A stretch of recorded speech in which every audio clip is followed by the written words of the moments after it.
we live?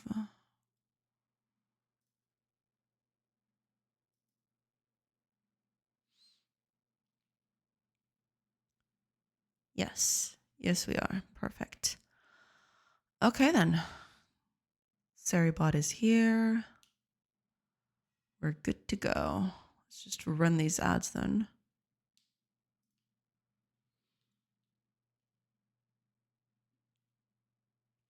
Suitably dramatic music. As one does.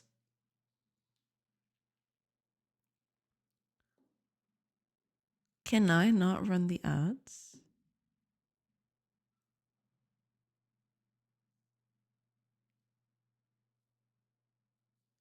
Hi, Fire. Welcome, welcome. Good afternoon, Jay. Feeling better? On the one hand, yes. On the other hand, I still feel a little bit iffy. But yes, I am feeling better. Hopefully this thing goes away soon. Your voice is not 100%. Yeah, my voice is still a little bit iffy. But yeah, I just gotta take it up as I go, I suppose.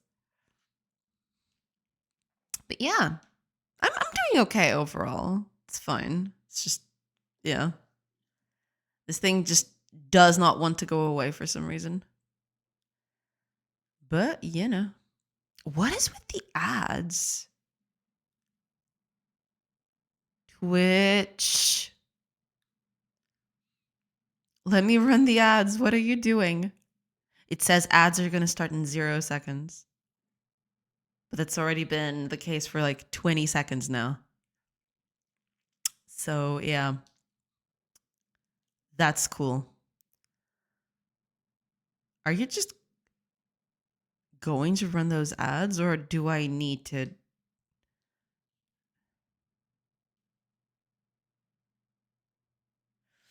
I checked out the VOD earlier to see how the notification for the raid worked. It's funny, but if it bothers you or it's too distracting, don't mind if you remember. No, it's totally fine. Yeah, I like it. I like it a lot. I definitely am going to keep it. Oh, now it's running the ads. Fantastic. Hi, Dirk Glover. I don't know if you're behind ads. I'm really sorry if you are. Just wanted to watch something on Twitch and you just started. I see. Well, welcome in. Yeah. If you want to stick around, feel free. I am not? Okay. Gotcha. Yeah. We'll just let these ads play and then we can actually get started. But yeah, I think everything's ready. I feel like ads just rarely run in my region. Sometimes it does tend to do that. Yeah. I've had I don't run an ad blocker or anything, and I don't get ads very often. Sometimes I get them, but it's very, very rare.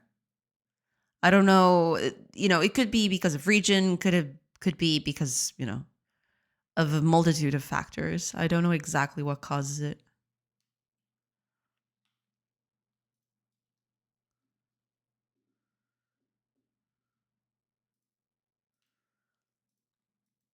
Okay, we're good. Yeah, pretty good to go. Oh, just need to mute Mastodon before.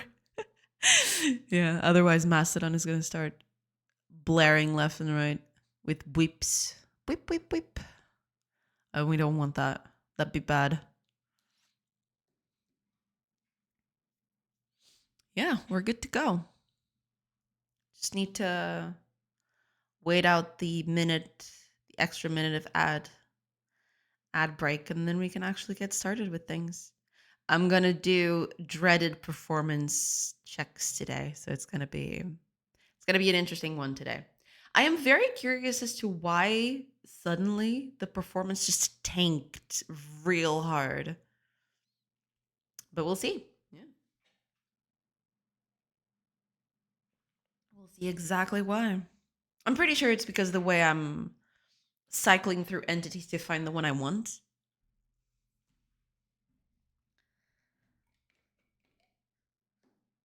But yeah, we'll see.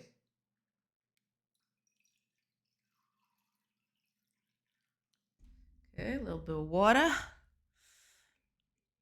Maybe the Godot upgrade. It wasn't the Godot upgrade, I don't think, because I was feeling this slowness, this performance hit. I was feeling it before the Godot upgrade even.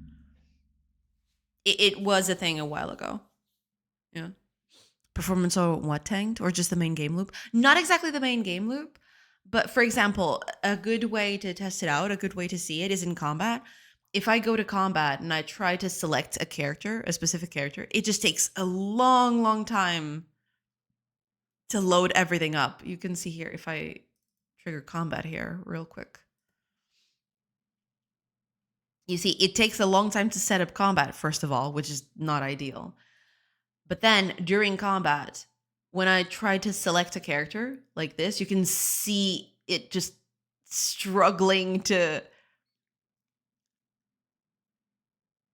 get a selection going. It just takes a long time. And it wasn't even supposed to. For example, over here on the left side, I have direct access to the characters themselves, and it's still taking a long, long time to get anything selected. So it's not just the way the entities are working, it's something else too. Because in this case, in the case of me hovering over the characters, I can kind of see it, right? But over here, when I'm actually hovering over these UI elements, it shouldn't take that long because these UI elements have direct access to the characters that they're talking about. So it should be instant. It should be just snap of a fingers and it should be done. And yet it's still taking its sweet time to get everything selected. So I got to figure out what that's all about. But yeah, that's mostly it. I really need to fix that. But yeah, we shall see. We shall see. Oh, okay. Ads are over. I almost forgot about that. Let me just post them online. Post, and post. There we go. All good. All good. There we go. All right. But yeah, I don't exactly know what it is. And I tried looking up on Writer. It does have a few performance tools, but they're all locked behind the ultimate version of Writer. So I'm going to have to do a little bit of spelunking on my own. It's going to be an interesting bit. It's going to be a thing. There's also a bunch of other stuff that I need to get fixed down the line, but for now this should be okay. Yeah, because most of the stuff is just not gonna work. I need to fix this. Hiya, Flair! Welcome! Blip. Welcome in. I hope you're doing good. Hello. But yeah, by far the thing that is bothering me the most right now is just that combat slowdown. I don't know what is causing it. I mean, I have a few hunches, but yeah. So she's being very aware of current day events, performance talk while the Borderlands guy crashes out on Twitter about performance. I have seen stuff about that. I have seen a few people talking about the whole performance thing with Borderlands 4. I don't know exactly what it is about, but it is, it is very funny to see. I guess performance just isn't a big enough fan of the game. It's not a real fan. The performance is not a real fan. That's why. If performance was a real fan, it would just work outside of the box.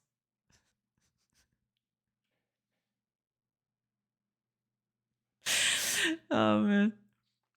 I am attempting to work on the video game. Oh, nice. Hopefully you'll make some good progress today. I'm very glad to hear that. Okay.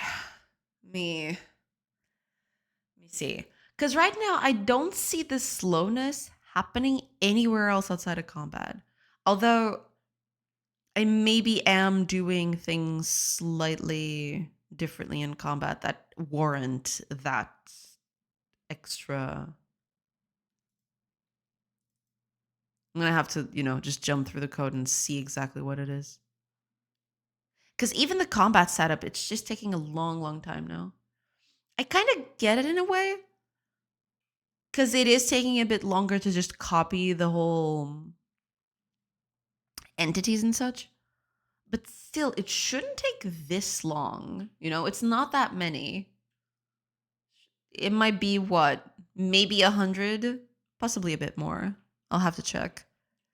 That's the thing. I'll have to check exactly how many entities I'm dealing with. Because if it's too many, I might have to just,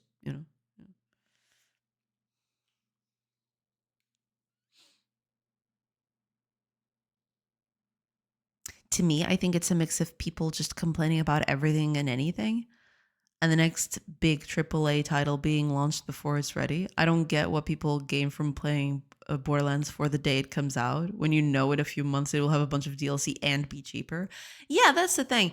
I mean, I can kind of see it when you do that to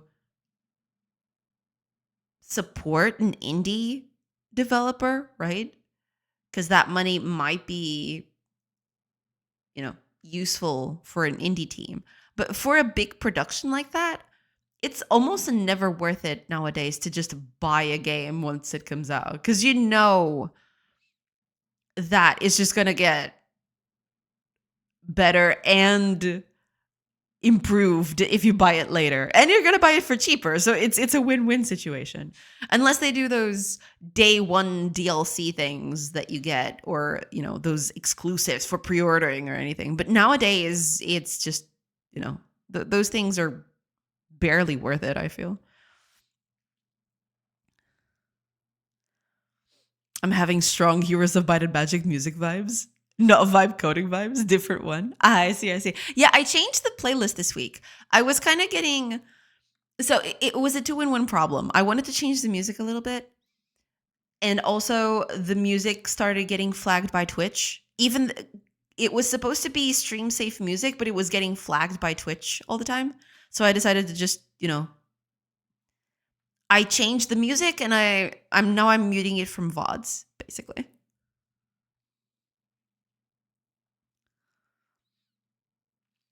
I get the FOMO about something like Silksong.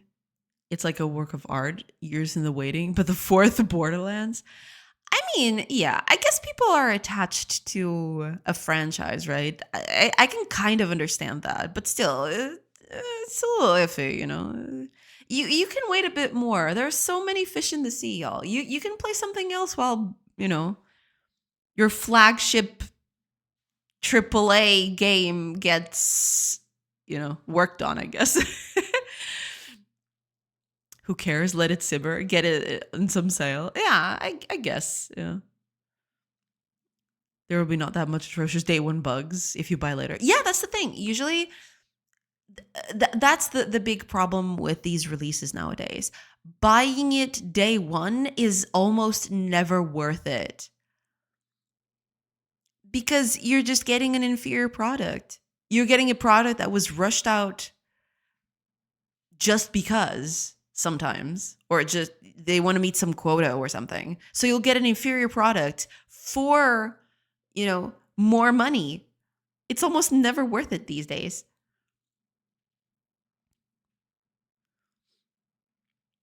You don't see it. Maybe you don't want it that much. For players really craving that experience and seeing friends/streamers playing it, it triggers that must buy now. That's true. That's true. Hi, NX. Welcome, welcome. Oh, and Rafe. Boa tarde, Dona Jo. Boa tarde, boa tarde. Welcome in, everybody. Me, for example, I know that I'll buy Transport Fever 3 day one. It can be broken. It might need patches, but I'll still buy it. Yeah, but I mean, I don't think that Transport Fever 3 is on the same league as a Borderlands or some AAA title that has millions in its budget, right? It's a different beast altogether. Because that's what I was talking about previously. Buying from an indie day one, I can totally see it, because you're supporting the developer as well by buying it day one, right? Even though you know it's going to get better in the future, you'll still want to buy it for support, right? Whereas AAA, it's, it's iffy. They usually, I can understand an indie game coming out and having issues, right? AAA takes so long to do, and then they still come out with inferior products and products that have glaring problems and issues, right? You can kind of excuse some things, right? But some others are just completely iffy.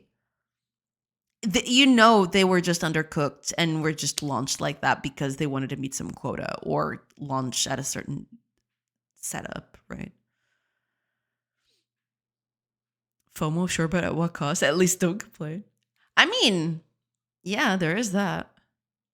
Don't complain in the internet. Wait, it's impossible. It's true. It's almost impossible. You need the patience of a Shaolin monk. You don't need millions to make a good game. That's the thing. I think that AAA is kind of losing itself in the arms race. They're trying to make their games, extremely, what's the word for it? They're trying to put their money into things that won't make a game better, right? Oh, it has the ultimate cutting edge graphics. Yeah, but that's not going to, make the game better. If anything, it'll just make it worse. That's the thing. It makes your game far less accessible to people who don't have high-end graphics cards. And it'll create a ton of problems because your game is going to run like crap anywhere else, right? And it's not going to make the game better. A game having good visuals, sure, it's fine, but it's not going to improve the underlying gameplay.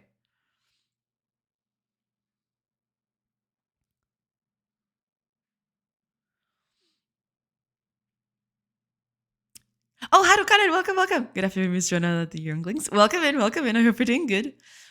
And sometimes with those menus, it's still not good. Yeah, that's the thing. Because I feel like AAA is kind of betting on the wrong horse in a way. They're trying to appeal.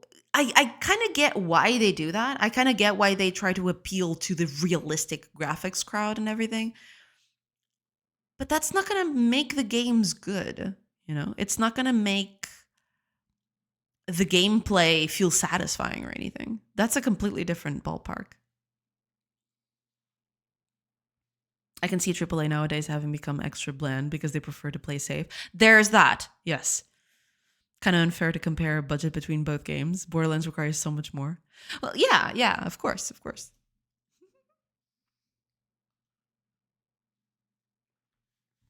But that's the thing. It's definitely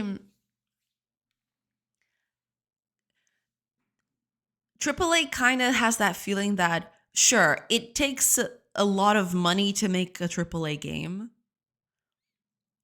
But at the same time, you could make games with far lower budget if you were, if you were kind of smart about it. Because it's not about, sometimes it's just not about the graphics. Sometimes it's not about doing cutting edge technology, right? Sometimes it's all about just making the game fun. And sometimes AAA kind of plays it safe and kind of throws gameplay out the window so long as it looks good in trailers so that they make graphics pushing the edges of what a graphics card can do, right? And then usually that means that it'll sell just by the trailer alone, but then people will buy it and they'll forget it in the next month. It's not something that sticks with you. It's just something that, oh, it looked nice. That's not sustainable, stuff like that. It doesn't, I don't know.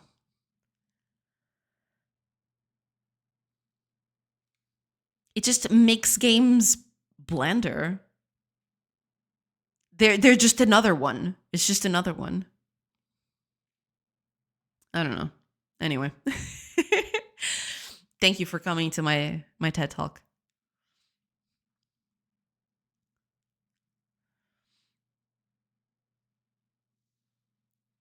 Here comes game design. It will require so much more if you design it that way. That is true. Yeah. I mean, it is, there is that. Yeah. It will still cost a lot of money, right? But, you know, if your game becomes better for it, right, then it's a good quote unquote waste of money. Whereas just betting on realistic graphics, it's just going to make you look like the, you know, realistic shooter number 35. And I'm not saying this applies to Borderlands. I know Borderlands is different. I'm just talking, you know, in a generic way about it. All I know is that this year we got Clair Obscur, Silksong, and Hades 2 is coming. It's a good year for indies. Also Blueprints. Yeah. I mean, you can do a lot with a good idea, right?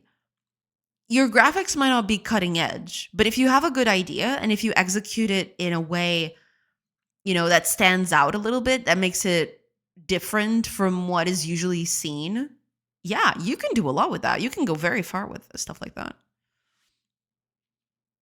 Character 35 on screen, kill it. What, is it here?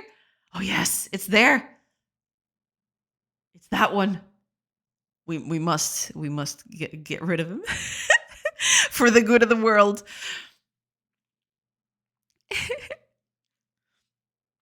We're already in the crisis in semiconductor cutting. Better graphics won't be so accessible as it was before, well, as updating the PC. Yeah. While the hate on Character 35, because usually most of the problems that I had previously, there was a time where Character 35 used to be the character that would put the problems of the game front and center, basically.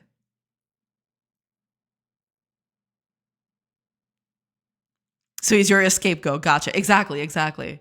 Stuff is happening that is wrong. It was Character 35. It was always Character 35. That's exactly it. That is exactly it. Yeah. I love the Borderlands series, but I struggle to see the improvements in the graphics between this and the last game. That's the thing, too. I don't think... Sure, you can do a bit of a graphical overhaul of sequels and stuff. But usually when people are asking for a sequel, especially in the case of a game like Borderlands, right? Where everything is very stylized, I don't think people are looking for cutting edge graphics. They're just waiting for more of the same, but slightly different, right? A different story, a few different mechanics, but never graphics. I don't think graphics is the end all be all of everything, right? You don't have to reinvent the wheel. You just, got to provide a different experience. But graphics, especially in the case of Borderlands, I think Borderlands is a great example of that. It's very stylized. You don't need to reinvent the wheel. You can, sure, you can do a few touch-ups on it and maybe add a few extra visual things for flair, but you don't need to, redo and rehash it all. I don't think that the big takeaway from that is graphics, right? It's usually something else. Just watch out for Character 34. That's the one to be really scared of. Exactly. Hi, Geek. Welcome. I hope you're doing good. What? You don't see the extra ray of sun? Madman, Manusha ban him. Such slander. True.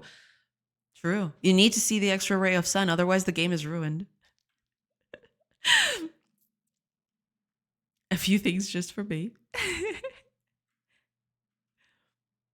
Why do you need the latest hardware, like the guy says? Because the mechanic of the game is the same. That's exactly it. Yeah. I don't understand this whole push for the latest hardware and the latest graphics. You don't need to do that, right? You shouldn't have to need the latest hardware to play a game like Borderlands. It is stylized enough that you could reasonably, I haven't seen it in depth, right? But you could reasonably run a game with a similar style to that and not need the latest cutting edge graphics. Because you don't have to. It's all stylized, you know? It's you can just, you know, you're not using cutting edge, or I mean, I can see a version of it that wouldn't need cutting edge stuff. But, you know, I'm not a big Borderlands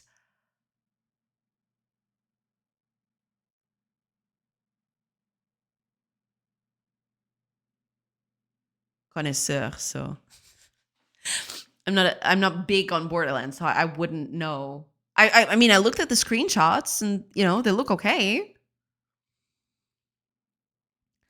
because they don't sell the game. They sell novelty. That's the thing. Yeah, I think so. Yeah.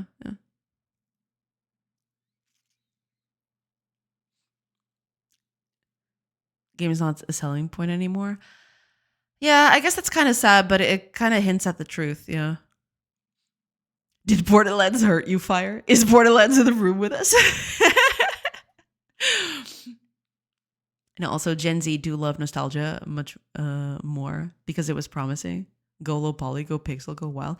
Yeah, I mean, there's a lot to be explored in that regard, I think. You can do a lot with less. Let's just say it like that. You don't need the cutting edge to make a good experience that'll keep your players with a strong sense of visuals, right? It is possible to do. Não tens mais nada que fazer? Não tens que procurar um treinador novo, Maria?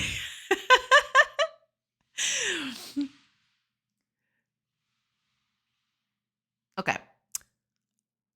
Let me get started on this whole performance thing because it is bothering me quite a bit why this whole performance thing is happening.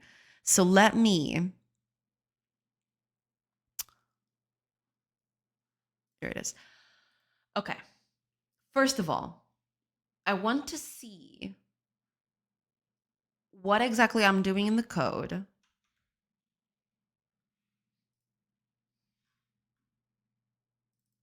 Here. That's taking so long to get stuff done. So let's see. It could be a multitude of problems, but we shall see. Okay.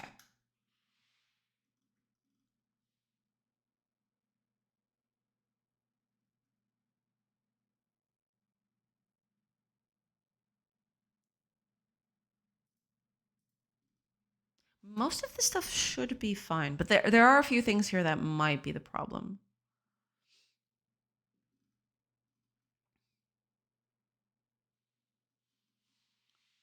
Let's see.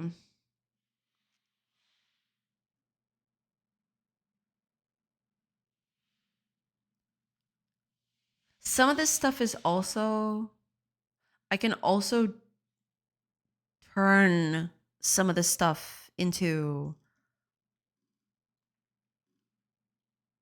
cached stuff. I can cache some of this information so that I don't have to get it all the time, which I believe is also part of what's happening here. Yeah. Let me do a quick debug here. Let me just see. I'll need.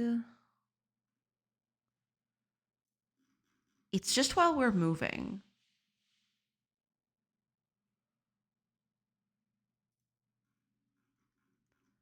I wonder. Is it this? I wonder if it is. Oh, it most definitely is this.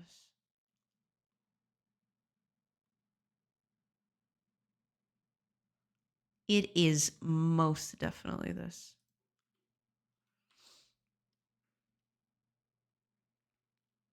I need to change the way I'm doing this.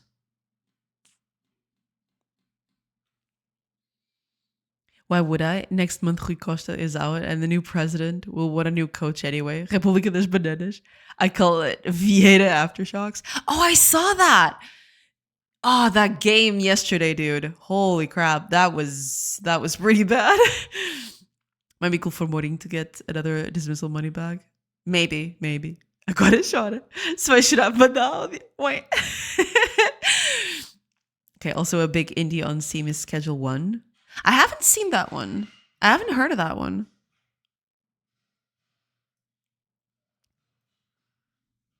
Schedule 1, you say? I've never seen this before. I've seen this mentioned, but I've never actually seen anything about the game.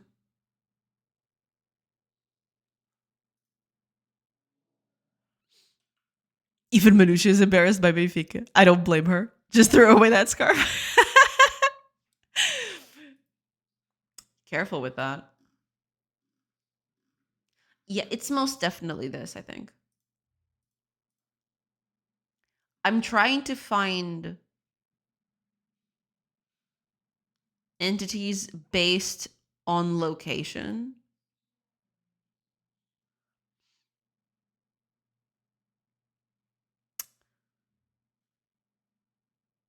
I get the feeling that this is exactly it, yeah.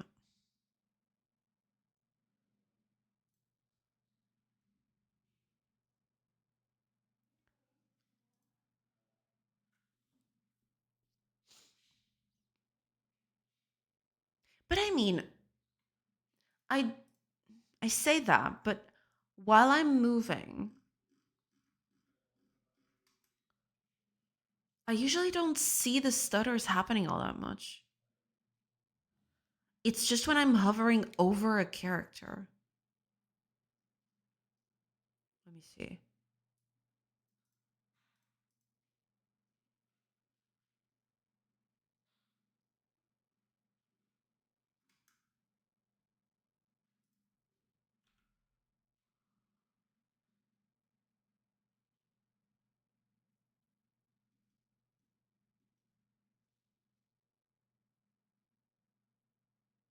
Is it this?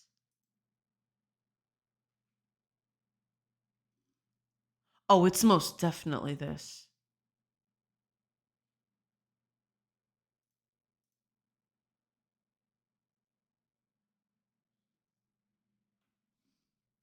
It's this thing.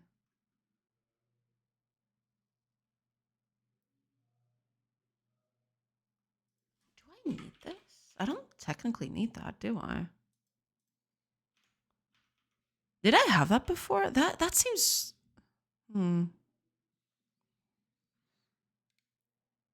I'll throw you away. Schedule 1 was a thing a few months ago on Twitch. It's Drug Dealer Simulator. Huh. It's Heisenberg Simulator, basically. Gotcha.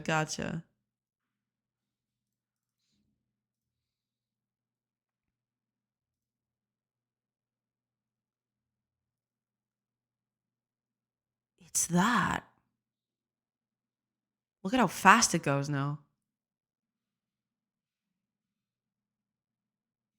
Is this correct, though? It doesn't seem like it's correct.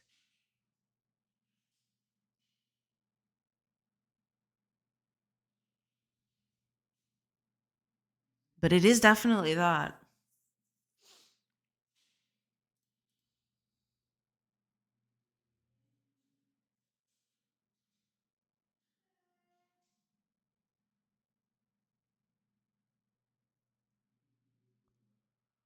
Does seem like it's fine.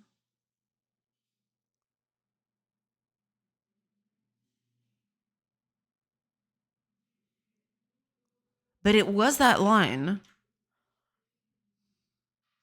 Why am I doing this all of the time? It doesn't make any sense.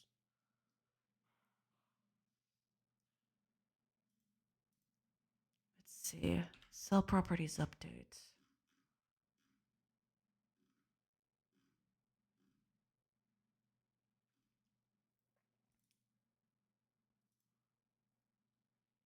There are 3 places where I do this. At the end of the turn.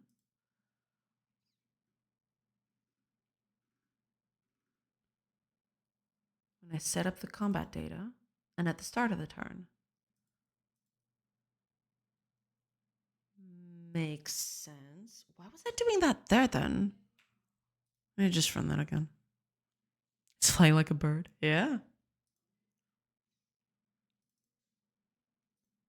I mean, I must have put that there for some reason.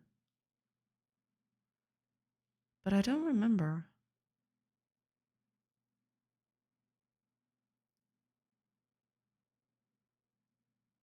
Because everything seems to be running fine without that. I don't remember why I kept that there, to be honest. Yeah, everything is super fast now.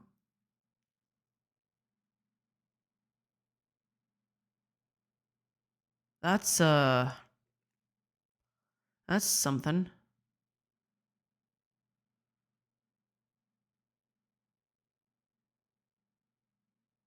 Even this thing. Yeah, it seems to be working correctly.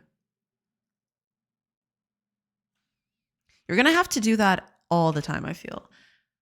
You need to do that at the beginning so that everything is set up correctly. You need to do that at the turn's end because you need to update that for the next round. And at the turn start. But I was doing that all of the time.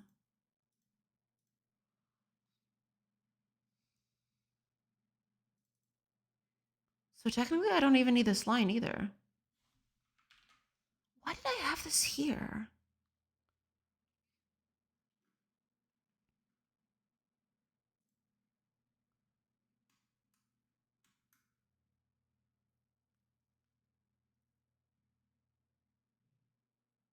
This wasn't going to change anyway. Goofy code artifacts. Correctly. Exactly. I mean, okay, let me see.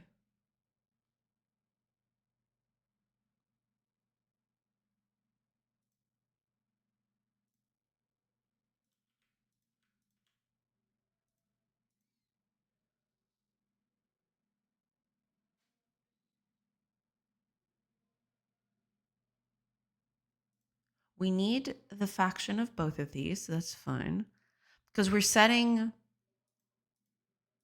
the movement ranges.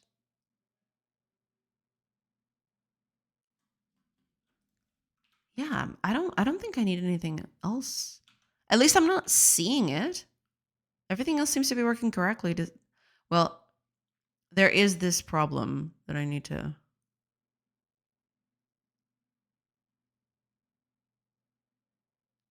I can't.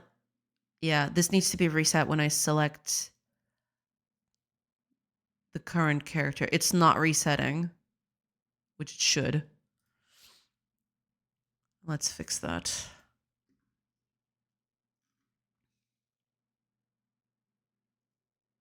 Right, if it is the actor, I need to.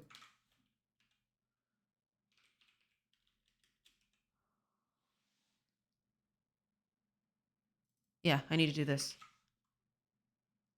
I need to clear the range. If it is the actor we're dealing with, then we clear the range for the others. We don't need to put that in anymore.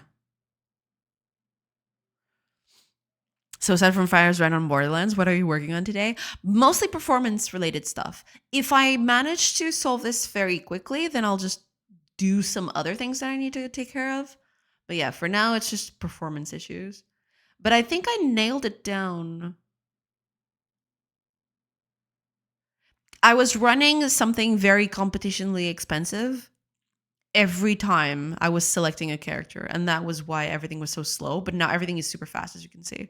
I can, go through all of these characters and everything works smoothly. So, yeah. So I guess I'll just fix some other stuff besides that. I thought this was going to take longer, but you know, it's kind of embarrassing now.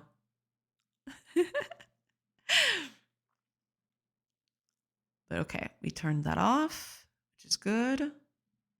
Yeah, I think we're good to go.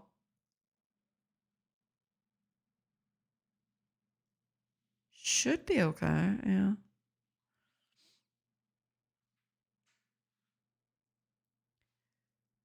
On performance, yeah. And seemingly the offender callings have been identified. Yeah, apparently it was easier than I expected, actually.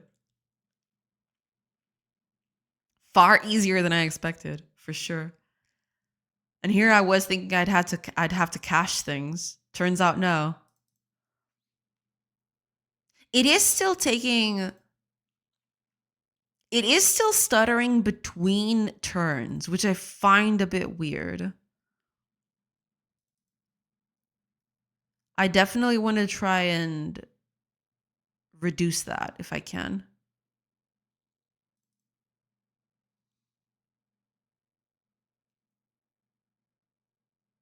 Yeah, there is a bit there at the end of a turn where it just stutters just for the slightest fraction of a second. And I don't know why. I guess I'm going to have to figure it out.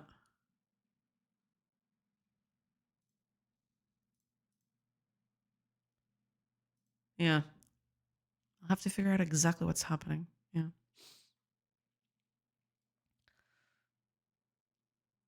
Hiya, Prophets. Welcome, welcome. I hope you're doing good. Welcome in, welcome in. See, performance issues are easy to fix. Depends on the performance issues. I mean, as the game is right now, yeah, they're kind of easy to fix because I made them. You know, I kind of set myself up for failure that way. But you know, sometimes it'll take much more than that. Yeah, I definitely need to figure out why that's happening.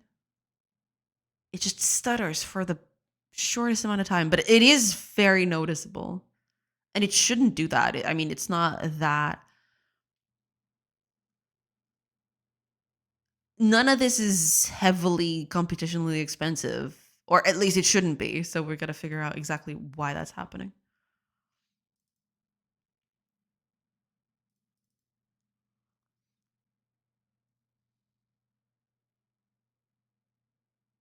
Okay. I mean, it could still be that code. But even so, it is kind of weird. Hi, Yanis. Welcome, welcome. I hope you're doing good. Welcome in, welcome in. Oh, and TV Faxoy. Welcome, welcome. Hello, guess who lost his job? Oh, no, I'm so sorry to hear that. Oh, damn, that really sucks. I'm sorry, TV Faxoy. Hopefully you land on your feet and get a new one fast. But that really sucks. I'm really sorry to hear that. It's not fun. I've been there and it's not fun at all. But hopefully you'll bounce back.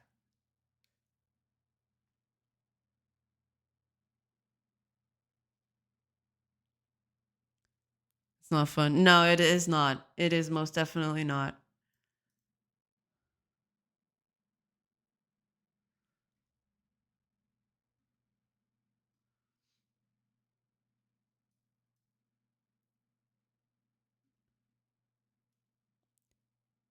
We humans evolved to adapt and recover. Yeah, there is that, but still, you know, you don't have to force yourself to just do that so fast, right? Your job lost you. Well, that's a positive way of looking at it. Yeah. What work did you do? I'm assuming that I think T Parkside was programming. Hiya, Caffeine Rush. Welcome, welcome. But TV Parkside will probably be able to explain better. Yeah. What happened? Yeah, if you want to share what happened, that's fine. But yeah, it is still Total bummer. Yeah. Programming and modeling mostly. Gotcha. Yeah. That's what I assumed. Yeah. Okay. When the turn ends, what am I doing? I'm calling this thing, which I guess makes sense.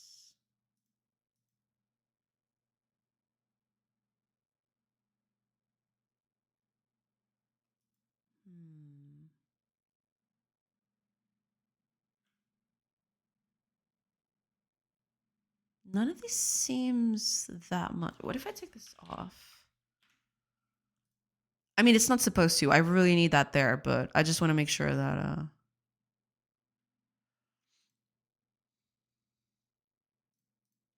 I just want to see if it's because of that piece of code.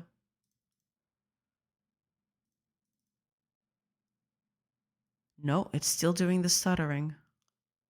So it's not that. Okay, let me run that again because sometimes this thing has tricked me in the past. Sometimes the first time I run it, it's still running with the old executable or something. I don't know. It's weird. Oh no, but yeah, but it's definitely doing the stutter still. Yeah, it's not that. Okay. So the stutter is coming from somewhere else. What would that be?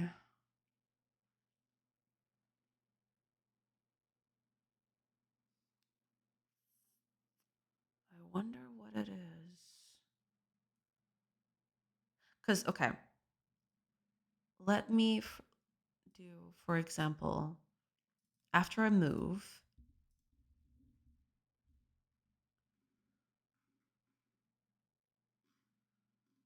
you do all of this. That's fine.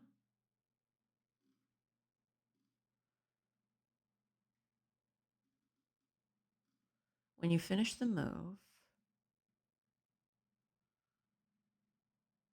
you cue the idle for the character, set the position, you get the new state action, and then you change to that, which I would assume is the player choice thing.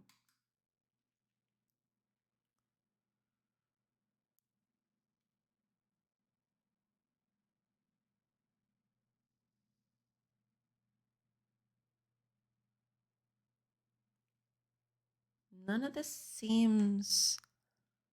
Yeah, and it's not here because...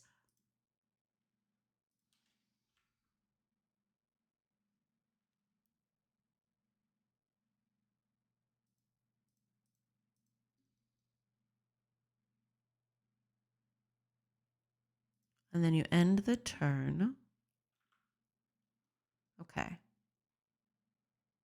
Turn end. What does this do?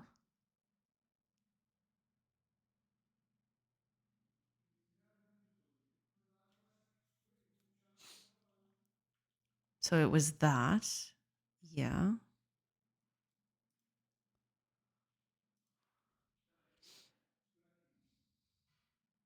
So you've been laid off? Is that due to AI advancements or was it reorganization? If you don't want to share, it's okay. Just a curious person. That's why you shouldn't make your code readable and write documentation for companies. My modules that I worked on were slowly developed and weren't working correctly. I see. Take your time depending on what country provides you in the most in the meantime. Here we can take some time to recover. Yeah. That's bullshit though. Serious people don't fire someone on their first mistake. They use it as an excuse. It wasn't the first. I mean, yeah. There are times where things just escalate a little bit. But I'm really sorry to hear that. Hopefully you'll land on your feet soon enough. Okay. We do all of this. That's the UI. Hide the forecast. Clear movement. Clear the pathing. Combat end. What does this do? Mark is resolved. Pretty sure everything I've ever done at work was a mistake. So that's definitely not a reason people get fired. Yeah. Oh, Katsananosa, welcome in, welcome in. I hear a Steam page is on the way soon. Yes, I'm working on it at the very least. I still haven't done the page itself. I'm at that moment where I've already done the account for the Steam developer account and everything. I'm at that point where I have to actually create the game page, and I'm kind of dreading it, to be honest. I'm gonna try to do that tonight. But I've tried it once, and I don't know, just the create game button there is very intimidating. But hopefully I should have a page soon enough. We'll see. So excited for this big step. Well, thank you, thank you. Yeah, I mean, I have to do it at some point. My biggest problem right now is that I don't have a trailer nor a capsule thing. I need to do both of those. They're going to be temporary anyway, right? The game is going to go through so many iterations in terms of, art and everything. But yeah, it definitely feels like a sort of a milestone. It's kind of crazy. That sounds like such an achievement. I can't even imagine that day coming for me. Well, hopefully it'll come soon for you too, Laguna. Welcome in, welcome in. Yeah, it is kind of daunting. I will be honest about it. It is very, I don't know, it weighs a little heavy. But it's kind of exciting but terrifying at the same time. But we'll see. So my current plan is having the page for wishlisting up in there. Eventually, when a demo, I'm hoping that to get a demo come out at the end of the year, but we'll see how that goes. And then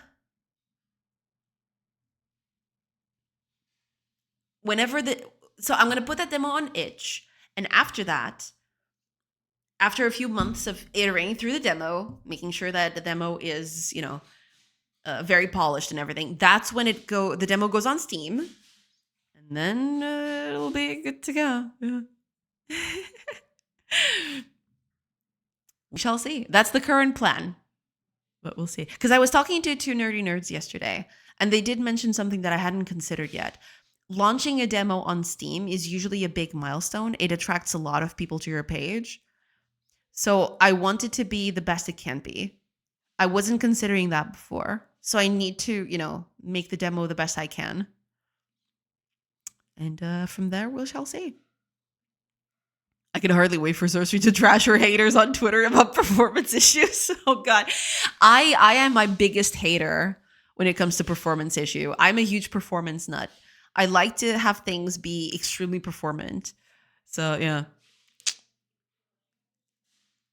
We'll see. We'll see how that goes. My friend does video editing. If you want him to put together a temporary trailer, I can give you his info. Oh, thank you. Thank you, Flair. I mean, for this version right now, I might not need it. I'm going to do something very simple just to showcase the game a little bit. But eventually I might try to get someone to do an actual decent trailer for me. We'll see. We'll see. But thank you. I appreciate it. I'll let you know when I need that. He did the one for my game, and he works with streamers often. I see. Thank you. I'll keep that in mind. Yes, for sure.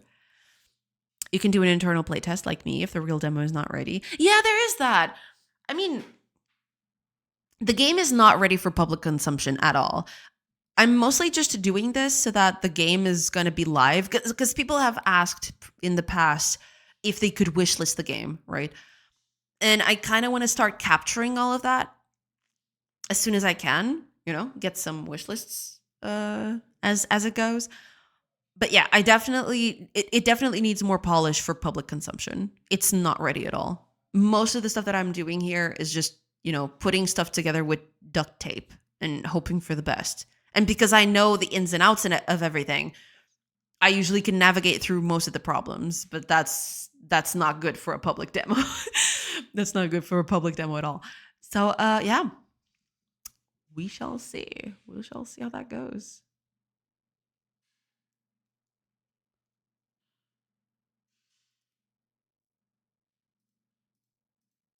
But yeah, I still need to talk to my friend about the music, because I was mentioning yesterday. I think I mentioned this yesterday. I don't have music for the game yet, but I do have an old song from the person who is supposedly going to do the soundtrack for the game that it kind of fits. It's not perfect, but it kind of fits. So I guess I'm using that as my temporary trailer song for this. And eventually I'll, whenever there's a new soundtrack, then I'll redo the trailer with the actual soundtrack of it. We shall see.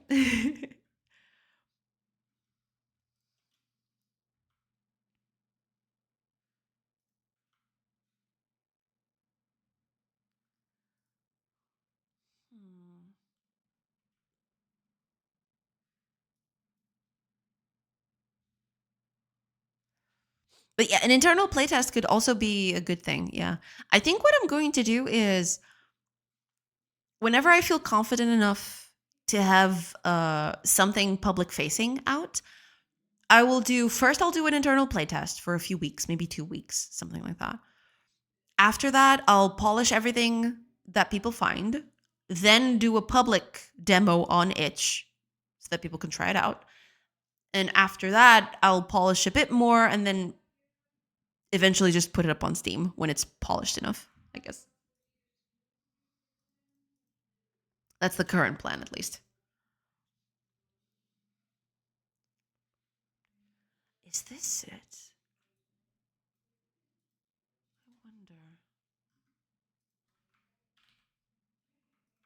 I mean, it can't be that because or I mean, at least it shouldn't be.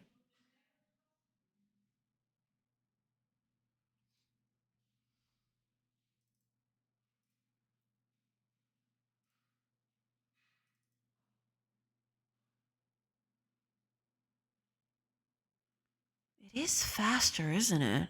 What if I remove it from both of them? From here and from here. I mean, I technically need to do this. So, in a way, I'll just have to find a faster way to do this, but this definitely needs to stay. I'm just commenting it to see if that's the thing that's actually creating all these problems. But it needs to stay there. Otherwise, that's not going to work at all. It is. It most definitely is. But see, the problem is that after that, things don't update correctly. Huh.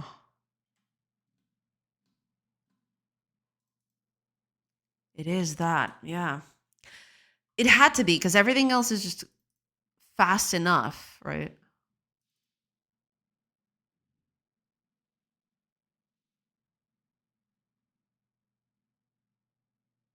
Wait, what happened?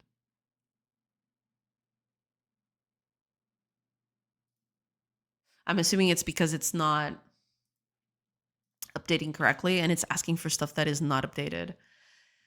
Okay, so the problem is this the cell properties update. I need to find a better way of doing this.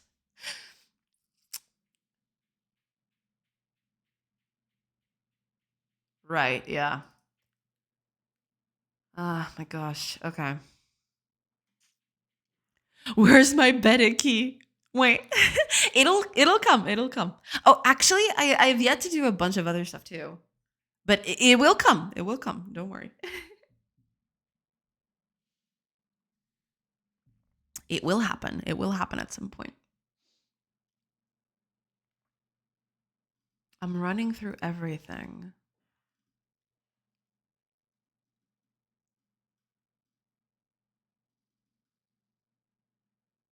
I'm running through everything here. I guess the biggest problem is this. Because when I'm doing this,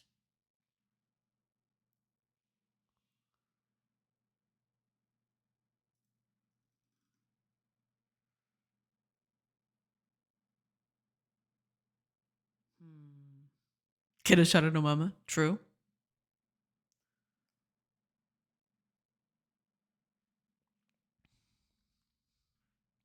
Oh, ads are starting in about a minute. I'll take a quick break while the ads are playing. Then I'll come back.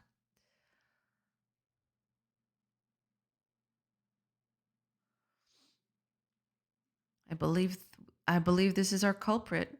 I knew from the get-go that this was going to be a problem.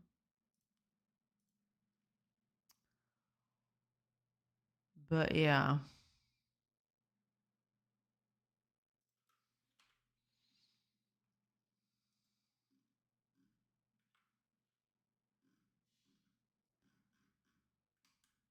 Yeah, most of the stuff is actually useless.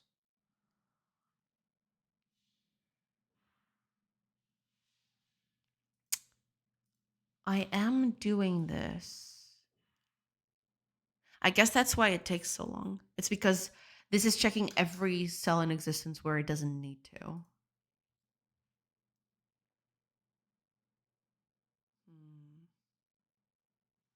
Oh, okay. Ads are in progress. I'll take a quick break, like I mentioned, and I will be back in a bit. So hopefully, I'll see you in a few minutes. Pew.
Hello, everybody.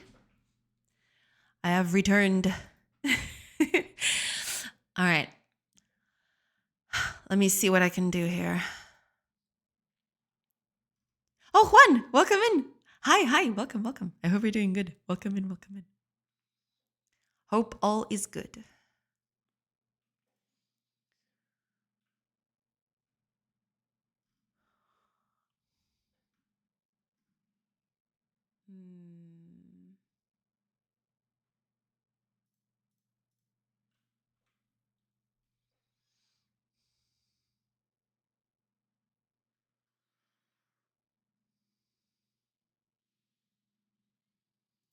Right, there is this, but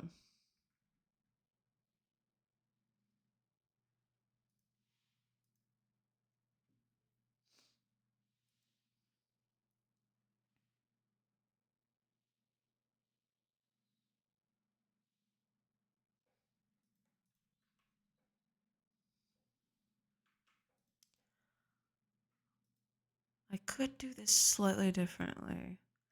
I wonder if this is the big blockage.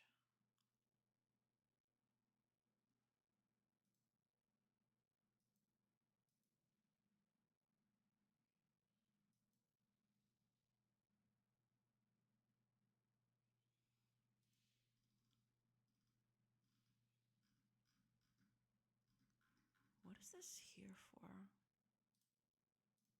Oops.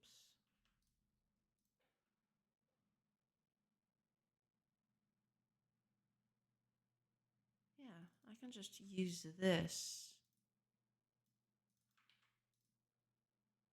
here instead.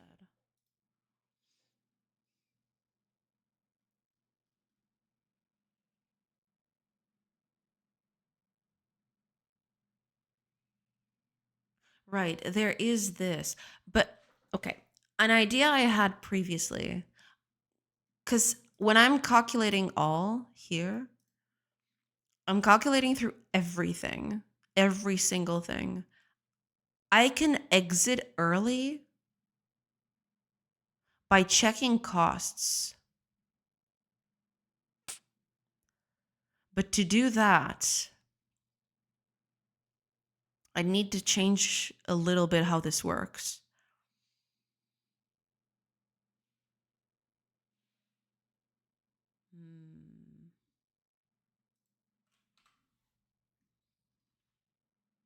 Can I do that?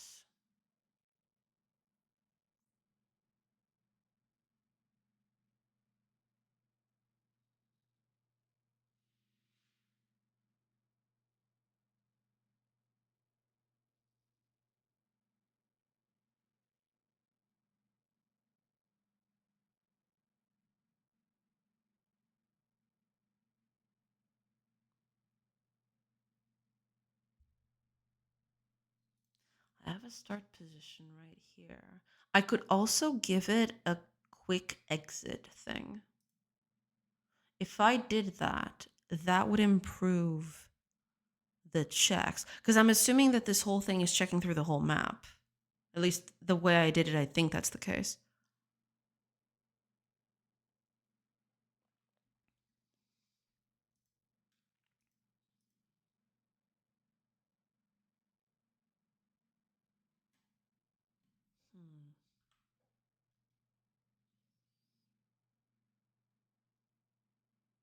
I could just give it an early exit condition.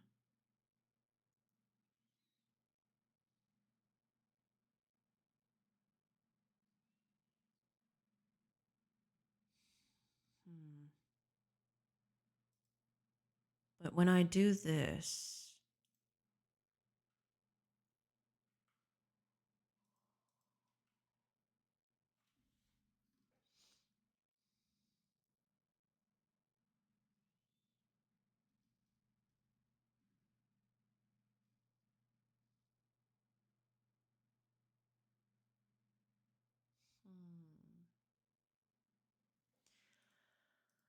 okay, let me take this off before I start making any changes to this.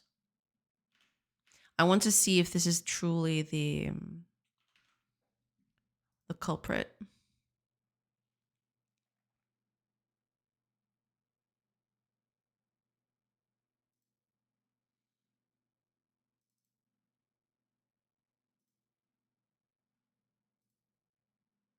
Right, yeah.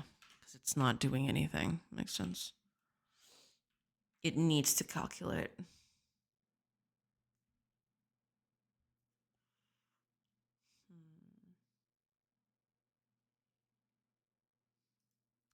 But in a way, this might be the big problem here.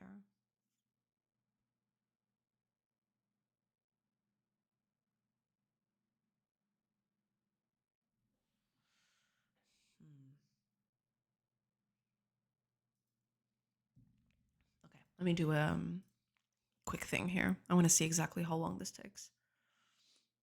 Because I'm doing this for every character at the end of every turn. And at the start of every turn, right? But how long does this take? Quite a bit. 400 milliseconds. It kind of explains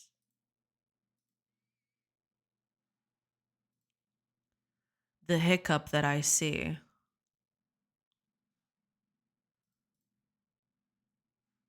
Because I'm doing that for not one, but two characters.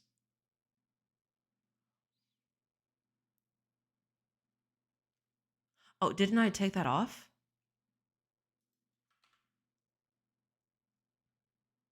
Oh, no, I did.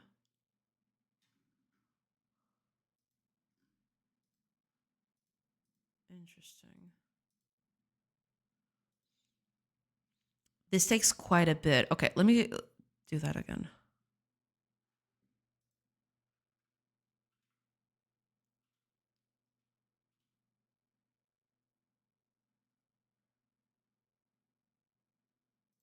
When this exits,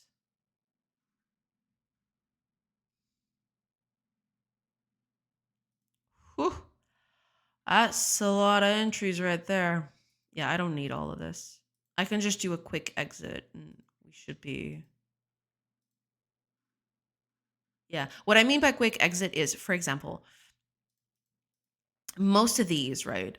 Characters can only walk, I think it's up to 10 units when they're a horse, right? So instead of doing all of these calculations that are completely useless, all of these from 10 forwards, it's all completely useless, right? From here on down, all of this is practically useless.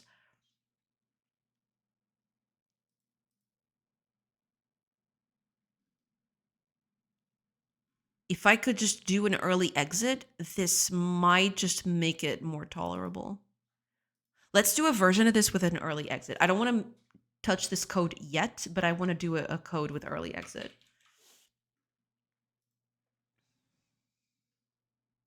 Let's give it a start, and also let's give it a max cost.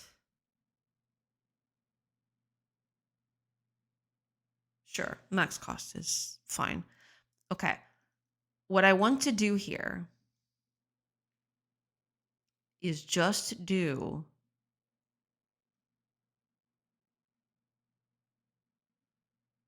something.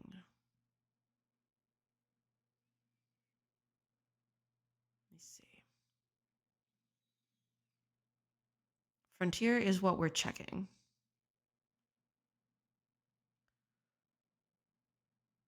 We take it out. Check the neighbors.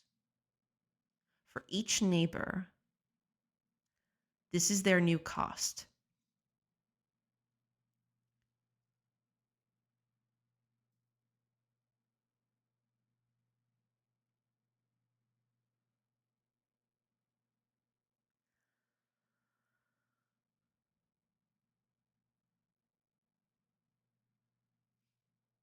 If the cost contains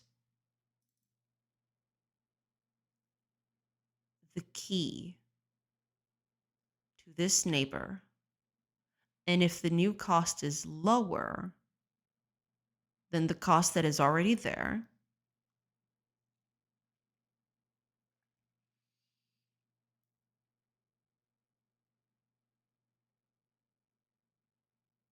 But we have to add another one. We have to add another thing here.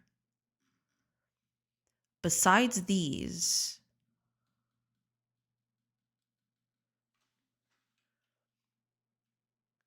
we need to make another check.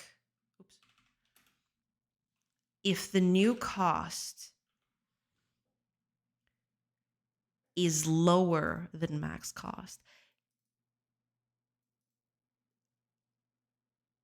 or rather, no, wait. If the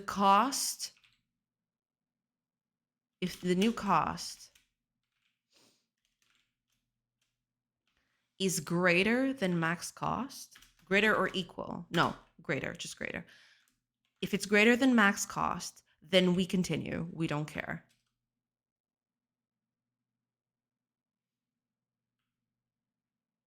So this is our early exit condition based on the max cost.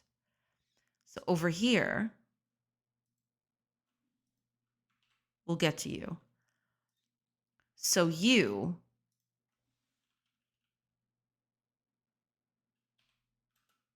I'll need the movement for this. I don't have it, do I? I should though. Which is weird because I'd assume that that would be needed at some point.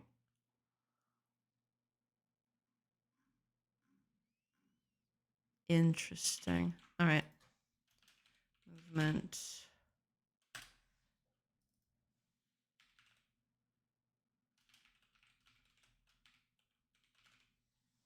Okay.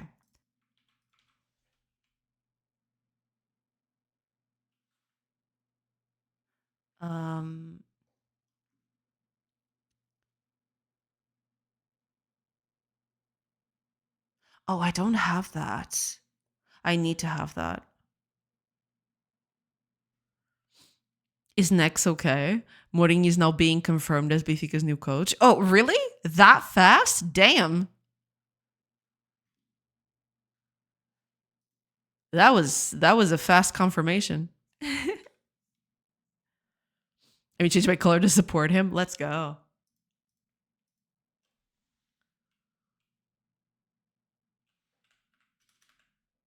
I don't have access to it.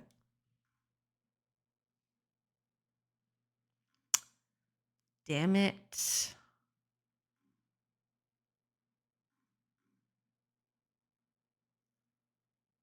Hold on. How are you?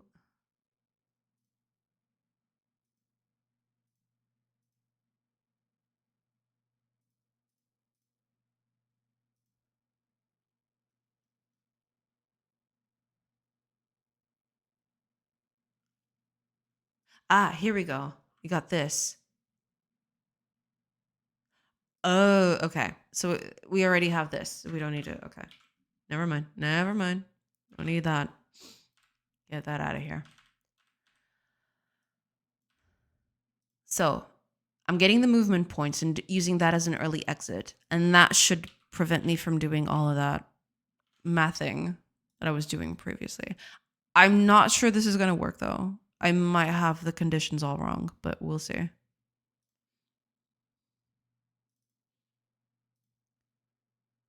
Okay, yeah. Yeah.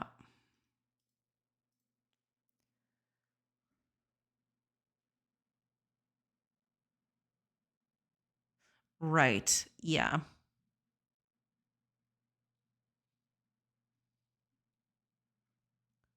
Yeah, because I was assuming from the get-go that this would be right. If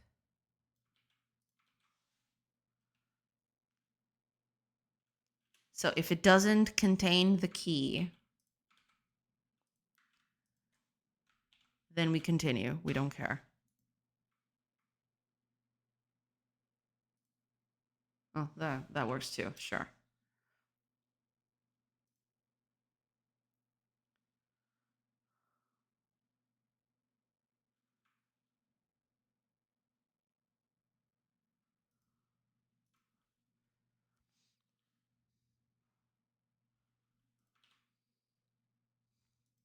That works.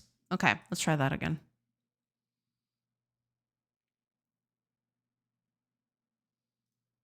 Hopefully that'll improve things somewhat.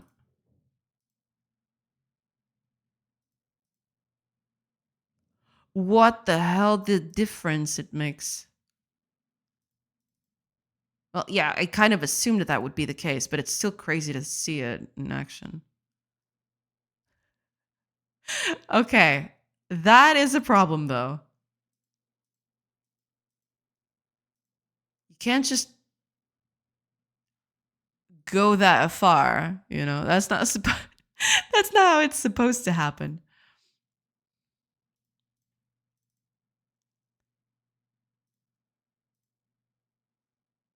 Yeah, she's walking way too far. Why is that happening? That's weird. I mean, in terms of the player, it's fine. I can't click outside of where I should, which makes sense.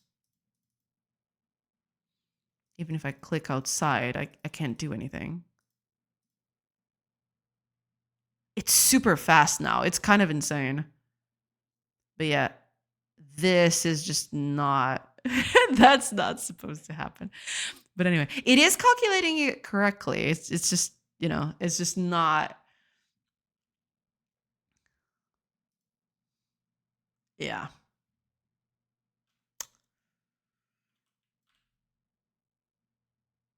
Cool. That's real cool. Oh, Bati! Welcome, welcome.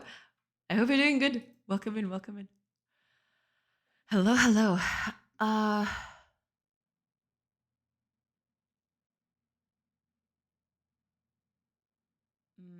Okay. How are you today? Doing good, doing good. Yeah. Slightly doing better than yesterday. Still not 100% sickness free, but I'm getting better. Thank you, thank you. I hope you're doing good too. Yeah. I just want to do something here. You.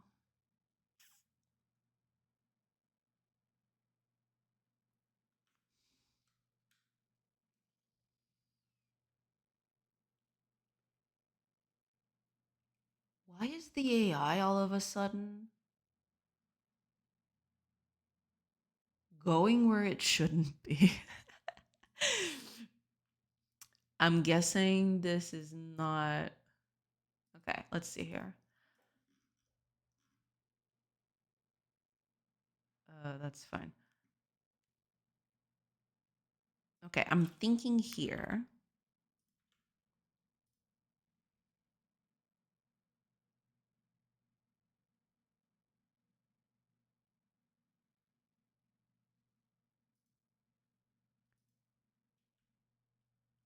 Lowest reachable. Am I marking these correctly?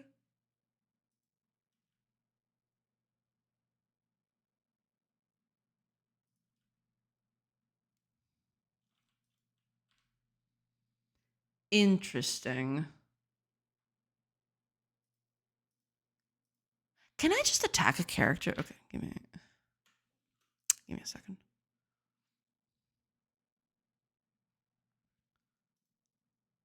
Can I just attack a character? If I click on them? I can't. So technically, she's not attackable in this position. But if I stay still, I'm pretty sure. Yeah, she's gonna come all over. What the heck is she doing? Why is she doing that?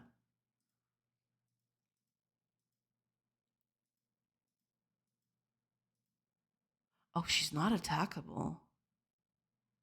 Oh, this is bad.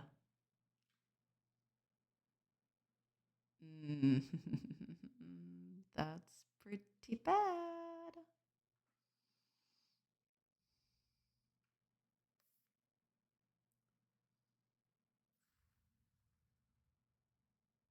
That's bad. That's real bad. I can't attack anymore because I'm assuming the way I did this. What are you doing? Okay, yeah. Something's off. Something's definitely off.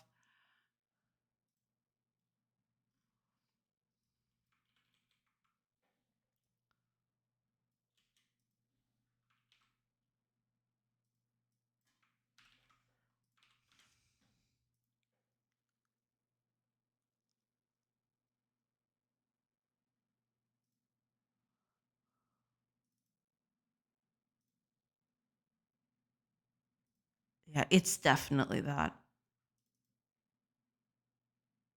It's definitely the whole calculation of everything. I mean,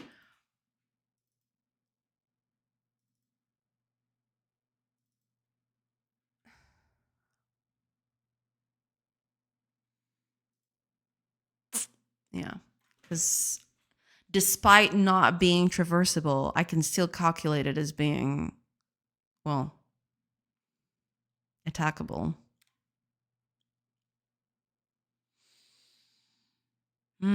But this is not. It's still marked as attackable though, at least visually. So something is definitely off here.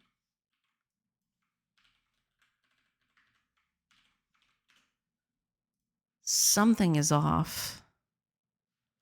Nice. I got COVID last week. Wasn't fun, but I'm also in training to become an ambulance worker and trying to wear web dev myself by myself to learn web dev by myself. Nice, nice. Yeah, I mean, having COVID isn't fun. I can attest. For sure, for sure. You think I'm already bald? Okay, okay. Mourinho no Benfica, presidente do Fenerbahçe. Estranha coincidência. Reação de Alikos depois de ter pago e diz milionário ao treinador português. Hey, I mean, you know, gotta get that money somehow, right?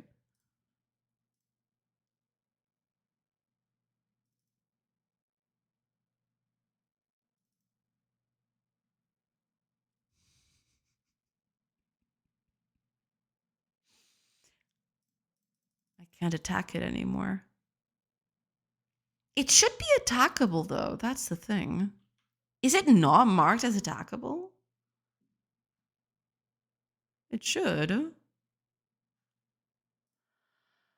Okay, let me see what's going on. Okay.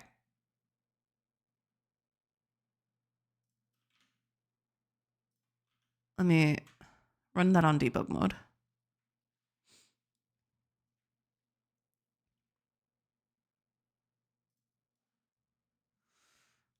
Okay.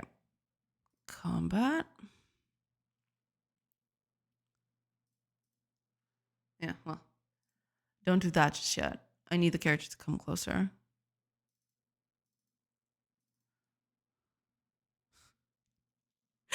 Why is she coming all this way? I don't get it. Oh, yeah, whatever. You're not supposed to do that anyway, but okay. Okay. Let me bring back this. Yeah. Click. Okay. Attack options. Nothing. Nothing? Really? Where does this get updated?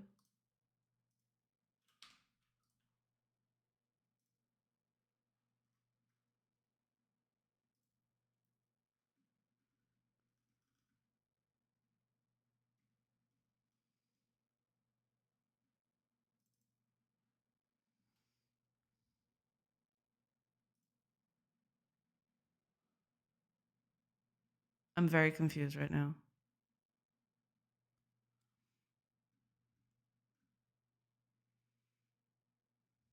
Hmm.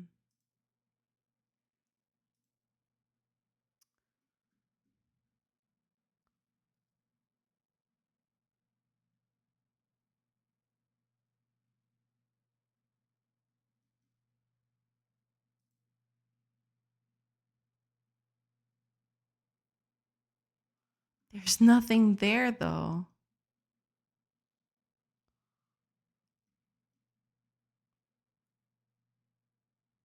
Okay. Get neighbors of target reachable. Here we go.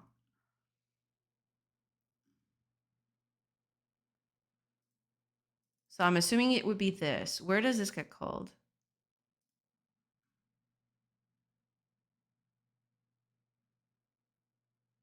Well, yeah, but attack options is not gonna.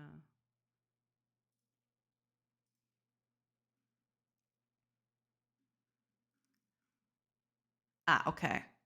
Right. Okay. Makes sense. Okay. Okay. It has a weapon. Weapon pattern. Range is 1. It's a melee weapon. Makes sense. Now, hovered cell is attackable. Wait, what?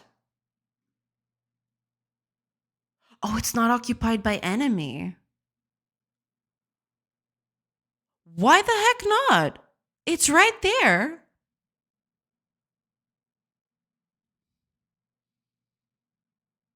Yeah, I need to fix the AI movement then. AI movement is just not working as it should. I'll leave my lurk. Gotta read a few web dev things so I can tell myself I've done my work today and then hit the gym, give up the good work. Thank you. Thank you so much for being here. I do appreciate it. Thank you. Thank you so much for the lurk. Thank you. Thank you. And yeah, I hope you enjoy your gym and also your reading as well. Yeah.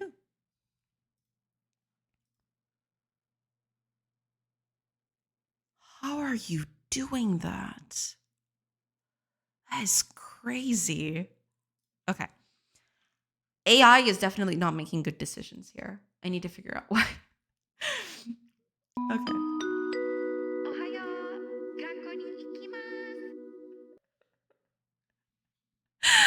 Oh my gosh. Fiera? Thank you. Thank you so much for the raid. Welcome in. Welcome in, everybody. Okay. Welcome in. Welcome in. Welcome, welcome. Let me just give you a shout out. I hope you had a good stream. I'll give you a second. There you go. There you go. Welcome in. Welcome in. I hope you're doing good. Oh, Yagit and Hymn of Words. Welcome in, everybody. I hope you're doing good. The notification. I know. Got some people telling me you were chill. I mean, I try to be. Yeah. I'm just here trying to get a game going and everything. But thank you. Thank you so much for the raid. And welcome in, everybody. I hope you had a good time over at Fiera's stream. Welcome in. Welcome in. I was one of them. Well, thank you. Thank you so much, Him. Welcome, welcome.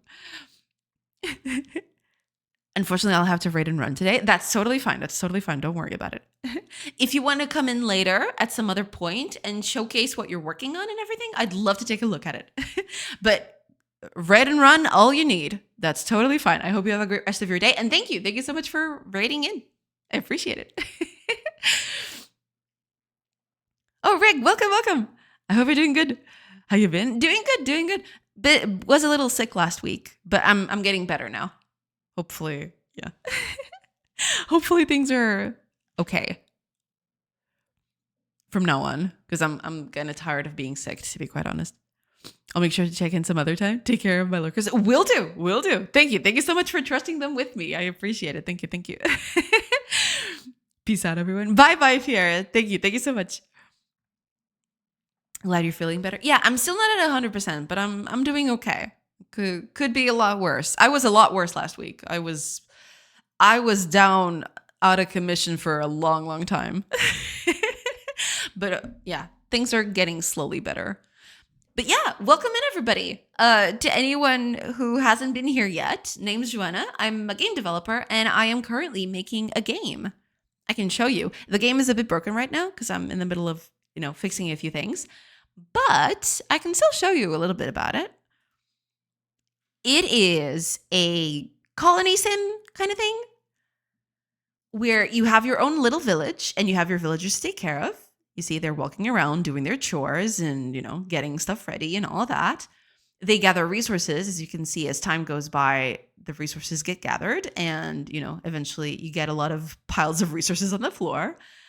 So you got to manage your villagers, get them to do jobs, gather resources, refine those resources into other kinds of goods that your people will use. You want to keep them happy, you want to keep them fed, all the normal colony same things that as one does, right? And then, besides taking care of your villagers and building your village and all of that, I don't think I might have some space here. Oh, right. Give me a second. I keep forgetting. Sometimes this thing doesn't spawn as it should, so sometimes I don't get the buildings that I need. So give me a second while the builder here gets over here and gets a new building going. Because sometimes the buildings don't spawn. They should, but they kind of don't. Sometimes it's my fault. I don't have a. But it's nighttime, so now we're gonna go back to it. Okay, but we're getting a builder here, so yeah, they're finishing. Cool. So now I can get a person. So this carrier is gonna just pick up all these resource piles and gonna bring them over to the warehouse. So you'll see eventually it'll start filling up with stuff. We do have just enough to build something here. Let's place it here. Yeah, here's a good place. Okay, just gotta wait for the morning for it to get built. Yeah, stuff's getting out of the way. And it's complete. There we go.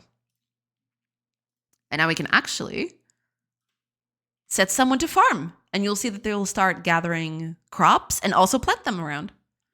All that stuff. Yeah, I don't know where it is. Oh, she's coming. Okay. She's coming over. She jumps over the rocks, but don't worry too much about it. It's fine. But yeah, she's going to gather this crop. But when she doesn't have crops anymore, she'll just go ahead and plant a few. And it's nighttime again. Time passing is a problem sometimes. But yeah, she's going to go around and going to start planting a few crops. And eventually, when they get ripe, she'll start collecting them. So I'm going to pass a day or two here. And you'll see now that the crops are getting ripe, she's going to start gathering them. And we'll get more resources. It's a bit your normal colony sim kind of thing. And then afterwards, you can leave your village. Your village is over in the corner doing its own thing. Your villagers are, let's just say, autonomous enough that they can go on their own. And you can visit the world. You can go wherever you like. You can visit other villages for trading and for attacking too. You can get random events happening, combat, all of the works. And right now I'm fixing a combat issue. Because the combat is supposed to be turn-based strategy RPG. So, your Final Fantasy Tactics, your Fire Emblem, stuff like that. But I am getting a bit of an issue here where the AI-controlled characters are moving way more than they should. So you'll see, I got a character right here in the corner. She's only supposed to move a few units, but you'll see that she's just going to move across the whole board until she gets to one of our characters and she's going to attack. And that's not supposed to happen. But yeah, that's what I'm fixing right now. But yeah, that's basically it. You can visit other places and trade with them and all of that. If they're friendly. Sometimes they're not friendly, but yeah, we got a friendly village here, so we can click them. And now we can trade with them. So we can sell the stuff that we have, a few of our units, for some of the stuff that we don't have. For example, if you can't fish because you're not next to water, right? You can go for a fishing village and buy all their fish. Easy every time. There you go. And now I got fish up in our inventory. What? That was not supposed to happen. Okay. None of these people were supposed to be here. What the heck is going on? Okay. Anyway, I got to figure out what, this whole game is full of bugs. Okay. Just keep that in mind. And I'm still fixing most of it, but I had never had that happen before. But now we can transfer our resources. So we can deposit all our fish like this. Confirm. And now we've got fish in our warehouse right here. Well, I'll pass a few hours because, otherwise, yeah, we got fish in our warehouse because we just brought it from a village. Yeah, I don't know what's up with all these people showing up. I don't know what's up with that. But yeah, that is something I still need to fix. I thought I'd fixed it, but turns out, yeah, it's still happening. But anyway, yeah, that's it. That's the game. And I'm currently working through all of the bugs and all of the things that can happen. Yeah. I like the Godot theme. Well, thank you. Thank you. It's just a normal theme. I think it's Solarized Dark. Yeah. A game developer making a game? I know, unheard of. Welcome in. Nice. Yeah, I mean, I've been slowly working at it and been fixing the bugs and everything else. So yeah, eventually it'll get there. It's just, sometimes this bug is going to kill me. I don't know why this is happening. But okay. Sure. When I trade, which is the best part about it. I think I know what the problem is, to be fair. I might know what the problem is. Oh, B! Welcome. Good almost not morning. Welcome in. Good almost not morning. Welcome in. Godot 4.5 dropped this week. Yeah, I've just updated it. I updated the project yesterday to 4.5. So far, no issues whatsoever. Well, there are issues, but it's not related to Godot itself. It's mostly just me being a dum-dum and doing a lot of stuff that shouldn't be done that way. But that's how it works. That's how stuff goes. Yeah, betrayed by trade. True, it's true.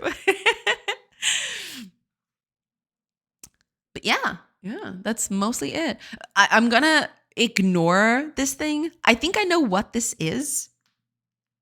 I'm fairly certain I know what this is. I might be able to even fix this today, but right now, what I'm mostly concerned about is combat. Because combat is the thing that is kind of doing me over. Okay, let's see.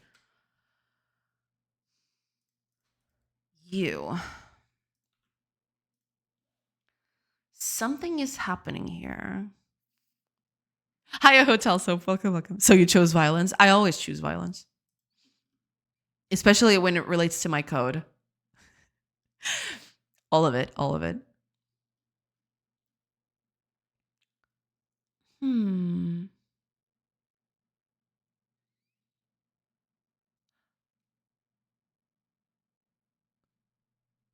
Games are all about violence anyway. Some of them. Most of them.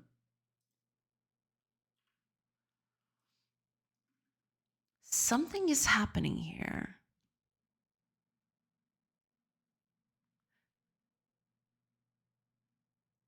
Why is it doing that? I'm trying to calculate a path. I wonder if it's trying to calculate a path.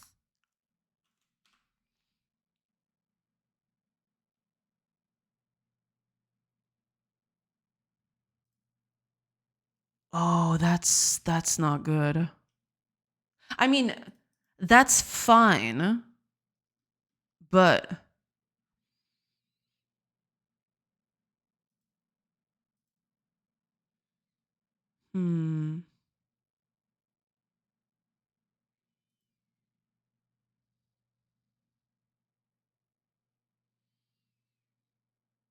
okay, let me see what's going on here because something is definitely up.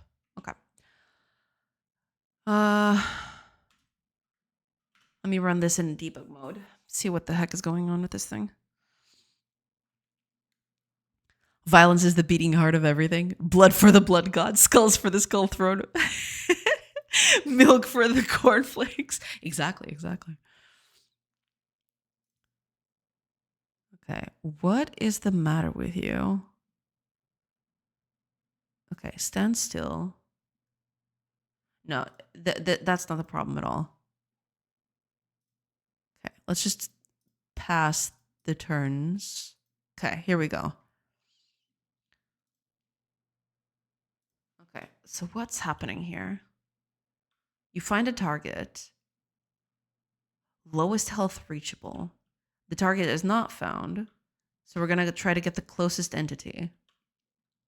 Cool. Now,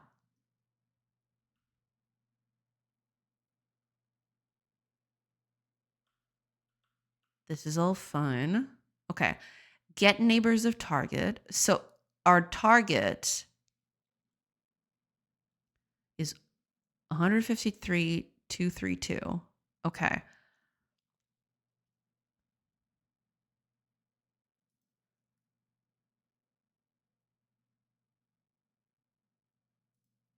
Best neighbors.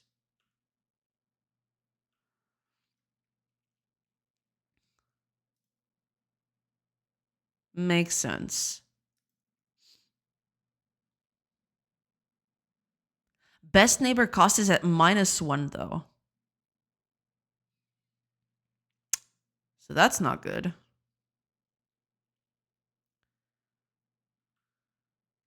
It's going to try to calculate a path to it.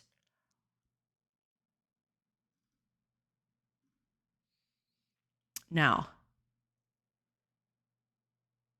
best neighbor cost is 1, which it shouldn't be.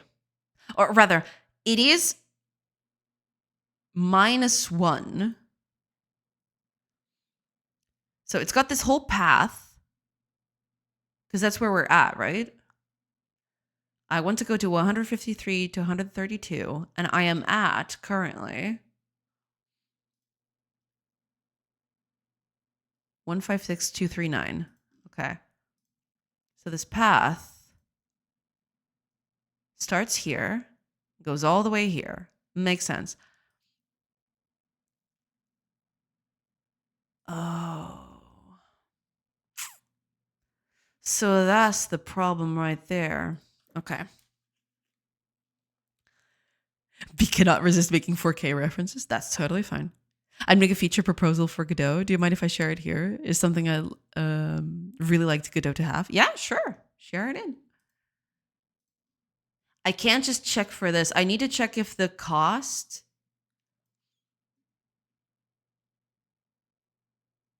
is greater than 0.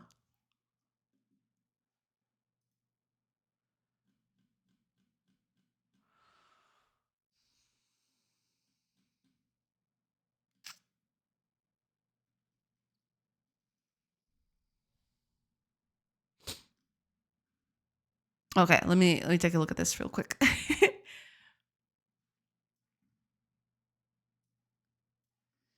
Okay, inline text UID / res picker, similar to 4.5's new color picker.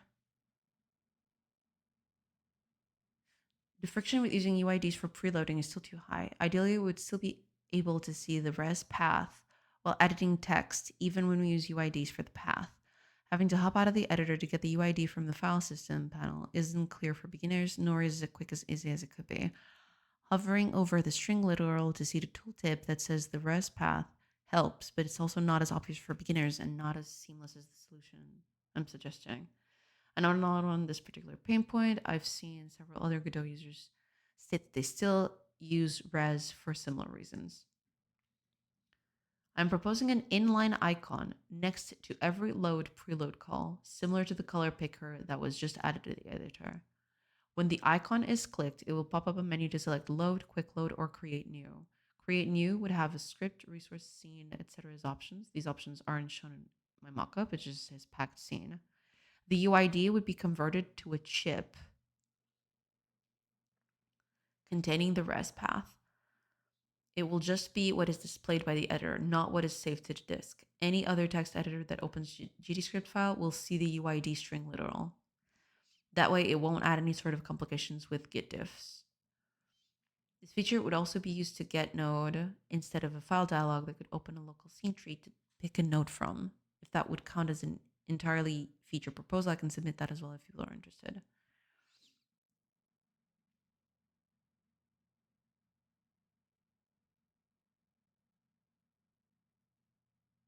I see. So technically it would say res here, but it would show up as a UID underneath, right? At least that's what I'm getting from this.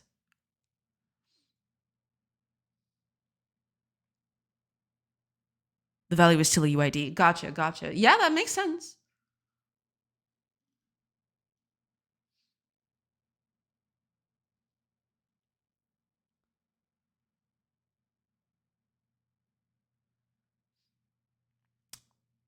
We added UID path preloading some time ago, but it's really bad user experience for users to use. See UID paths in practice. A chip makes it possible to show a regular path in the code editor while storing a UID path under the hood. That would be really nice, yeah.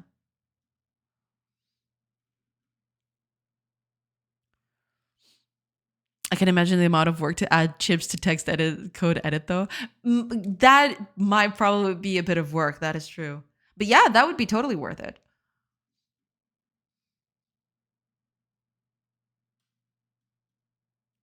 Yeah, yeah, definitely. That would definitely be a good improvement for sure.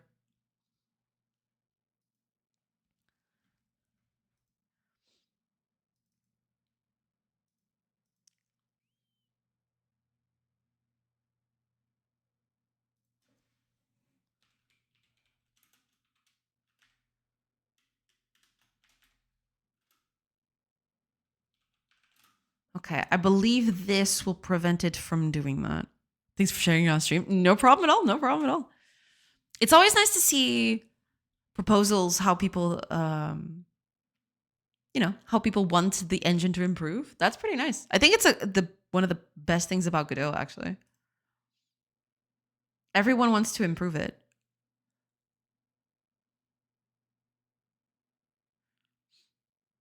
Something like that could be doable as an editor plugin, except the chips, obviously. I guess so, yeah. Okay, let's see if this solves it. There you go. Are you updating correctly, though? That's my biggest fear right now. Oh, crap. It's still not. Still won't let me attack, which is pretty iffy. Are you updating correctly? You're probably not.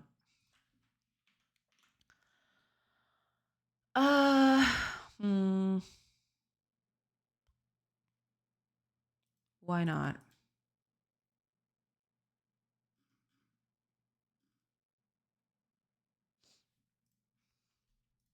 Let me see. I can't click on enemies to attack them, though.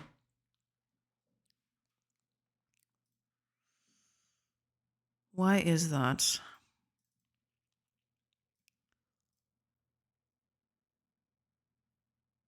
Okay, turn this off for a bit. I want the enemy to be reachable. Come on over.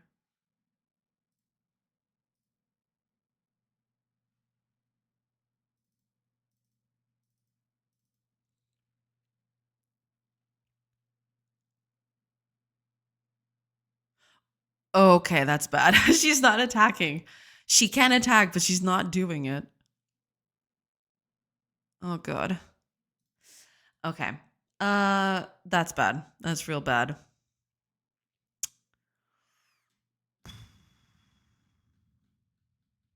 That's pretty bad.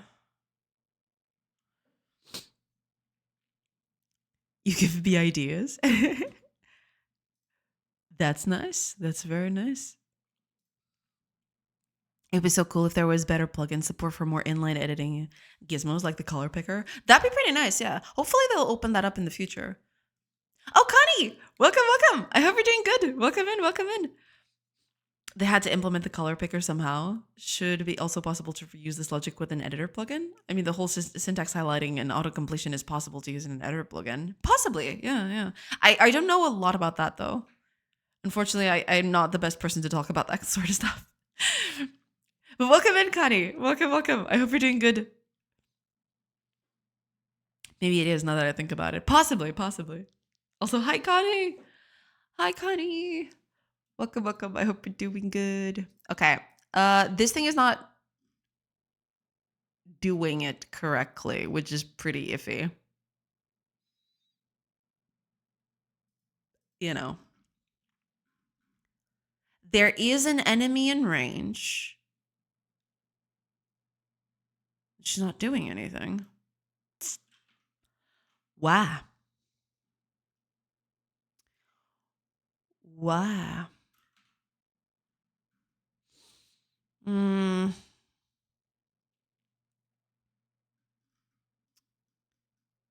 Oh, this sucks.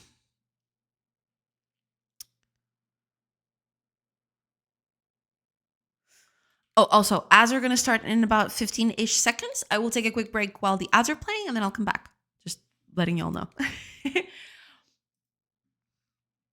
But I will be back in just a few minutes. After the ads start, of course.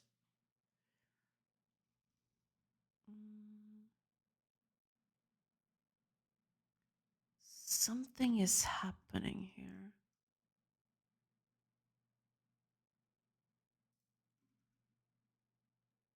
This is not getting updated as it should. Why not?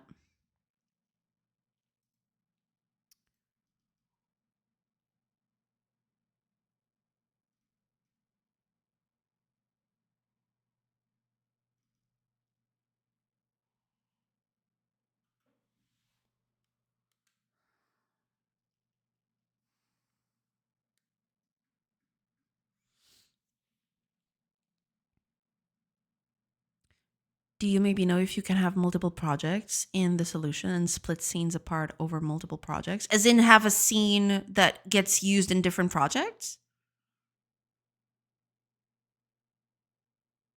I'm assuming you can do something like that.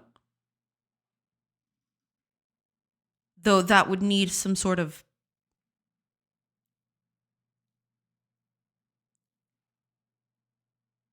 setup, I suppose. Oh, crap, the ads. Okay, give me just a few minutes and I'll be right back. And I'll go over what you're asking about, Connie. Sorry about that. I'll be back in a bit. Pew. Almost forgot that. I'll be back in a few minutes.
Hello, everybody. Sorry about that. All right, let me see.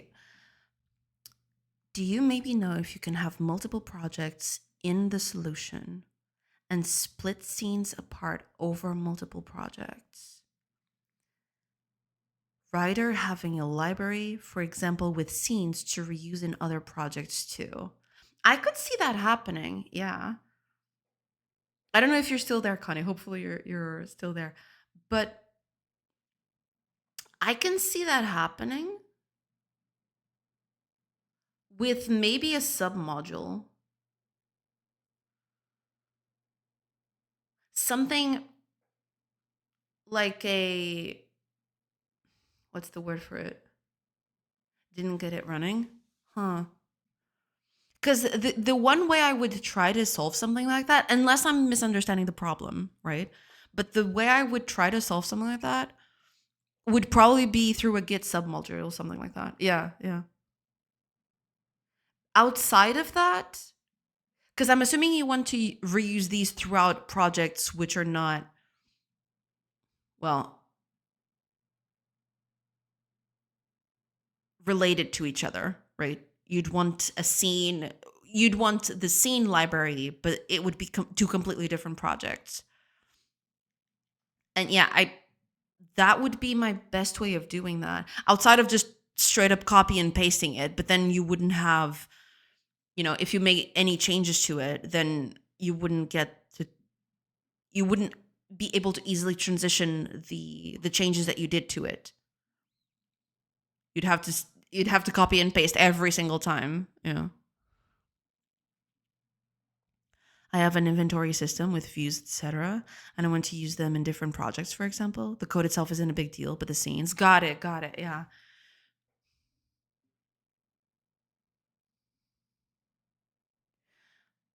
You could also try, besides the GitHub submodule thing, try seeing how they set up plugins in Godot. Maybe that would be a good way to do that. So your inventory system, including whatever scenes, views, etc., you could possibly just turn that into a self-contained plugin, something that you would only use in your projects. You wouldn't publish it or anything, but then you'd be able to reuse it between projects, possibly. GD extension, maybe. Yeah, possibly. Something like that, yeah. Because then you'd be able to, just reuse it between projects, yeah. Hiya, Polymetron. Welcome. I was going to say you can add code as globals, singletons that apply to any project. Could be something like that, yeah. I believe plugins use a similar system, but I'm not an expert on plugins yet. I haven't used them all that much, sadly. Hiya, Kaya. Welcome. This is a break. Is that a break point I see? Yes, it is. I am trying to figure out problems with pathfinding today, because I didn't clearly have enough problems. So now I've got the AI running amok. So, all good.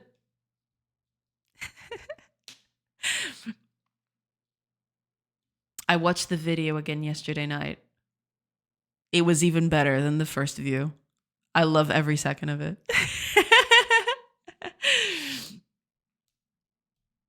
I just wanted to let you know, Kago, because, that video changed my life. It's in the project settings and there are tabs for plugins and globals. Got it. Yeah. I haven't used that all that much because usually I don't use stuff like that. I mostly just use code from other Git repos and stuff like that. Yeah. Plugins / add-ons would be the solution with Git submodules. Something like that. Yeah. But thanks for your opinions about this. No problem. Hopefully that helped. Possibly not, but hopefully that helped, if only a little bit.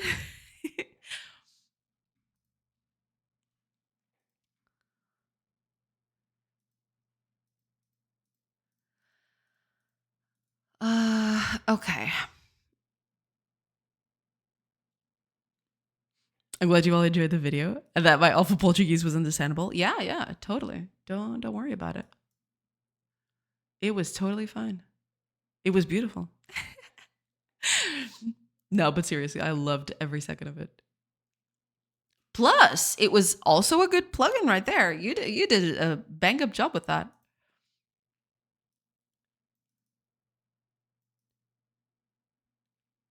This is not gonna.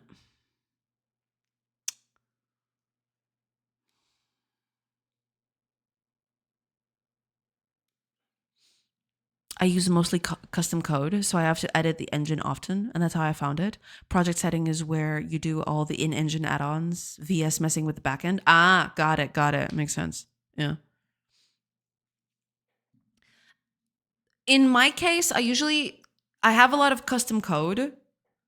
They could be called plugins in a way, but what I usually do is just I have the Git repo for it set up in the code itself. So there's a subfolder in my project with the code that I got in there. I haven't set it up as an actual Godot plugin, at least not yet.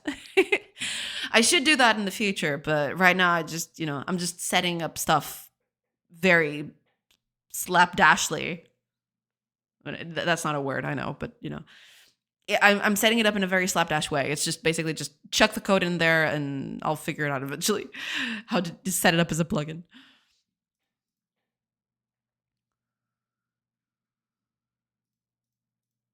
Because back then I just didn't want to get into the nitty gritty of it. I was on that path, but I just worked better this way. Yeah, makes sense. Yeah. Because I'd love to set it up neatly too, having the plugins set up correctly, have everything set up neat and tidily, but yeah. That might happen someday still. Plus, I either want to dev on Godot or build my own engine, so this is also to learn and stuff. That makes sense, yeah. Poor Kago, everyone laughs at the jokes, but no one gives props for the actual work that he put in. That plugin was actually pretty sick. Yeah, that is true. The jokes were pretty good too, but yeah. Work was pretty nice. Okay, I have to figure out why that thing is not marked. And also, the character is just not attacking anyone, which is also a big problem. I feel like it only took a few hours or so. Yeah, but it's still, it's still hours you put in. Okay. So, I don't know if it's going to happen again, but the character is going to come up to us and she's not going to attack even though if we're on range. Yeah, see that character's on range? And she's just not attacking. Something is up with this. Something is definitely up with this. I don't know exactly what it is, but... Am I... Wait, how am I marking? Because if she's doing that, that's because it's not marked as people being there. And it should.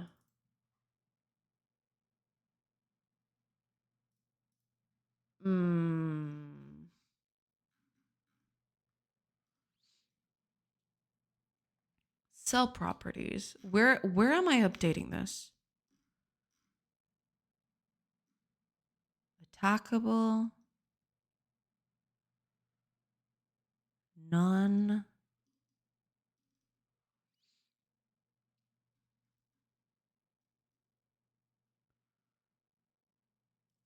Oh, this is bad. Oh no. Oh no, this is really bad. Okay, give me a second.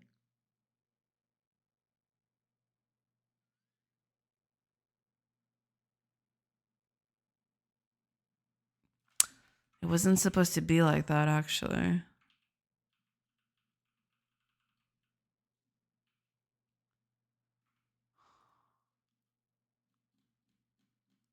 The plugin, a lifelong project where I try to fix my own bugs. Hey, I mean, it looked slick either way. We're going to discuss his radio voice. Yes, we did. We absolutely did. Yeah. We've already touched on it. He has a smooth voice. That he does. That he does. He reminds me of someone, actually. I'll have to check it out because his voice reminds me of a YouTube video. I just can't quite put my finger on it. I'll have to search for it one day. But the voice is very nice. Absolutely. His voice is absolutely nice. Oh, it's this thing. This is bad. He sounds like a Minecraft YouTuber. But it reminds me of a specific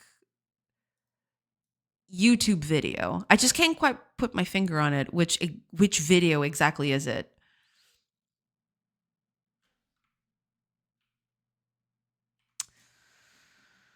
It's this thing. Because this is where I'm checking the occupied by allies and enemies and all of that.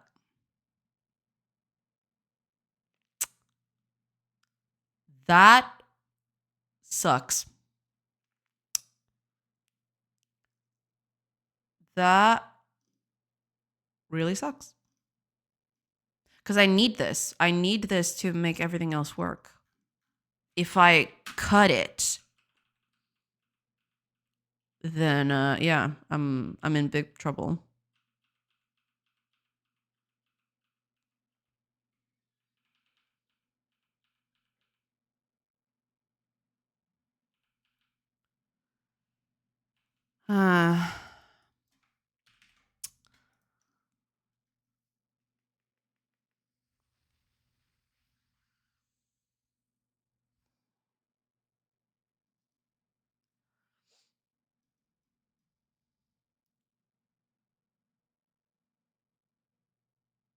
I need to put this in.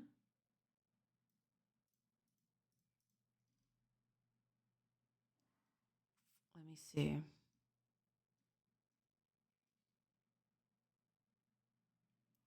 If it's walkable and occupied by the enemy.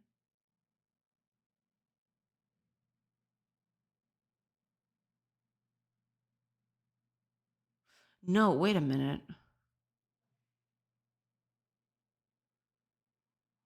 This is not the way to go at all.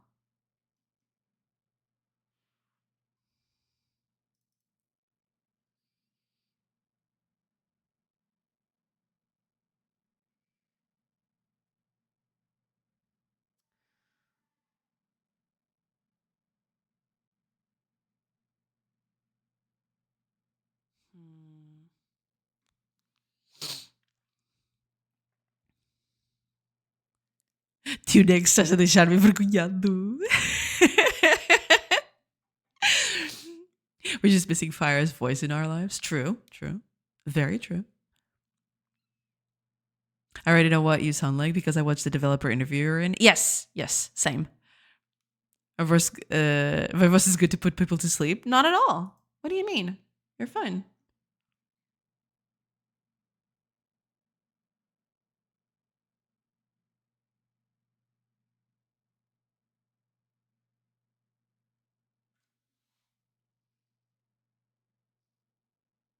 Okay. If it's not occupied, okay, that makes sense. But if it's not walkable, then we don't care. But this bit needs to happen before the checking the costs. For walking, I mean.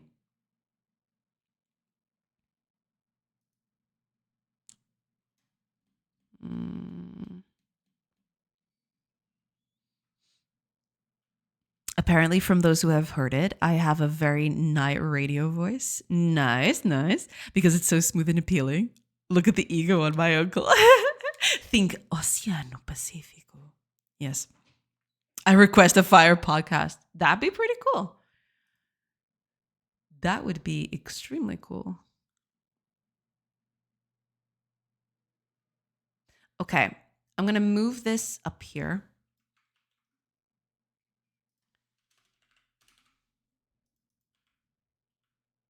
because I sincerely do not care. Oh yeah, this needs to be first, of course. Cost doesn't need to be 0. None of this needs to be here anyway. If there is an entity, we need to mark it, no matter if the cost is 0 or not.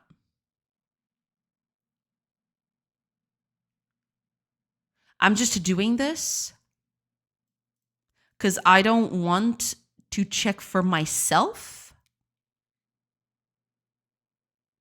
but I can do a different kind of if statement here. Look at these two flexing their radio voices. True, true. Oh, Level Design Cafe. Welcome in. Thank you. Thank you so much for the follow. Welcome in. Welcome in.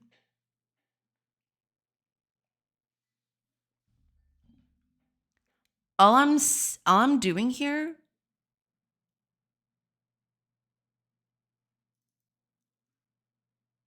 I do have access to myself, don't I? It's this thing. Right, so I technically don't even need this. I can just get rid of this altogether. What I need to do is get the entity and other entity data is different from us. So technically it can't be us.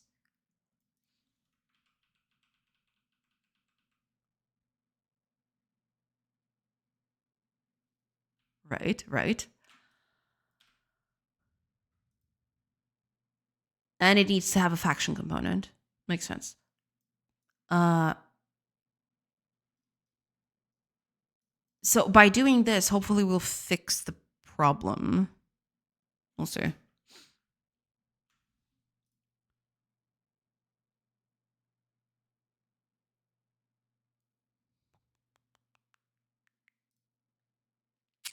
Is that going to work? We shall see. Okay, let's stay in our places. Okay, so far so good. Okay, move to a line.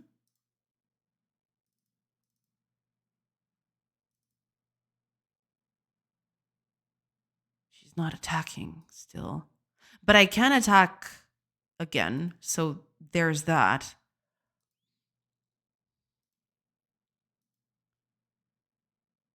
But she is not attacking back. Why? Why are you not attacking?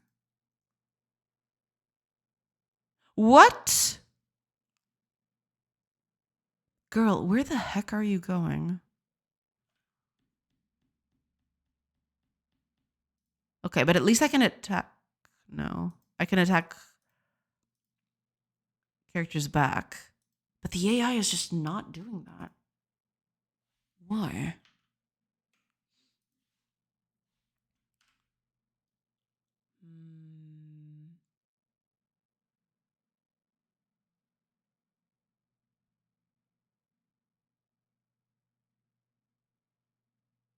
Interesting.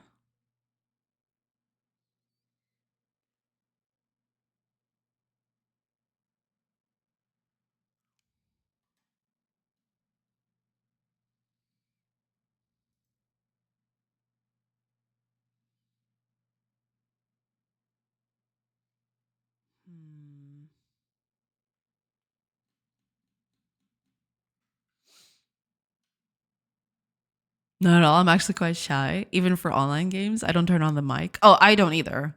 Never in my life. I mean, I do it when I'm with people in my friend group, right? But outside of that, with strangers, never, ever.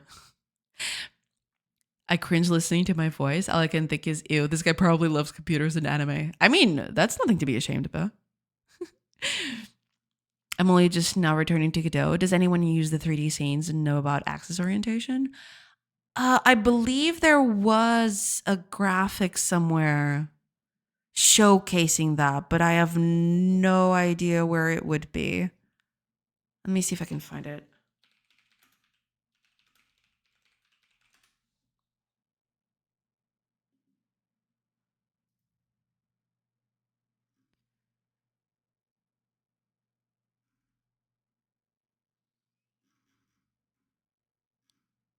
Might be this.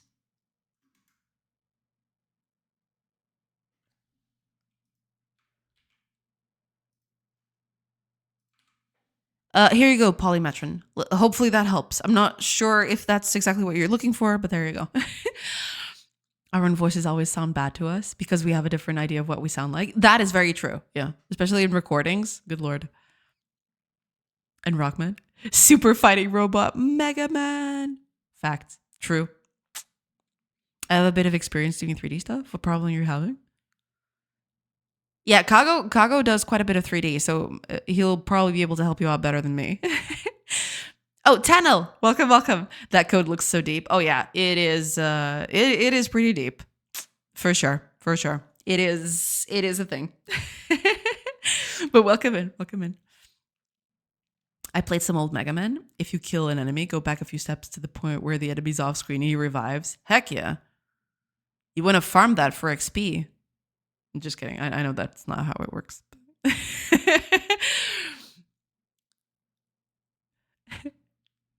That was me when I was playing Diablo 2 for the first time. I'd save and exit, and then I'd come back thinking, okay, I've cleared that map, so I don't have to do that again. Little did I know. The map was now completely different and still filled with monsters. And it took me a while to figure out, oh, okay, it's actually regenerating this every time I get into the game. Because for the first few times, I was very confused. I was a very confused little one. I played Diablo way too early for my age, but you know. Hi, Fourscore. Welcome. And thank you so much for the hydrate. Welcome in. Thank you so much. Welcome. Drinky. Cheers. Welcome in. I hope you're doing good.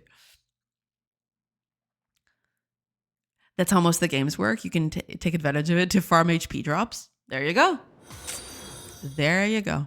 Oh, thank you so much for the follow, Tanel. Welcome in. Thank you. And that happens to all Mega Drive age-old side-scrollers. That too, yeah. A lot of them do that, yeah. Oh, Warmaha, welcome. I hope you're doing good. Hi, Jordan chat. Hi, welcome. I hope you're doing good. Thank you. I'm not looking for anything specific, but I was wondering if it's always been this axis setup. I remember from Freya Holmer's vids that its orientation is different from other engines. I was trying to figure out why they chose this setup for the engine and if people who used Blender and Unity had trouble.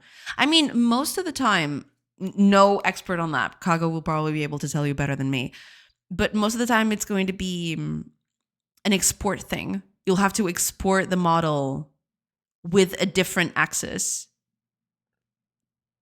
Because they use different axes between, you know, for example, Blender and Godot. So they'll have to, you know, export the models with a different axis in that regard. Yeah. Sorry for the typos, typing fast. No problem. That was totally understandable. So it's not a problem at all. Don't worry about it. Don't worry about it. Diablo 2 reimagined, new version with mod is pretty good even now. I have yet to try the remaster. I've only played the original. But I've heard a lot of good things about the remaster. It's just, you know, never got to it. Oh, Judson, welcome in. The different axes. Oh, thank you. Yeah, there we go. That was kind of what I was looking for. Yeah. Welcome in, Judson. How are things? Hopefully everything's doing good. Yeah. So the difficulty is in import and export, but not modeling itself, just asset conversion? Possibly, yeah. I haven't done a lot of 3D. Jotun and Kago are probably better people to talk to about that. But yeah, I mean, from my very limited experience, it's mostly just, you know, you'll have to export with a different axis. But I might be totally wrong, you know. But that's my initial take on it. I mean, that remaster with reimagined mod. Ah, so there's a mod on top of it. I have yet to see it, but yeah, makes sense. No expert either. Still pretty new to 3D, but I've done a bit of Blender to Godot stuff. And while each axis is labeled differently, they're all consistent in code. So a Blender mesh that's facing forward in Blender faces forward in Godot too. Ah, okay. Gotcha. Gotcha. Yeah. The way Godot does it is my preferred method, but I wanted to see if that what difficulties were. That was helpful. Thank you. No problem. No problem. Hopefully that helps. Okay, I have to figure out why the enemy is not attacking still. What is wrong with you? You know? You got an enemy right there and you're not attacking. What is wrong with you, my guy? What did I do? Because this doesn't happen if I just calculate everything. But clearly there's something happening. If I don't calculate everything, something is wrong, which is bad because that's not how it's supposed to go anyway.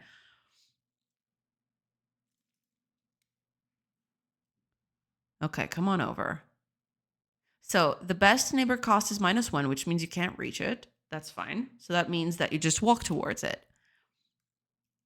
That's cool. Just stay where you are. Okay, I'm going to move next to the enemy. So now there is supposed to be an enemy there that is reachable. Okay. Let's see. We're at 99 minus 161. So this is the character that I've put next to them. Get neighbors a target with best cost.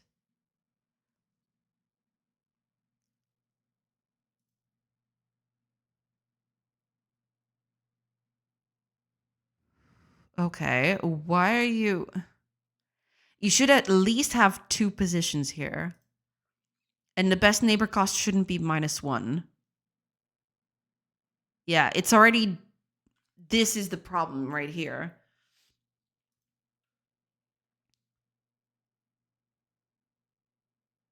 There's only one thing there.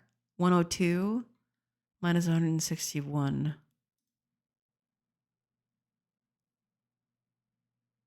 Well, okay. But the cost is wrong.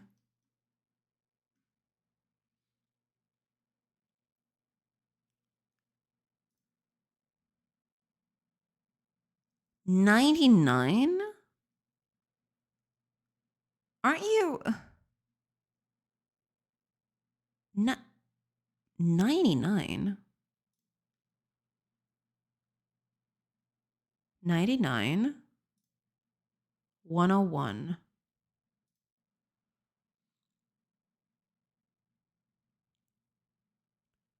Move right. Move down. Move right again. Right. Then up.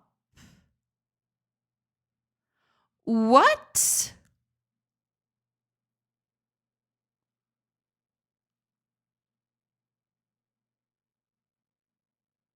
Yeah, definitely not supposed to happen.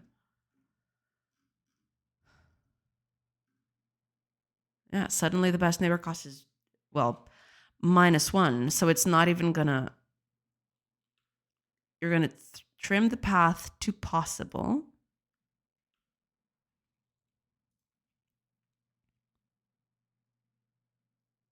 What? Okay, something is definitely wrong. What? NPCs being lazy again? Oh, absolutely. No, something is off with the pathfinding. I'm trying to cull it early for performance reasons. And, you know, things should still be working, but clearly they're not. It did. One of the things I always consider, if it's a single person joined me tomorrow, would I be able to convey my ideas to them in the way that they understand?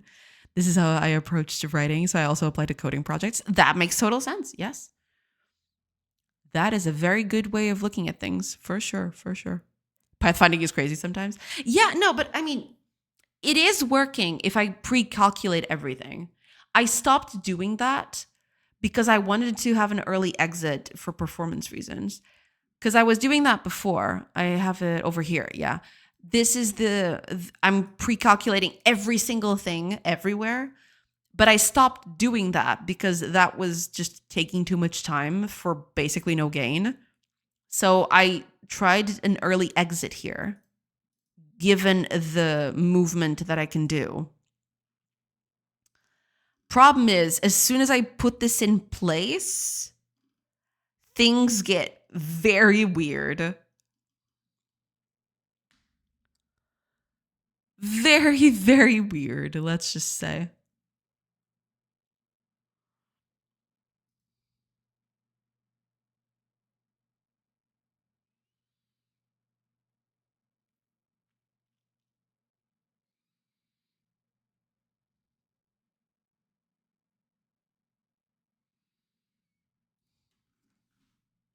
Why is that happening?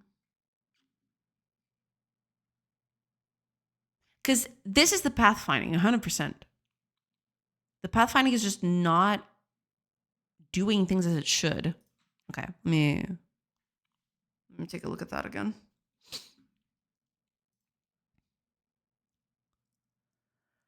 Okay, combat. I don't care about this right now. What I care about is when the enemy goes, which is going to be now. Okay, this is the enemy.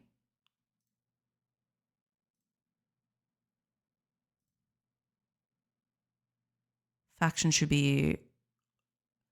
Wait, is one is us, right?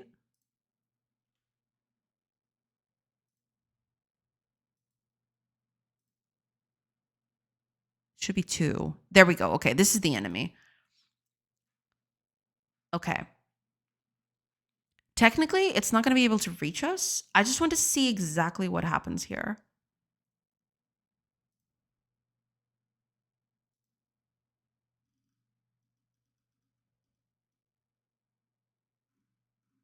Horses can walk up to 10, right? I think that's it.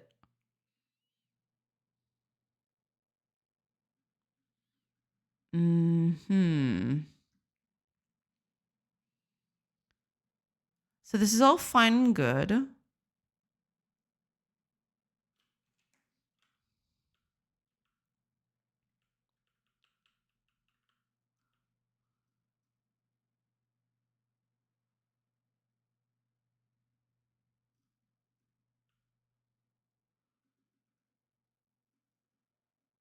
Something is wrong here.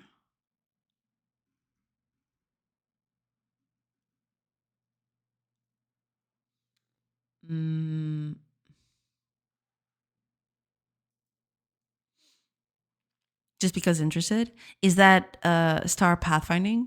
Something that comes with Godot? This one doesn't come with Godot. This is my own tech. Because I did this before I moved the project from Unity to Godot. So usually I rolled my own tech, even back in Unity time. So yeah, plus it lets me do a bunch of other things that I don't think it comes by default with Godot's pathfinding. But yeah, I'm rolling my own stuff. Oh, Ilya, thank you. Thank you so much for the follow. Welcome in, welcome in. Great, game launch will be postponed to tomorrow, and that's all Character 35's fault. It's true, it's true. Coded A-Star 2 some years ago, and it's true. It's better if done on your own. It can make changes. Exactly, yeah. I mean, technically it is working, right? Because if I put in the old version, everything works as expected. My biggest problem right now is that my early exit seems to cause a bunch of issues. So I need to figure out why the early exit is doing that. Because technically it shouldn't be producing this many issues, but you know, 'tis a thing. Oh, little Carlito. Thank you so much for the follow. Welcome in. Okay, besides all of this, I need to go over here. Value is 10.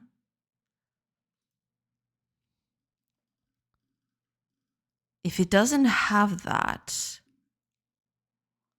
then I'm not even updating. Because movement points, I'm assuming... I think movement points... This might be a horse unit. Because I think movement points is 10.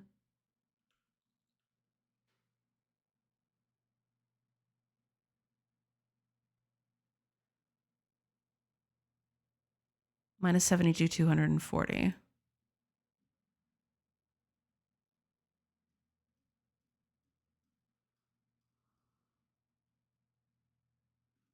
Is it not here? Oh, it's right here. Okay. It's the first one. So technically that one is walkable. So now that one is walkable. Cool.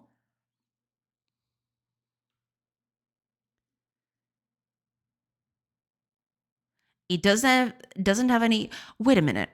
Where are all the occupied by enemy stuff? It should have stuff here.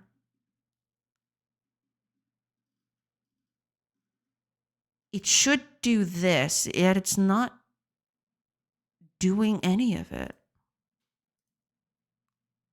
Why not?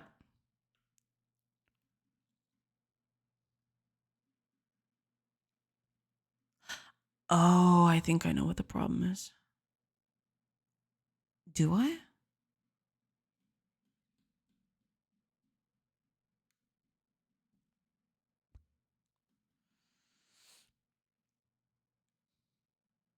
Are you using your own pathfinding or the ASR implementation that comes with Godot? No, this is my own. This is my own. I've adapted it from Red Blob Games, but it is my own. Yeah. Sure, it's a bit hard to get some quarters and strange things to work okay. We were talking a bit about strange things that happens when doing A-Star pathfinding with friends at the job when I had a coffee break. Yeah, because, eventually it'll just happen. Yeah. Your pathfinder algo might implicitly be paralyzing. So your early exits might act like breakpoints instead of early cases. Might be. I'll just have to check. Okay. At the end of the day,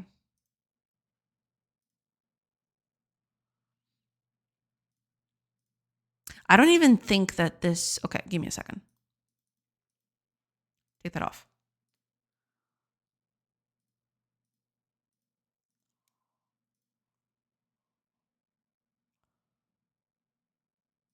That's fine. Yeah, because she still won't be able to attack us from here. So we don't even want to do that. Okay. Let's keep where we are.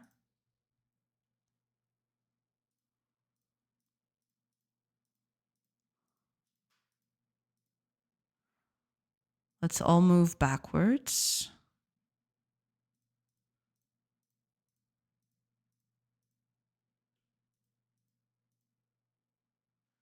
Okay. Move here. Okay. All right. I think the enemy is close enough to attack now, possibly. Oh, it's going to be me again. My own turn order is turning against me. Okay.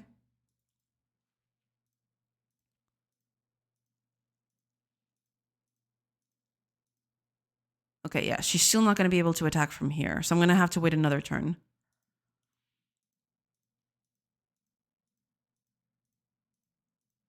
Okay.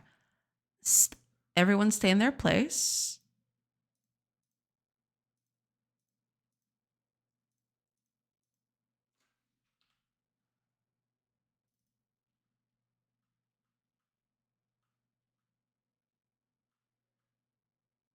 Oh my God, are you kidding me? She went to the bottom of the turn order. I'm going to have to go through all of these.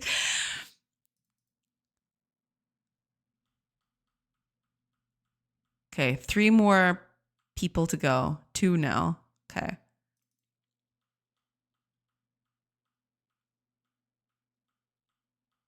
Okay, last one, hopefully. Pass turn. Okay, it's her now. Okay.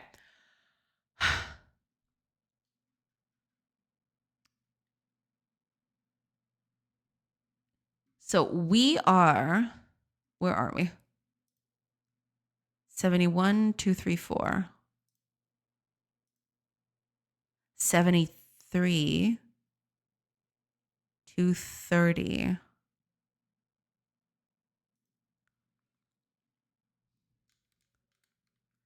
So she's going for the top one. Makes sense, kind of, sort of.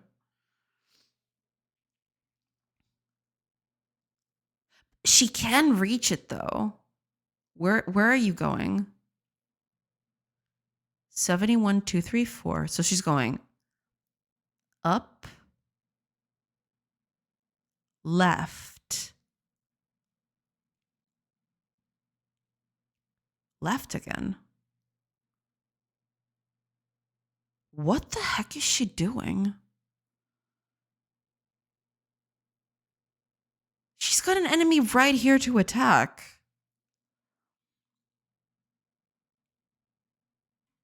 Am I?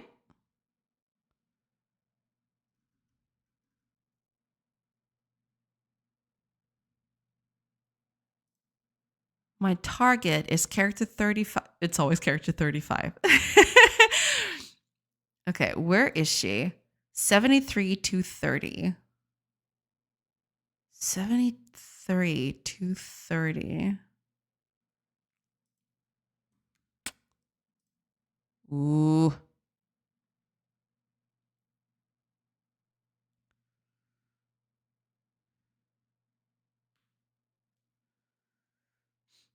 If threads should make sure data is okay when early exit happens. No, I'm not threading that yet.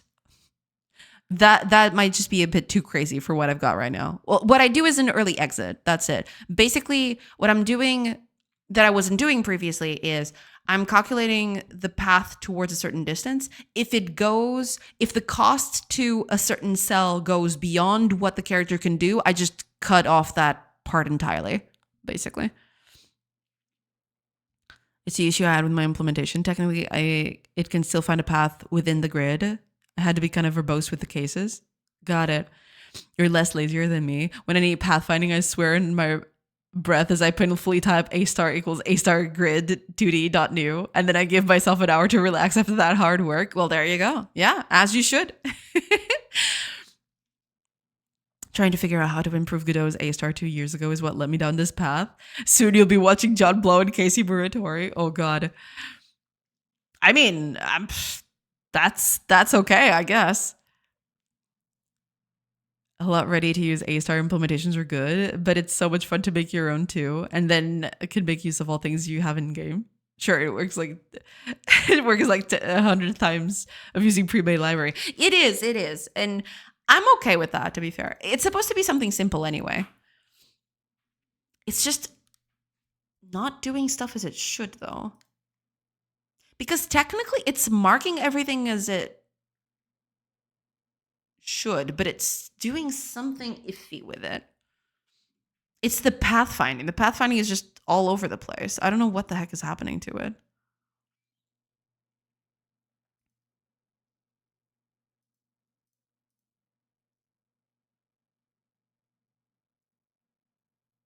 This is my target. 74, 230, 73, 229. Why is the best cost -1? That doesn't make any sense.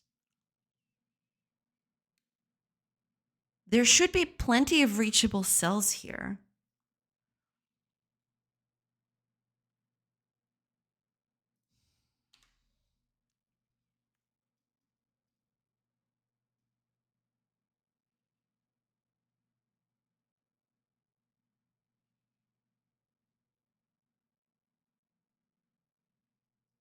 I see. If it's occupied, then we continue.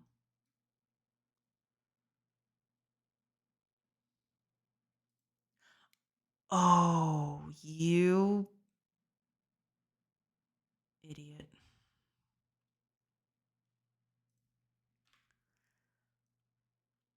Because the default is -1. Of course it is.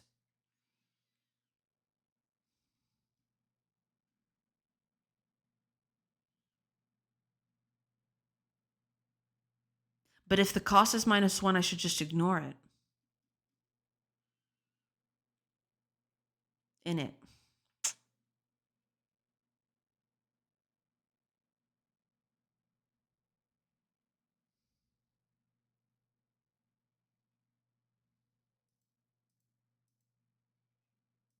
Okay. Let me do a quick thing here.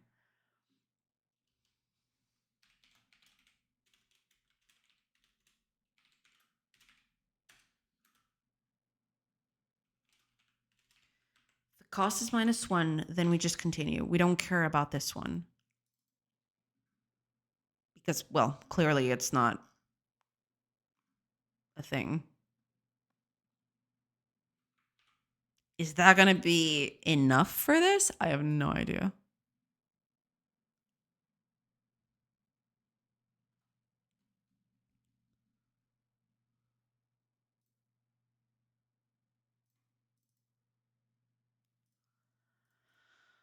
Okay, where is the enemy at? The bottom. Okay. Up you go.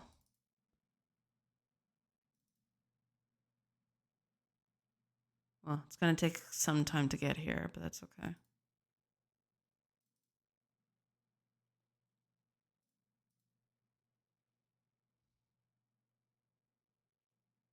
Okay, moment of truth. She can reach this character. I'm going to give her 2 options.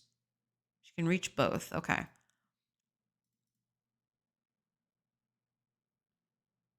Ah, she attacked this time. Was that really all I needed? Just to do this? Let's see. Oops. She's still going this way because that's the lowest health character. That makes sense.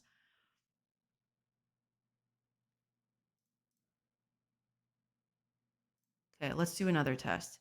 She's going to kill this one. Yeah. And now I'm going to have her attack someone else. After that, I'm going to try to move that character out of range. So she can't attack this one. She'll have to attack someone else.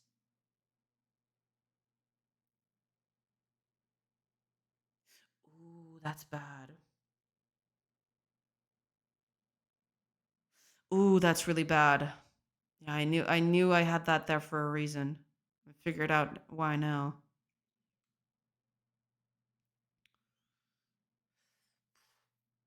Okay, anyway.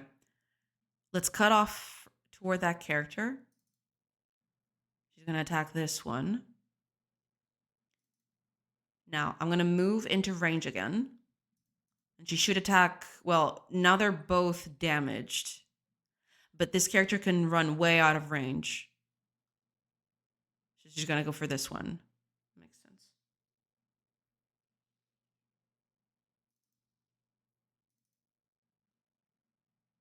So even if I put this character here in range again, this one is the most damaged. So unless this character can't reach her, she's always going to choose this one every time.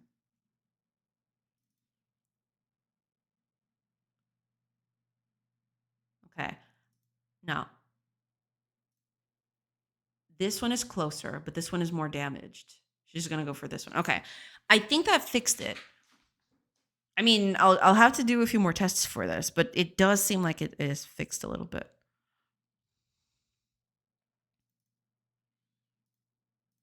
And I can still attack, so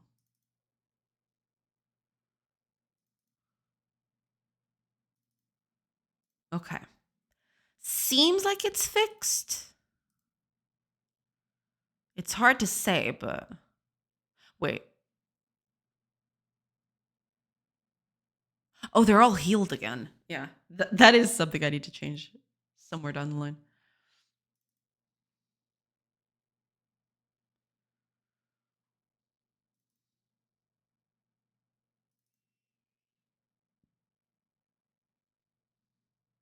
Okay.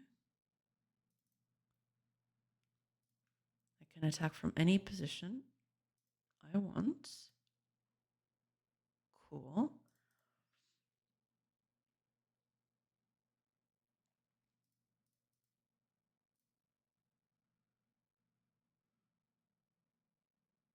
She's not going to be able to reach.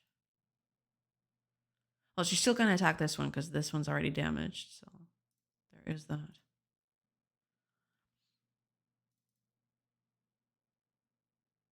Okay. I think that's it. I think that fixed it. I do need to make this a little bit less finicky, though.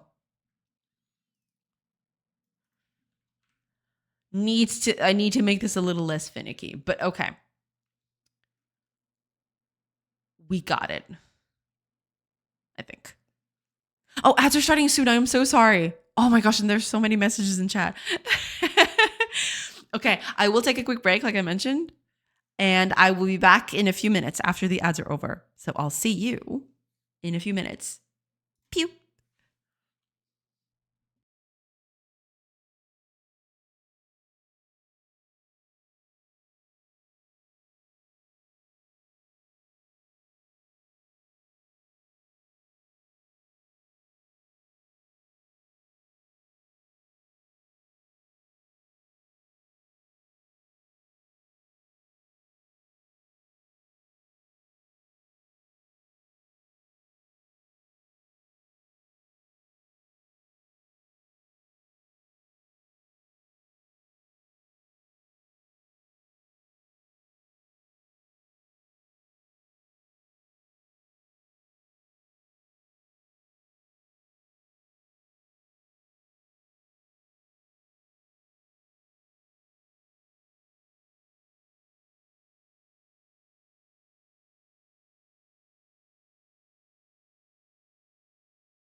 Hello, everybody. Sorry, I took a little longer than I wanted to, but I am back. Hello, everybody. Okay, let me catch up with chat real quick because I already had a few messages when I left. I can't even imagine now. Do.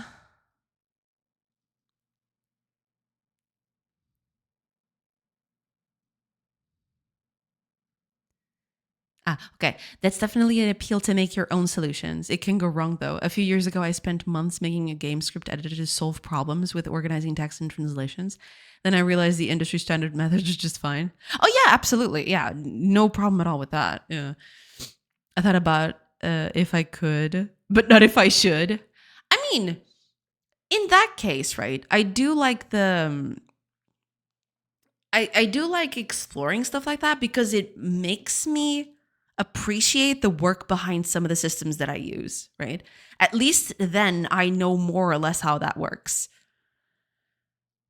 It's not just about doing something custom. Sometimes it's about learning how the thing works or how it can work. You know, there's several ways of doing things. That means it's searching multiple paths at once. So it's checking your valid direction at the same time, causing conflict in your timing. Things you're trying to solve industry issues or make it better for you?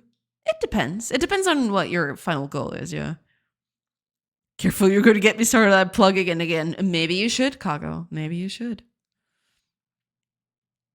I know, I thought about not saying anything. Don't worry, we won't send a bunch of messages during the ads. Okay, thank you. I appreciate it. That would just be inconsiderate. Finds big list of messages to send while ads. Time to start writing. Writes like a wind GRM song reference. Let's go. And anyway, that's my theory on the meaning of life and the secret of making lots of money online. Save it to a text file so I could delete it from chat, and done deleted. Yeah. Sadly, we will never know. You scared me. I was testing the long dark hallways of my game in the quiet. Well, I'm sorry about that. I'm sorry I scared you. But okay. I'm sorry about the little scare there. But at least the pathfinding seems to have been fixed. So I'm kind of happy about that. It does still need a bit of fixing in some other places, but if it works as is, then I'm okay with that.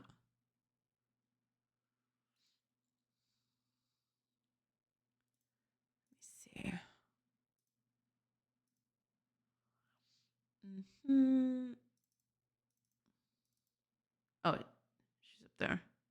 Yeah, that I have to fix too, but that's for later.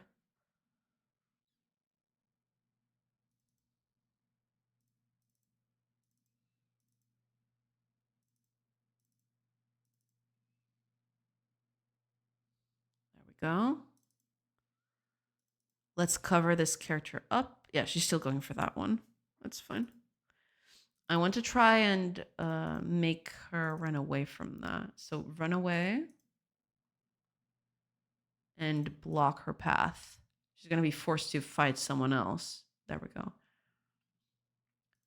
But if we bring this other character back, she's going to go and attack that one because that one's more injured. So she'll prioritize that one.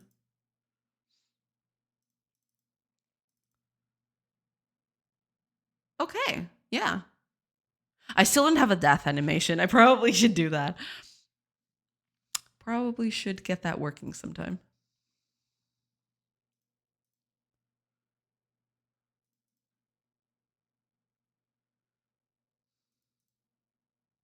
There we go. Okay. All good. All good. That is fixed. So let's get something else done, right?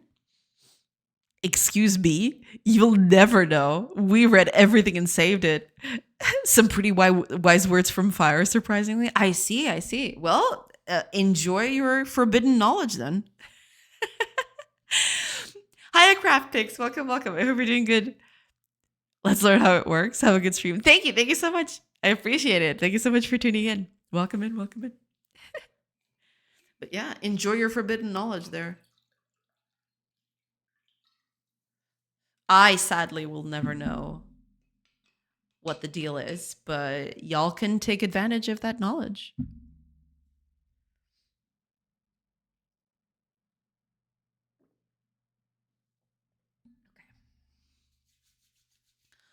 Okay. Given this, given that I've managed to fix at least this performance issue. There are a few others, but I'll have to give them a check in a bit.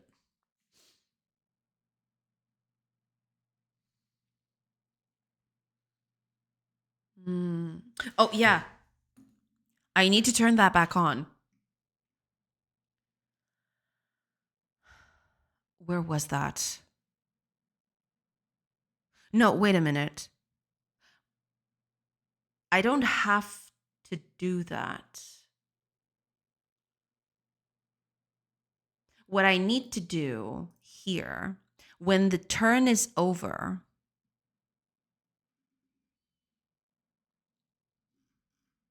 well, technically when the turn starts too. Mm,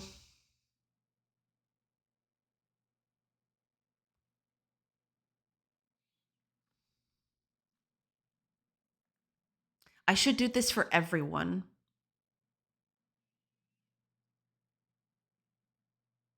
I need to update everyone. Because that was the problem that I was having over here. You'll see if I do combat here, then you can see the problem. So right now, it'll only happen when an enemy comes through. Let me just move up here. Come on over. Oh, it's going to take a while. Come on.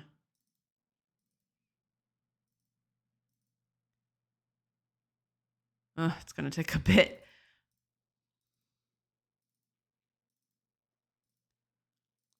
Okay, so for example, she's going to attack this character. So the character in the back, she can't reach because of this character.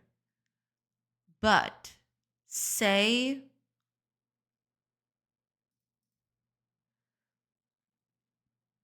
right, so the character can't reach this cell right here.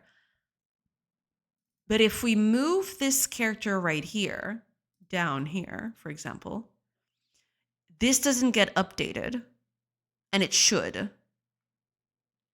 I need to, so whenever I move a character, I need to update every other character's pathfinding.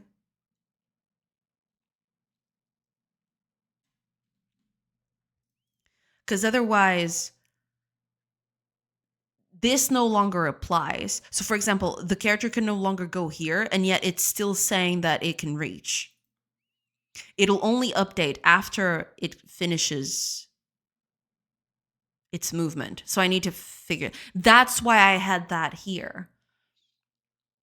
That's why I turned it off. But what I probably need to do here is whenever a turn ends, I don't just update the actor itself, I update everyone.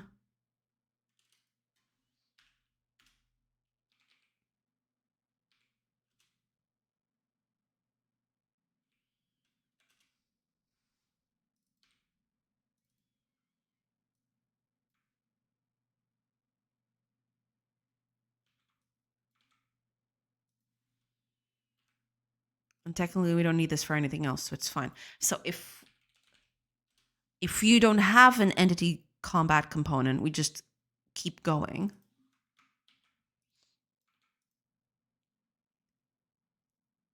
If not, we update the cell properties. And we need to do this on turn end and at turn start.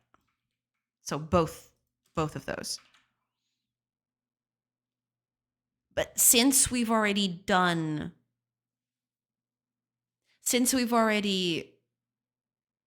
made it more performant to make those calculations, it shouldn't take no time at all. It should take no time at all. Let's see if that's the case. But actually, I want to see what I'm doing. I'm going to wait a few days so that the characters can cut all the wood and stuff. Let's wait a month. There we go. Let's combat. Okay. That way we can see everything. Okay. Let's see. So right now the character can't go here. I'm going to move this one. Now the character can move there. And it's marked. If we do this though, it's already blocked again. And that should be it. So every time we move a character, regardless of who it is, everyone else gets updated. Which is exactly what we wanted. So if I move here, yeah.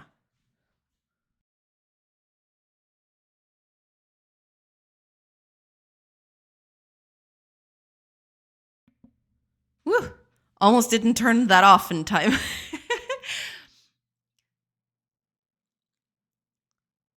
So I can't, the character can still move, but if I move here, suddenly this character can no longer do anything. Okay, so that's fixed. Hopefully that'll keep everything in check. We want to update everything at every turn for everyone, because then we will get all the... Well, wait on a minute. If I do this at the turn start... Oh no, but everyone... Yeah, because if someone makes a move, it can cascade into other entities. That's why I need to do it for everyone.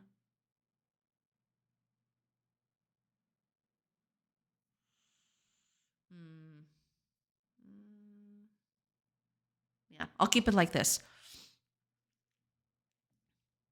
I'm actually gonna...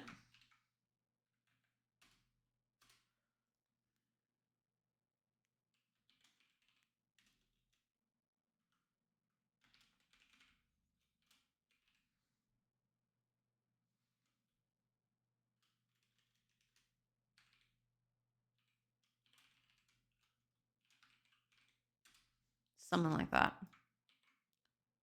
And then we'll use that both because it's the same thing. So easier to keep code in check, I guess.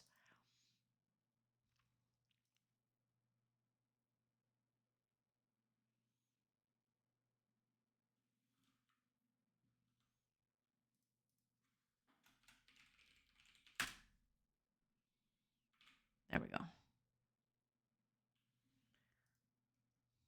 Easier to do it that way. I like the part where Fire suggests stealing walking sticks from old people and demanding 3 months social security for its return. Damn. Okay, I'll tell you. The secret is to ban him and Kago from chat. Then you'll have a peaceful stream leading to a more healthy state of mind and you'll finish your game and be rich. There, quick, so I can delete it.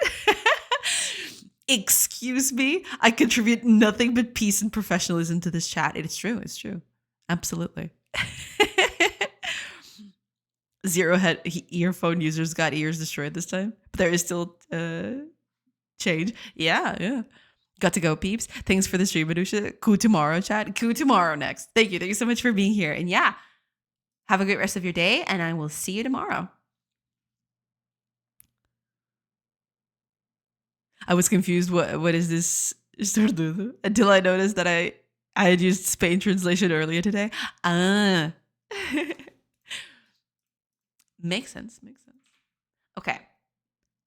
That should be it. So no more pathfinding problems, no more stutters, no more anything.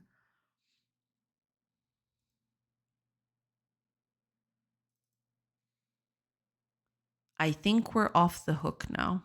I think we're good.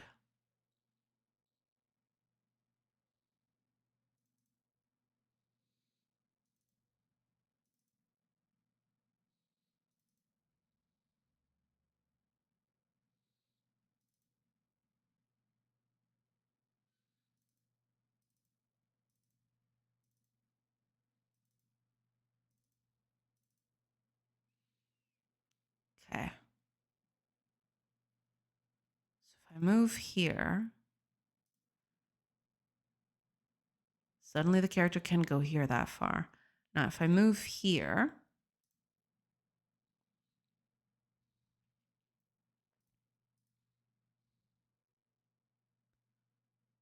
okay.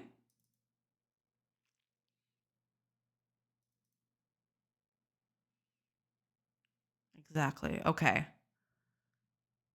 I think this is all I needed for this to work.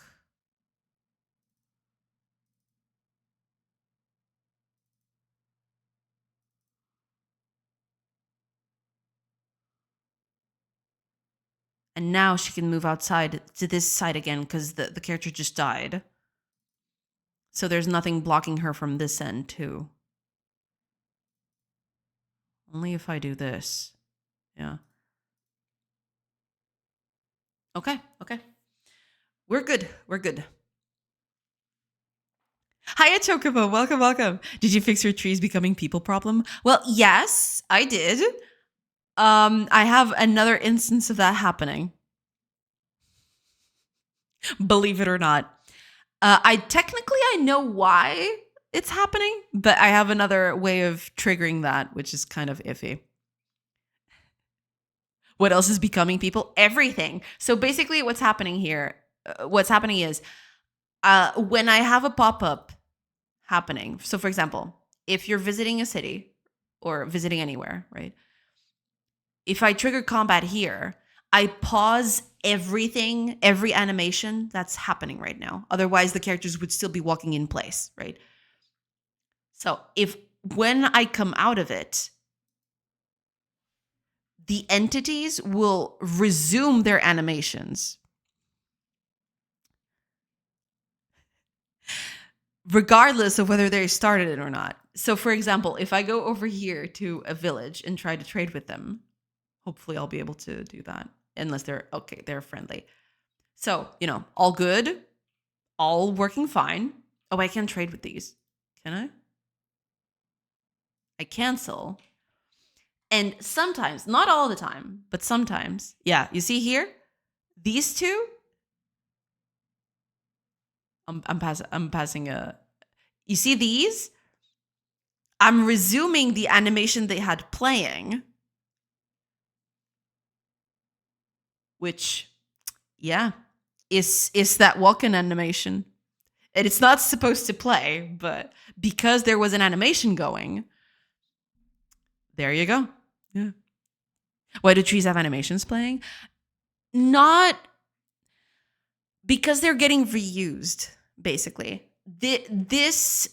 All of these renders that you see right here, these sprites, I'm basically putting them in a pool and I'm reusing them, right?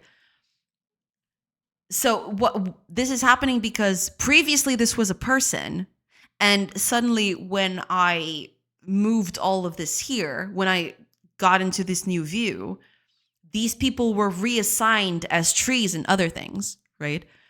But the animation for them walking around and doing that, still there. You're using a human instead of a tree. Yes, that is exactly the problem.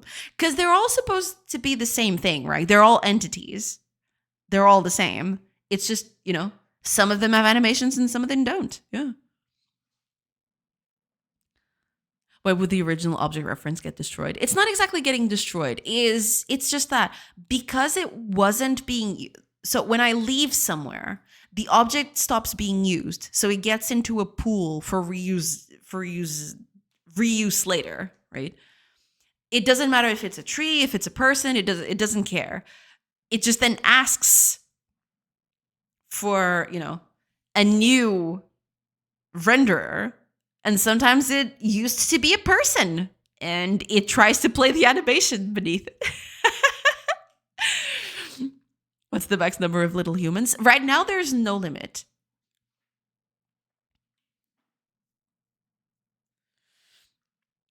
So this is probably the design. Yeah. I need to fix that. Yeah. There's multiple ways to do this. So the way she is using it, they're reused before they're done being used for the first time. Yeah, I need to. The problem is not even that. I can fix this, and I'm probably going to do that next. It's mostly because the animation is still there ready to be played when it shouldn't. It shouldn't have any animation in there.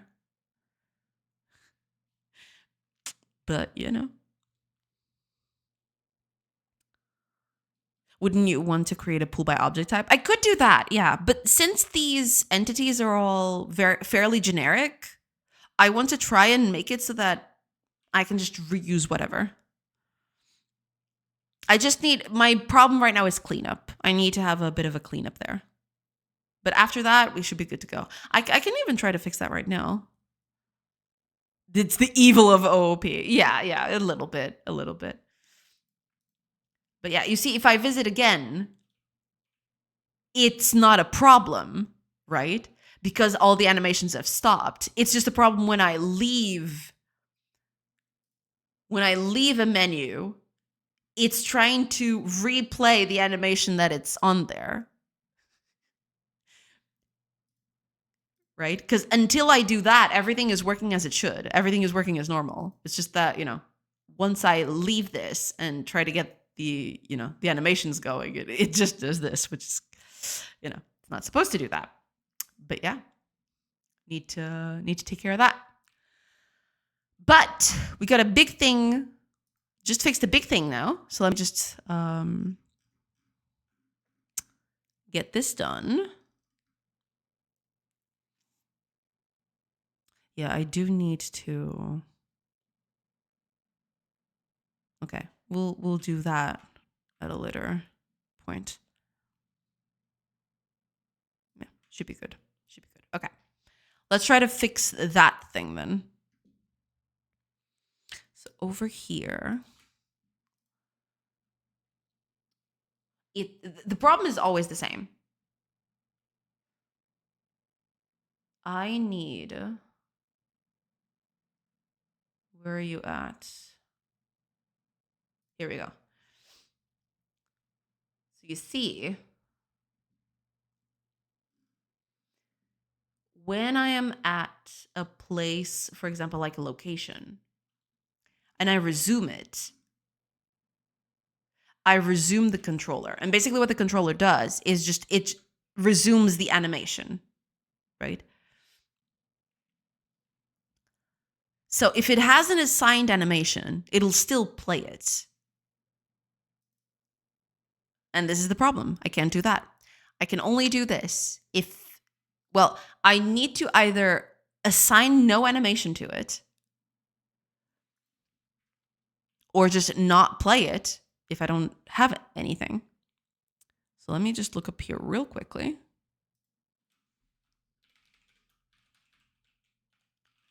Because I would like to set this to null, not have an animation at all. I don't know if that's feasible though.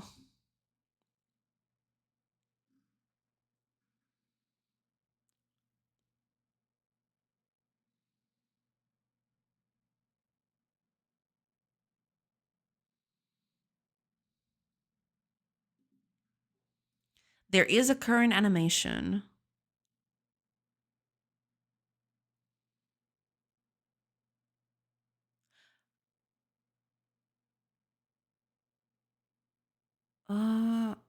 Let me check on something. Just check something real quick.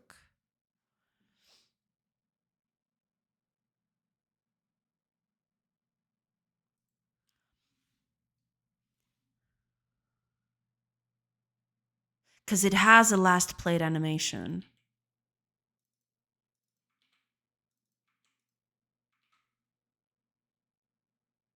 I wonder if that fixes it. Instead of the assigned one, I'll just play the current one. Because that would be the one that is paused. Right? That would make sense. It's an enemy. I think it's evil that could be done with OP. No evil of OP. In some languages, you cannot even do much against that, like JavaScript. Yeah. Okay. Right. Leave. No humans. Try that with somewhere else.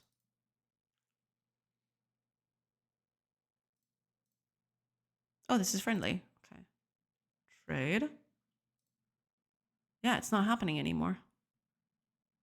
Because it doesn't have a current animation.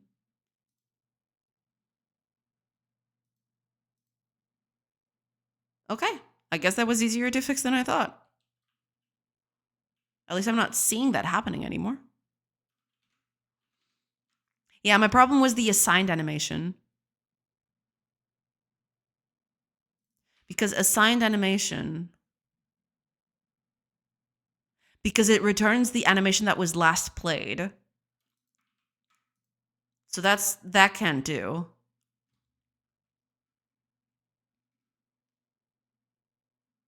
It needs to be the animation that is currently on there, not the other one. It's an easy bug to do. Yeah.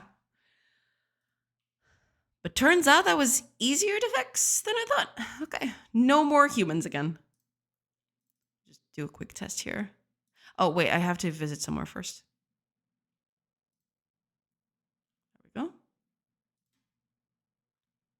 I can even, well, no. Well, more or less.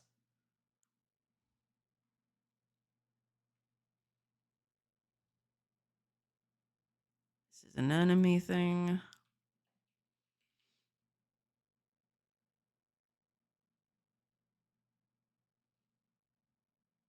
Enemy. Are these all going to be enemies just to spite me?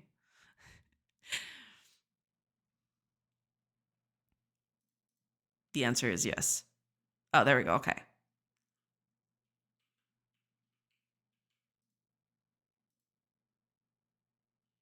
Seems like everything is still intact.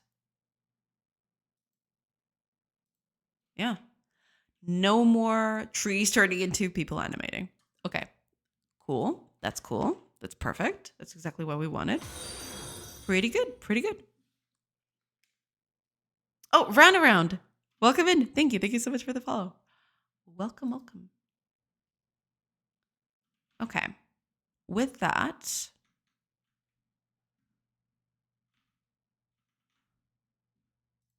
okay. Let me just look up here.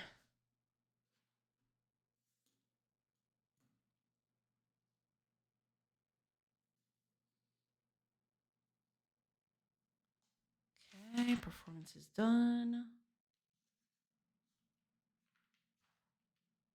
Well, kinda.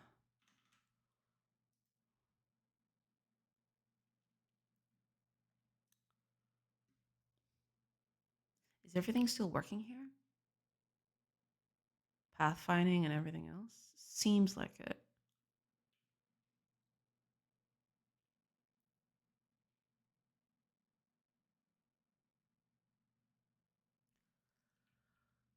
Seems like it.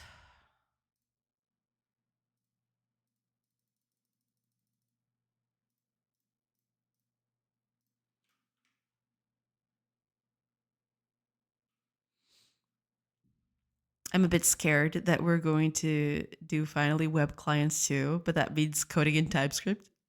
Sure, good thing it's not JavaScript, but not sure if happy even with TypeScript.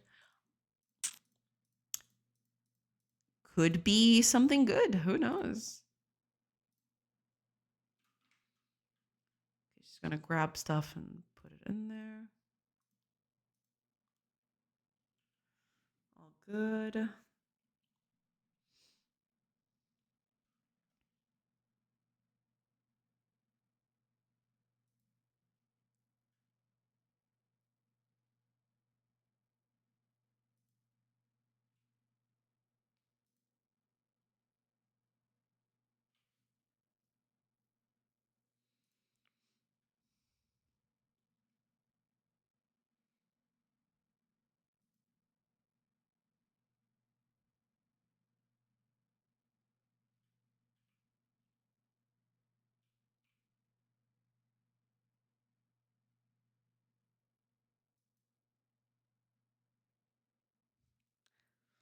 It's not good. They change everything so fast in all those libraries, breaking changes coming faster than fixing bugs. sometimes they tend to, go wild and loose.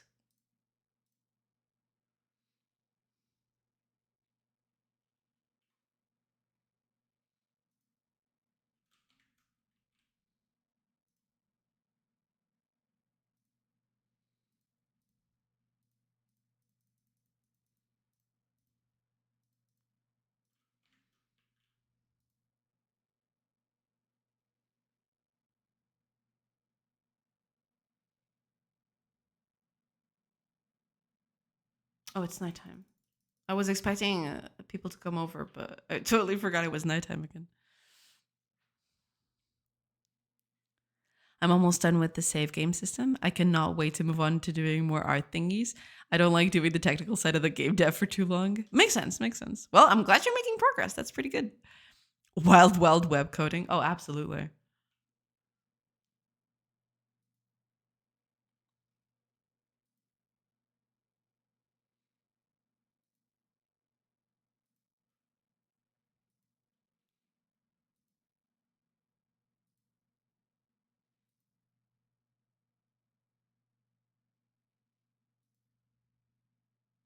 Well, pathfinding still seems to be working pretty well here, so all good. Save game system is pretty hard when there's changes to game that breaks usually. Yeah. And you need to have versioning systems for the save games and everything. It's kind of wild.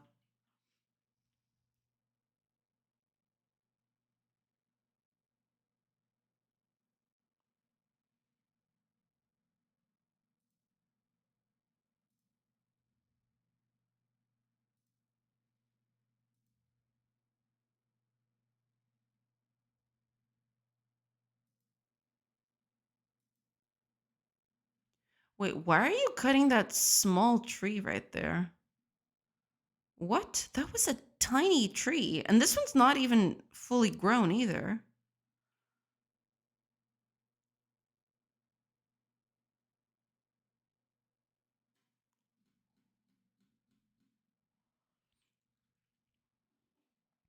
I have broken my game so many times during this bit. Yep. Version system to save so other version could load other version saves. That is hard. Oh yeah, absolutely, absolutely. I am not looking forward to doing a save system for this. Why are you... Oh, wait a minute. This tree is 148. Yeah, it still looks tiny.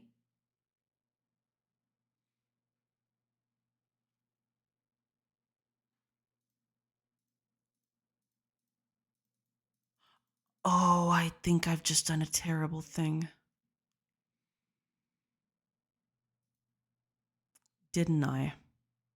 I totally did. Because the trees ain't growing. I just realized. Yep, I screwed up. Give me a second.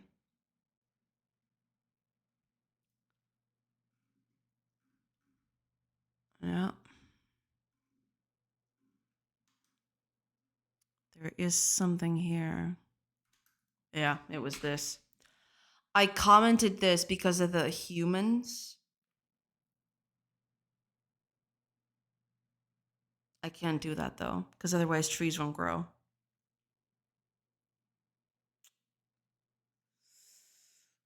I'm gonna have to bring this back, but the characters are gonna look all wonky.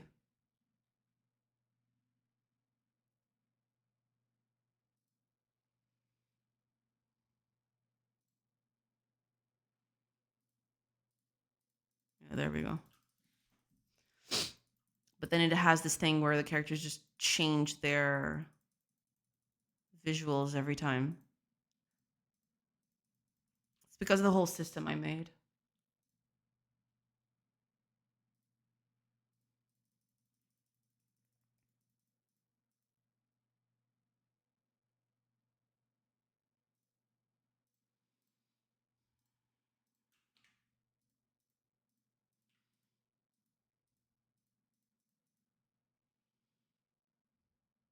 Hmm.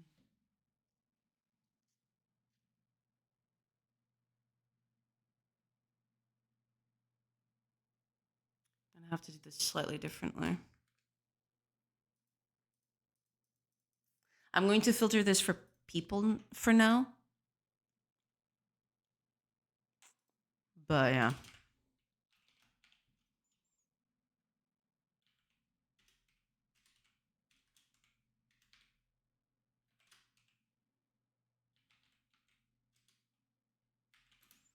What do we got here?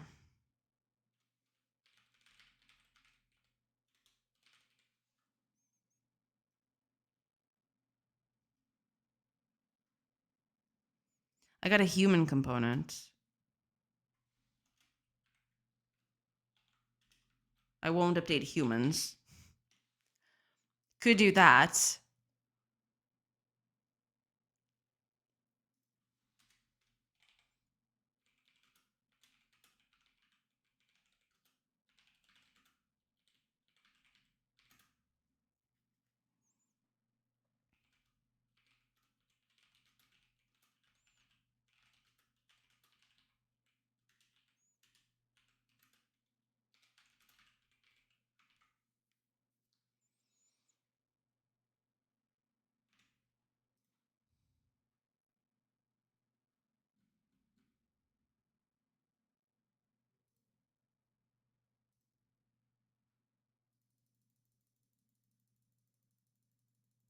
Wait, don't they have a human component? Are you serious?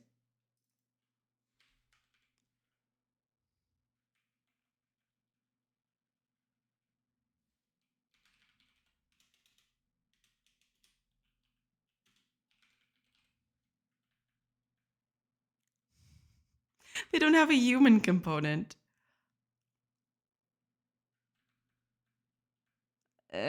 Sure. Give it a faction component. If it's got faction, then I don't want it updating anyway. But that is a dumb check to have.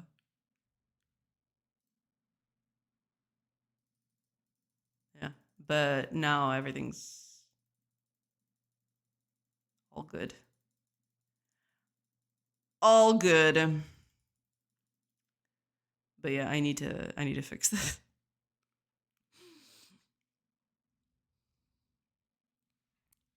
Mostly because I have level state saves. So if a door was open on save, it's open on load. Yeah, makes sense. That makes total sense. Yes.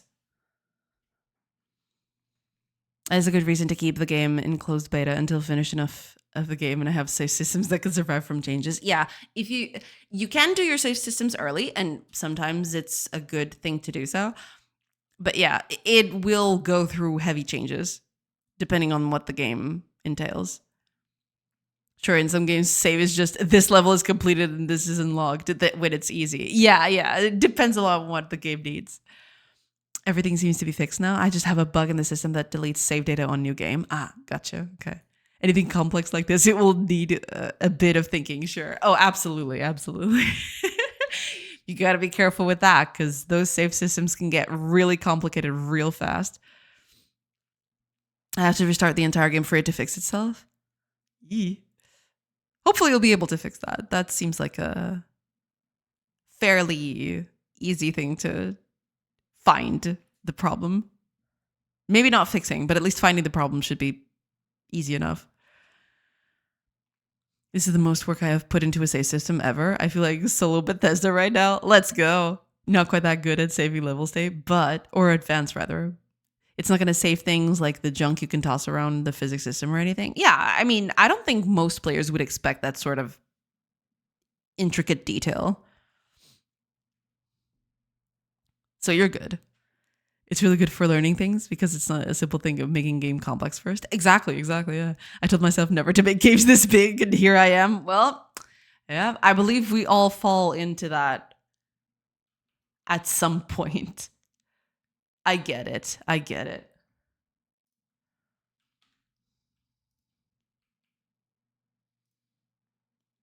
Ah, that's not a good place to do it. No. Damn it. I just ruined everything.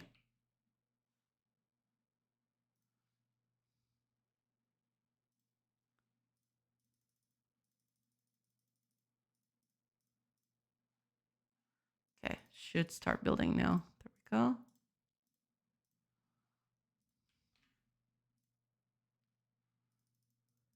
It's got to build a second building. I mean, yeah.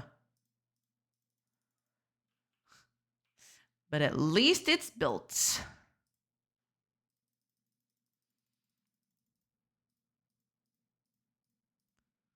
There we go.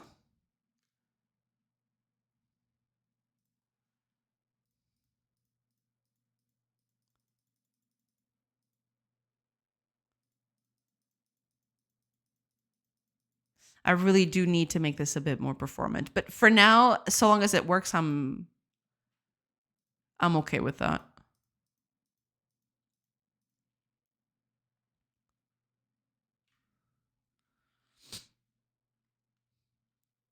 I think you can make pretty easily that save game. You've done so much already, but sure, it takes a bit of thinking and time. Yeah, I mean, in a way, making all of these systems with components and everything should make it fairly easy to make a save game. It's basically just saving the state of every entity, right? You just go through every entity, save their data, and just load it back in. But it might take some time. Yeah, I'm gonna have to workshop that a little bit.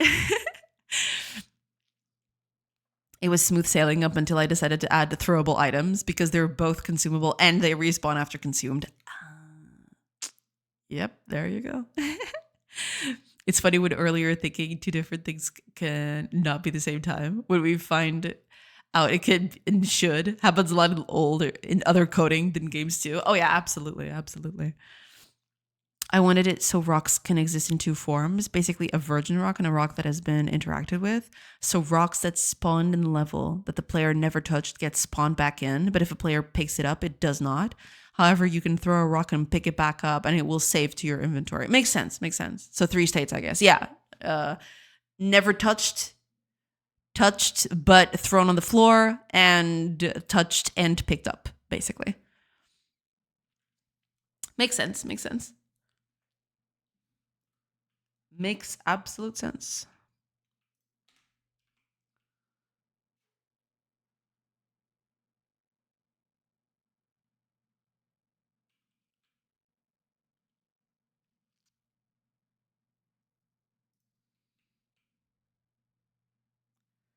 Was struggling with that for day 6 now. Yeah, I mean, save systems are always going to be complex beasts no matter how you slice it, right? But yeah, it is something. Eventually you'll get there. Eventually you'll land on the solution, and then you won't have to, it's just tweaking here and there.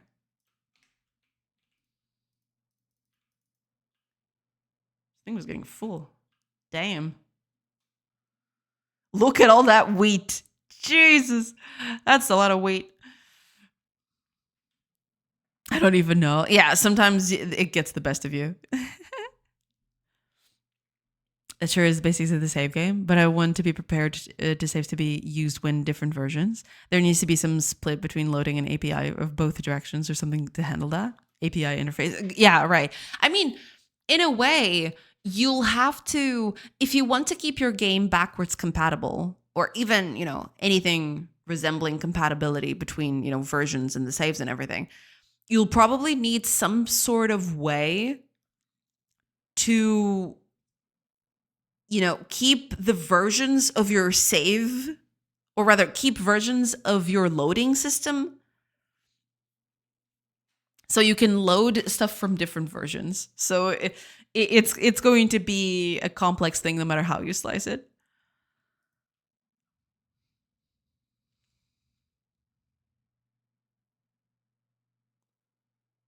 Okay.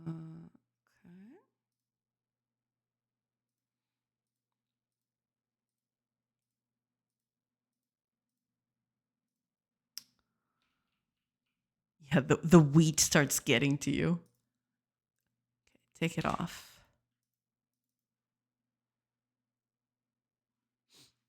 Can be like upgrading the thing too from version to the next, and what goes until the current version. Yeah, exactly. Yeah, for sure.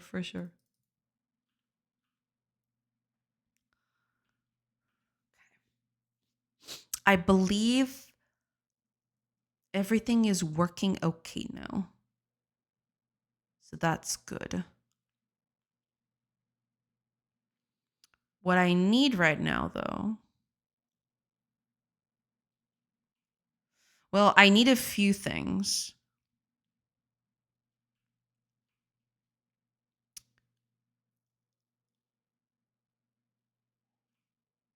But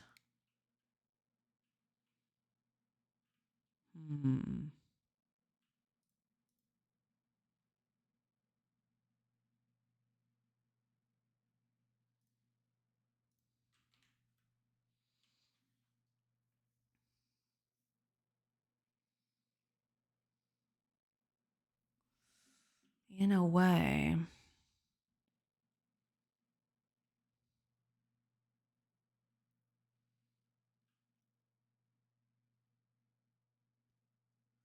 I'll have to see exactly.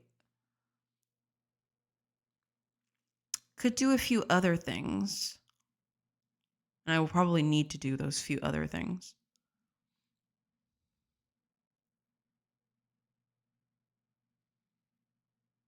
Hmm.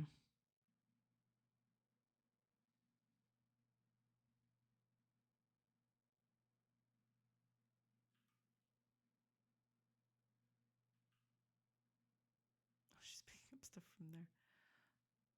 Wait, what are these characters doing here?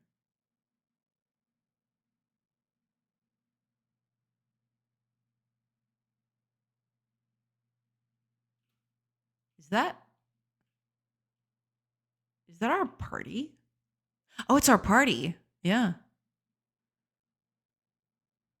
Because no, wait, I'm there. They were supposed to be here. Why are they down here? They were supposed to be here in this corner instead. Uh-oh. That's not good.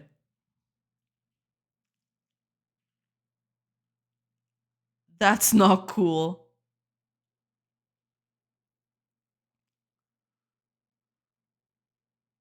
Okay. I'll have to fix that at some point. For now, it'll do. I think what I'm going to do next, oh, yeah. Ads are going to start in about 30-ish seconds. I'll take a quick break and then I'll come back and I'll work for the last hour of the day. On stream, at the very least. But I think what I'm going to do next hour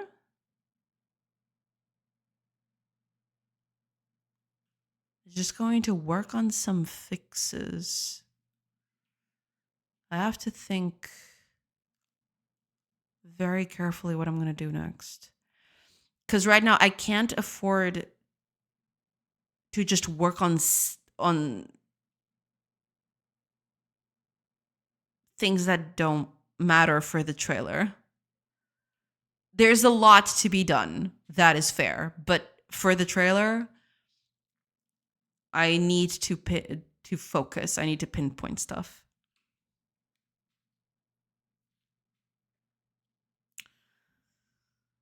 I think during the break, I'll have a quick run through my mind of what needs to get done. And then use that as my next thing.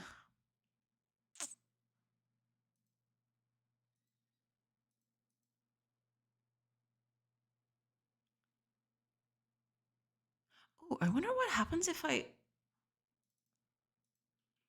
make two houses next to each other.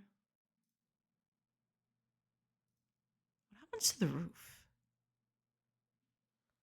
Oh, okay. Ads are in progress. I'll take a quick break, like I mentioned, and I'll be back in a few minutes. So I'll hopefully see you on the other side. Pew.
Hello, everybody. I have returned. Okay. I have a lot of ideas for stuff that I need to do. Right now, the performance is okay. So I think I'm going to stick with this for now. So we'll see. I just go through chat. Some Steam games that are in early access does breaking changes to saves when they just change too many things. Players usually are not happy, but if needed, if it's pretty accepted, if they do it regularly enough. Yeah, that's the thing. Yeah, that's also something. I'll have to take that into account. Yeah. I probably won't allow for people to save, and I'll be upfront about that for a long time, and I'll only let people save after a big time in development is passed. Because otherwise, yeah. When the game is released, the sure gamers get angry if saves are broken. Well, even that happens sometimes, no matter how big the company. Yeah. I mean, that is something that can happen pretty much anywhere. I have to check a friend. See you later on the other day. No problem at all. Thank you so much for being here, Warmaha. Thank you so much. I hope I didn't miss you, but I'm really sorry if I did. But thank you so much for being here. I do appreciate it. Oh, AKA Schematics. Welcome in. I hope you're doing good. Hello. Very cute emote. That is very, very cute. Welcome in. I hope you're doing good. Welcome. Okay. Given this, I don't know why they're going off on their corner though. That's so weird. What if I move them? What if I could go here and visit? Suddenly they're all here now. Makes sense. But if I go up there again, why are they?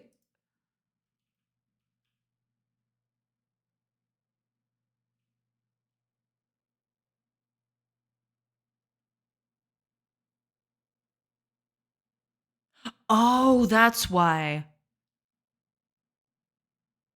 I probably left while they were moving towards a certain place. And now they're all assigned to this bit. Oh, God. That's going to be something that I need to fix. But that's not going to be an easy fix. That's going to need quite a bit. But that's okay. We can deal with it later. It's fine. Okay. Given that,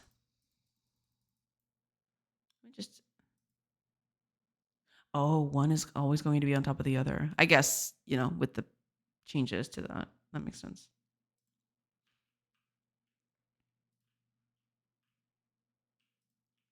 Oh, right. I can't build there. There's not enough space.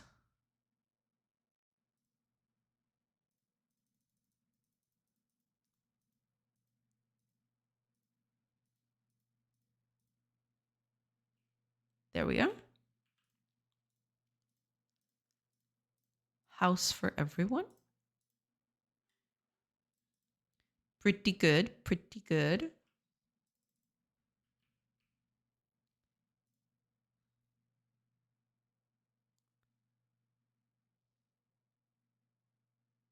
There they go. All going home. Okay.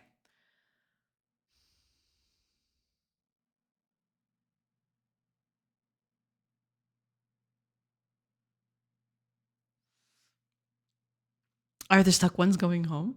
Well, yeah, kinda. They're all home now.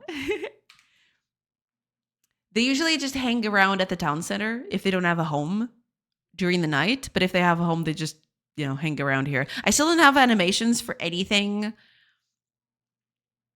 And the homes are not decorated either. So there's that too. But yeah, I mean, eventually they'll get their stuff done. But yeah. These ones don't have a home. They're not allowed near a living residence. Those are special, you see. Okay. Let me just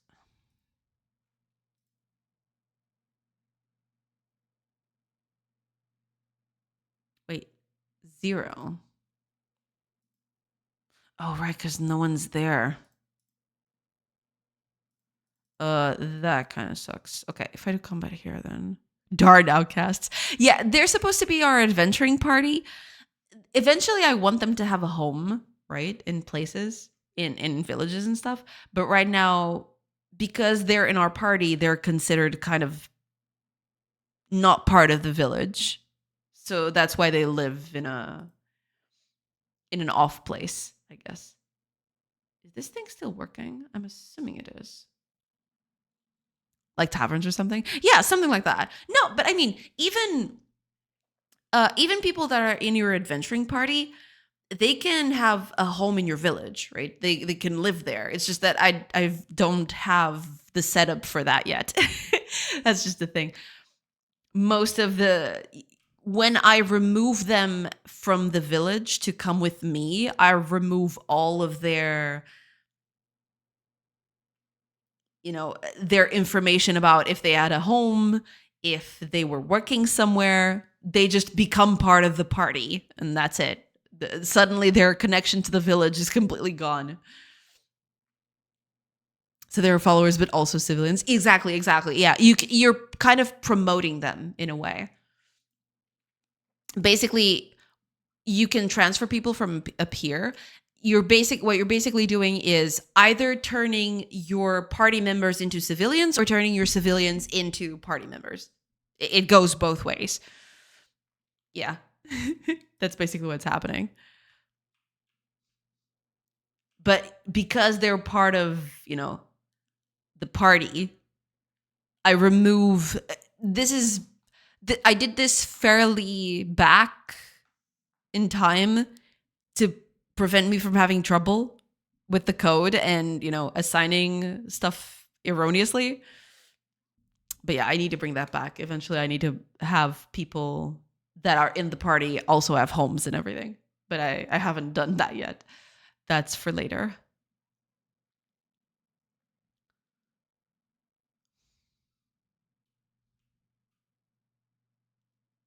Oh, these are not getting highlighted. That's bad.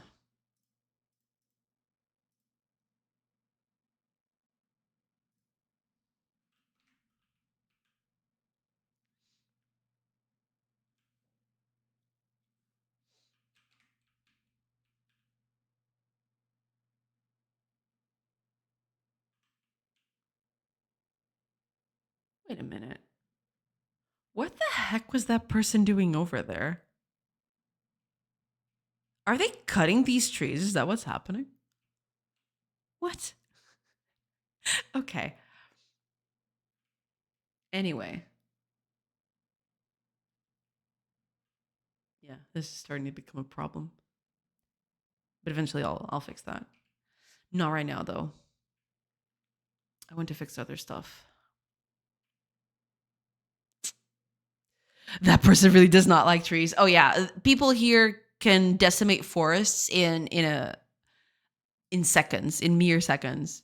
I can actually show you how fast they go. Because right now there's no concept of a tree having, HP or anything like that. They basically just 1 hour you fell a tree. That's it. There's no checks and balances.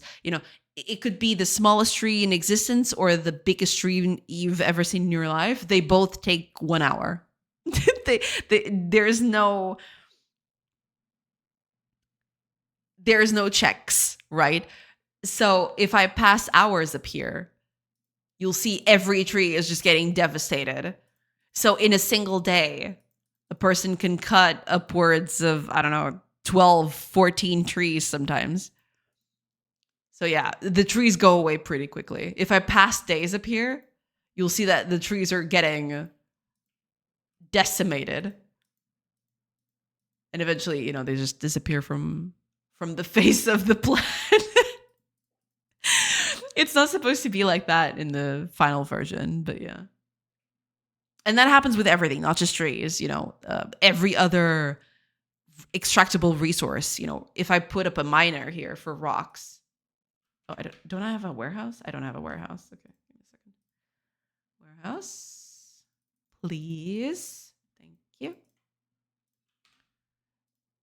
Right. So if I put up a mining hut here to assign a person to this.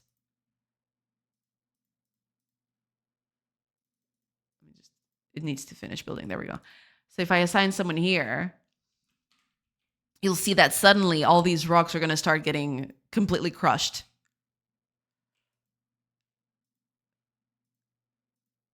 Nothing is safe. Nowhere is safe for these rocks or for these trees. They will all get extracted eventually.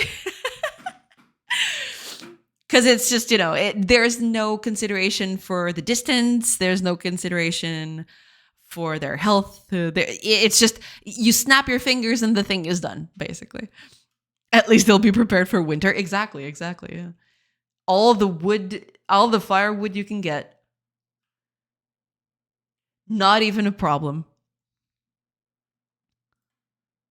Okay.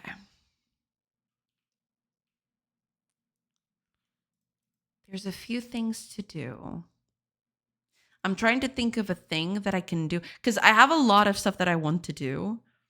I need to find something that is easy enough or fast enough to do in an hour because that's all the time I have for today.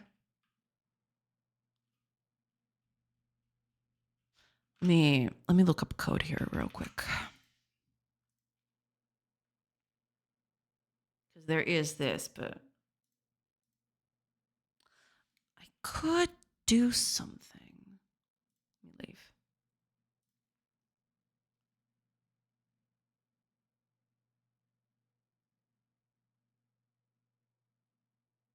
I do have a bow character here. Give me a second. Which of this is the... Oh, they're all... Oh, that's not good.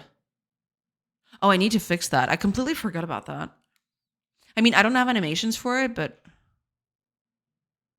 They're not copying the weapons. Oh, of course they're not copying the weapons. But they should, though. Okay. Give me a second. I need to fix that.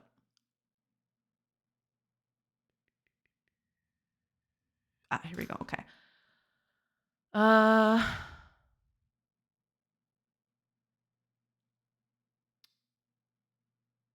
That's cool. Just a general curiosity question. Any specific reason for going C# over GDScript? Basically, there's plenty of reasons, but the two biggest ones was this game was originally a Unity game. So I had all my code already done in C# from the Unity version. And second biggest reason is I have a bunch of helper libraries that I've built over the years in C#, and I didn't want to throw them all away. And I didn't want to redo them in GDScript. Basically, that's it. And I just like C# as a language. So it's a combination of all those three, I guess.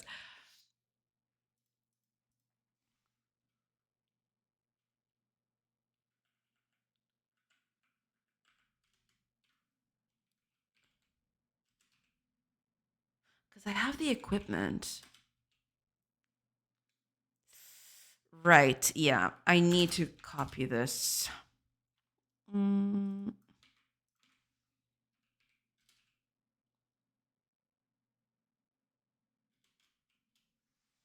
I not do that? Oh, it has to be equipped, right? Yeah, equipped. There we go. Not armor. What are you doing? Equipped weapon. Weapon. And needs... Yeah, I need to copy the armor too. And if I do that... I'm kind of scared of doing this for ranged weapons because I don't have a ranged weapon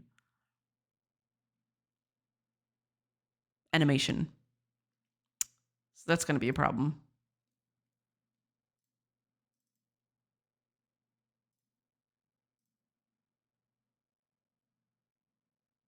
No, but they're still all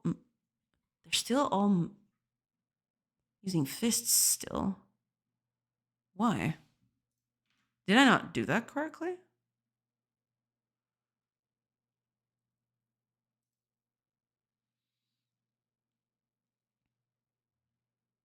I made a copy of it. I mean, the equipment should come with that, right?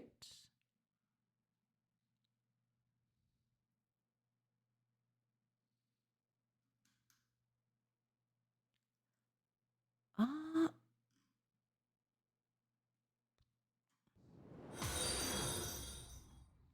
oh, thank you. Thank you so much for the follow. Thank you. Thank you so much. Oh, wait a minute. Follow our goal.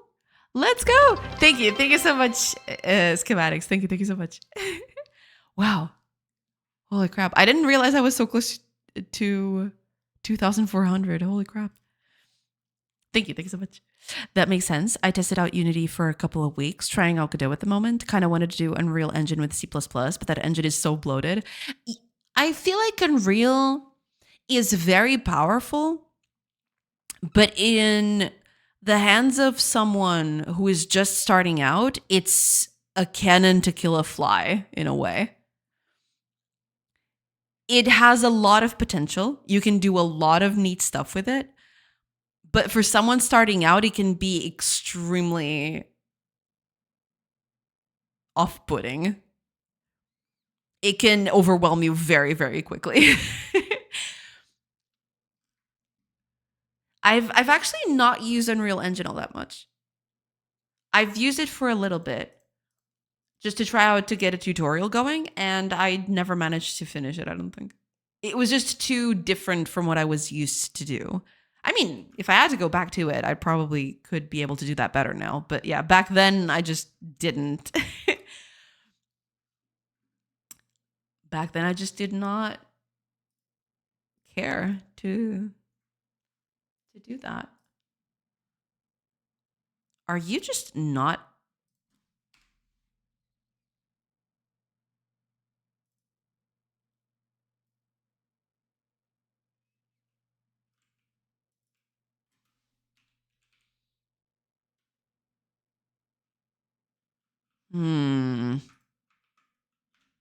That's weird.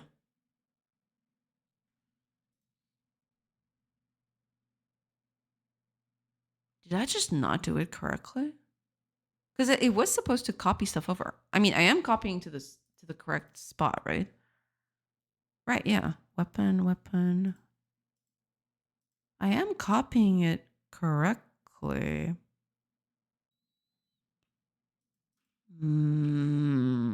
Why are you doing this? Why are you tormenting me?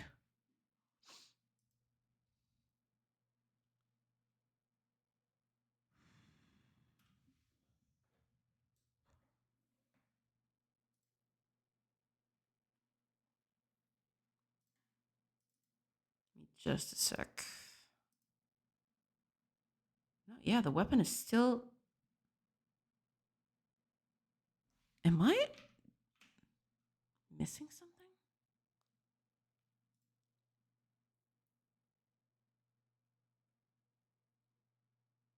No, I'm setting it up. I'm removing the mind because that's useless for combat.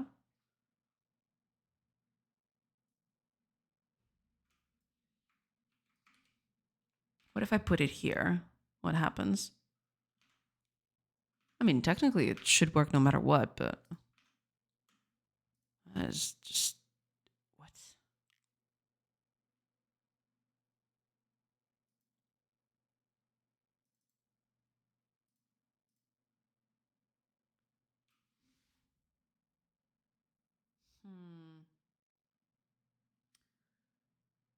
That is very weird, I have to say. Gotta figure out...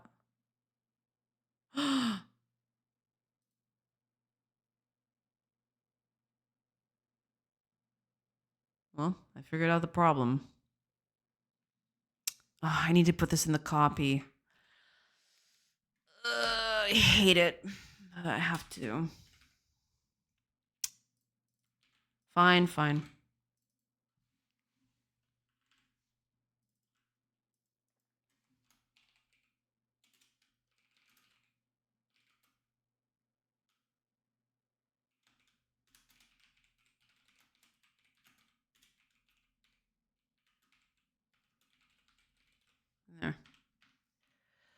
Not ideal, but we'll keep this here for now on. From now. For now. Hopefully.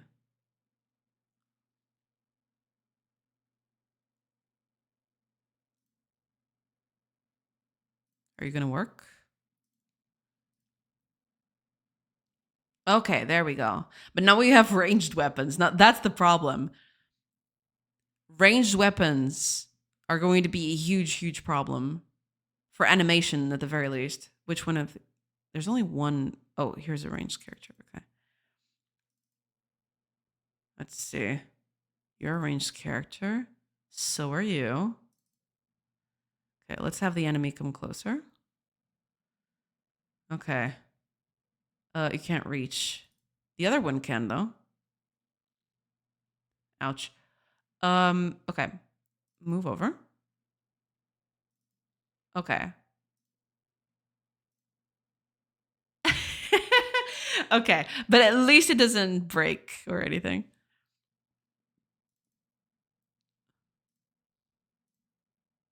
Yeah, okay. There is that. There's okay. Not perfect, but yeah. All right. Makes sense. Makes sense. I've owned it since you had to pay for it. Ah, interesting. Yeah, I remember those days. Yeah. I never used Unreal Engine before that, but I do remember those days. Yeah. Oh, Profits, welcome, welcome. What's your Godot dev tip of the day for newbies like me? Ooh, I don't know. What have we done today?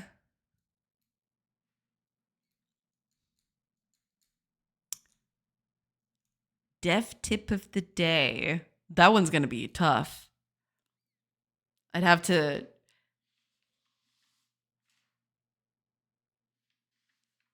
I'm going to stop it every day to ask. All right. Makes sense. And no problem at all. No problem at all. No, I'm just thinking, because what would be a good tip from what I've done today? Because, that's the best I can do is think about what I did today and extrapolate something from that.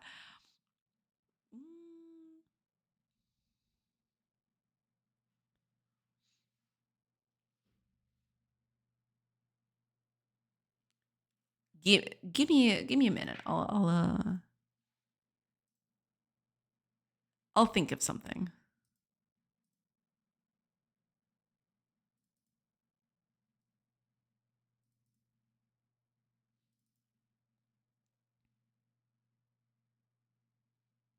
Oh, it's a ranged character. Oh, I'm a melee character. Okay. This is very confusing. I really need to give them different visuals based on their weaponry. But, it is what it is. I guess my Godot dev tip of the day.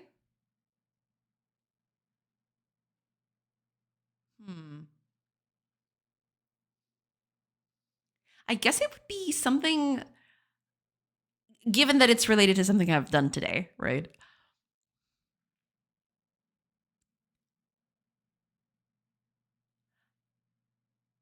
Tip of the day is just to, I guess, revisit your code to see if you can squeeze some performance out of it. Basically, just check if your game is having a stutter, if your game is just doing anything that's taking too long. See if there's a way you can do that with less lines of code, or less loops, or an easier way of doing things that won't take as long.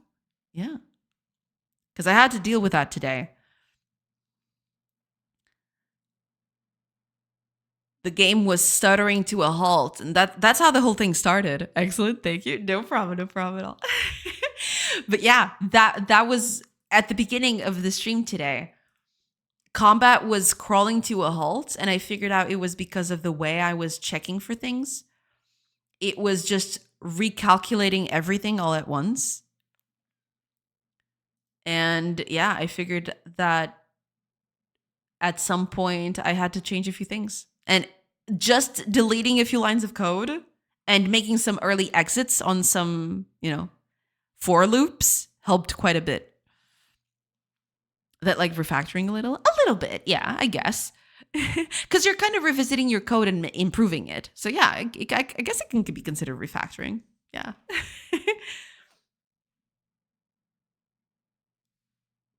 Absolutely. Refactoring is the spice of life, or so I've heard.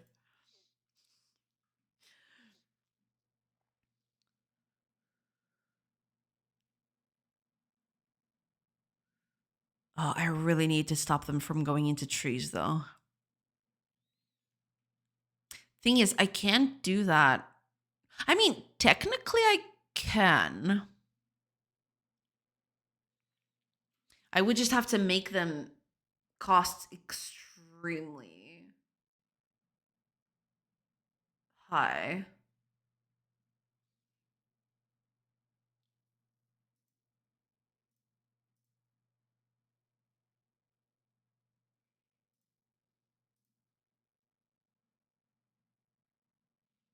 Hmm.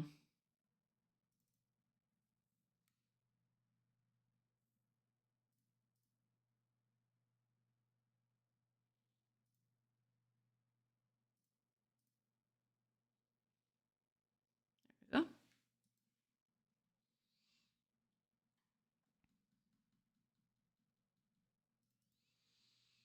Hmm.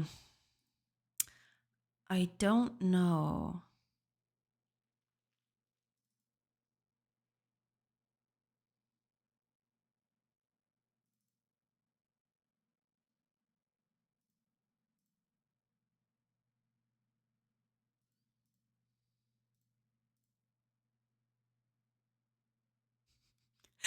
This axe thing is kind of funny, especially if it's a ranged attack. It seems like you're axing the person in front of you, but turns out no, you're attacking way to the front.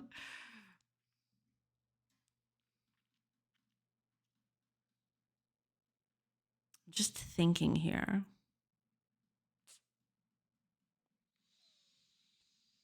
Hmm.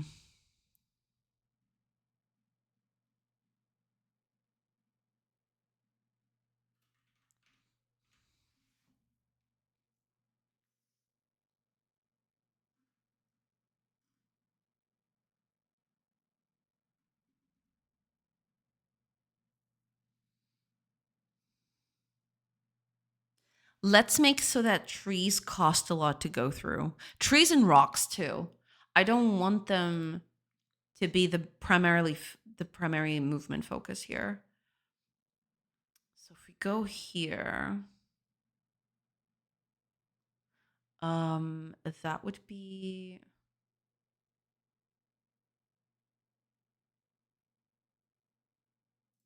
data combat. Here we go. When I'm calculating a cost,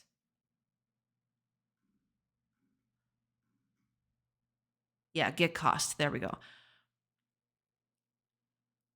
If there's an entity at the location, I'm just checking for their faction, but I don't want to do that anymore. So if the entity data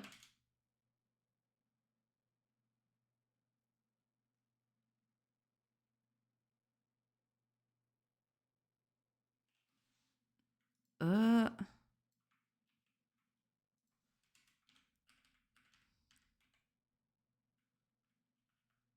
oh, wait a minute. I'm already doing that. If it doesn't have a movement component, then it does this.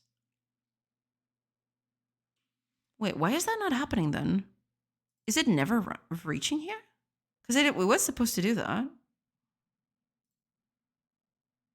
That is weird. Yeah, because this was supposed to prevent trees and rocks from being passable. Is it not just reaching there?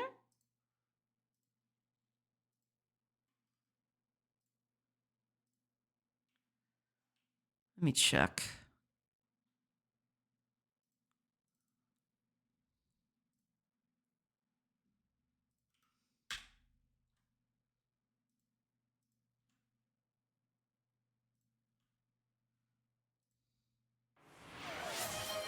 Yeah, it's not even getting there. Unless...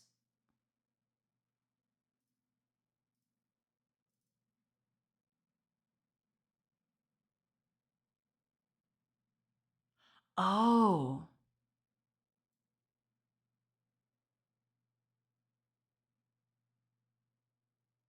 Wait.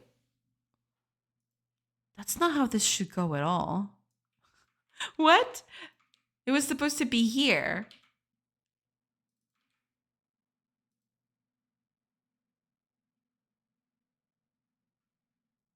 Oh, okay, okay. Okay, okay. I got it. I got it. Okay, okay. Fine, fine, fine. I got it. I got it. You're fine.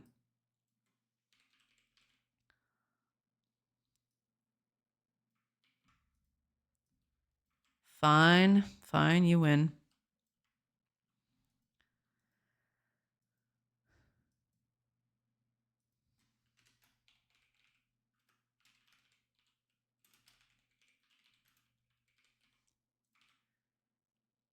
There you go. Okay.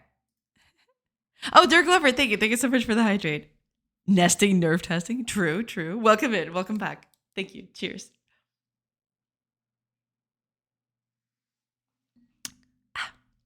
Sweet, sweet water. Okay.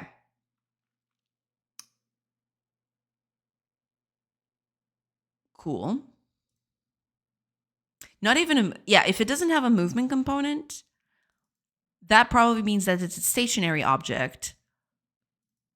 So, yeah.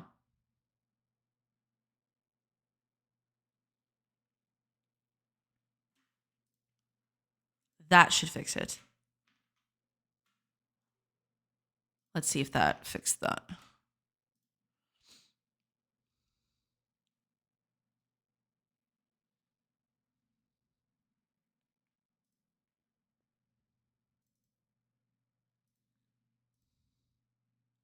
There we go. I mean, it's hard to tell from this one alone, but...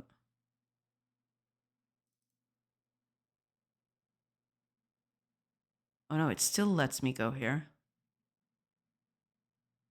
It shouldn't, though.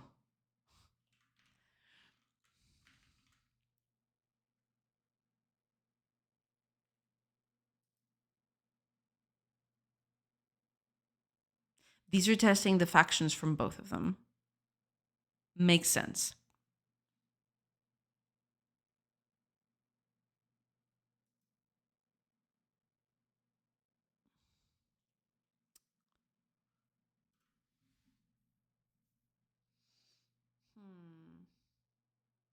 It's never getting to this point, which is weird.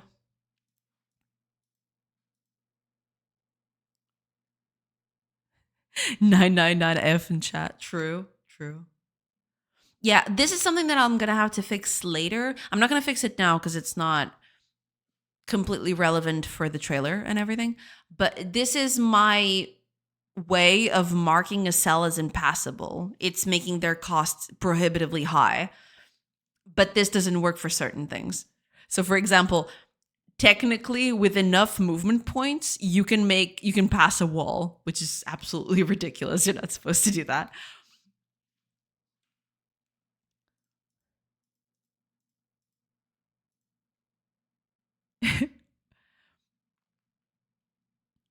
If this algorithm becoming Skynet, return 9999999.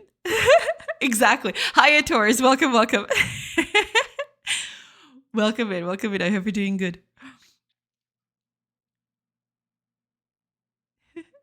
Yeah, but that's it. This was supposed to just... Enough tries, big stamina spend. There you go. Yeah. I don't get why this is not triggering, though. Why are you not triggering? Trees are not supposed to be... Yeah, they're supposed to be stationary. Are you just not? There might be a problem here. And I mean a problem bigger than what I'm envisioning. You can climb a wall. That is true. That is true. But imagine, for example, these homes which have roofs and everything, passing through those, bit iffy.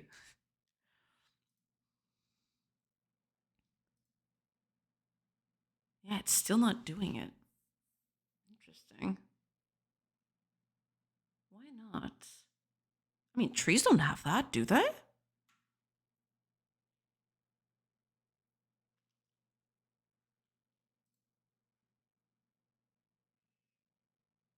Let's do a little debug. You're just following physics, quantum tunneling? Yeah. Yeah. I didn't consider that, but yeah. Quantum tunneling is a thing.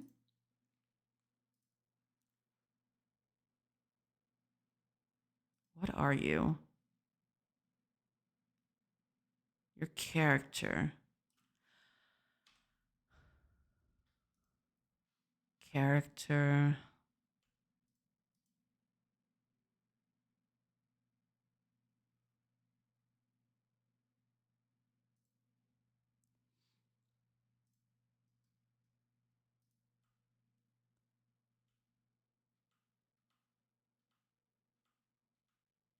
These are all characters.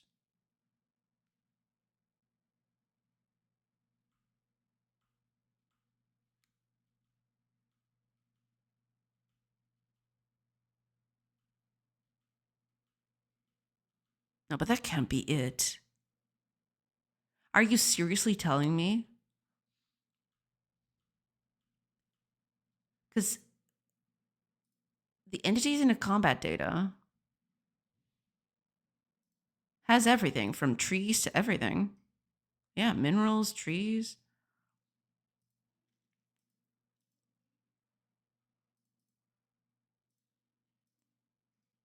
Yeah, there's plants, trees, there's everything here.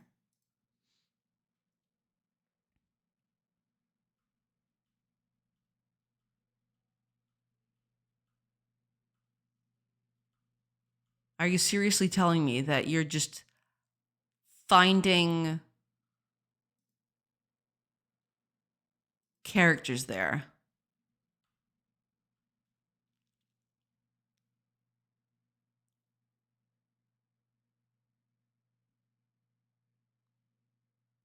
$168, $215.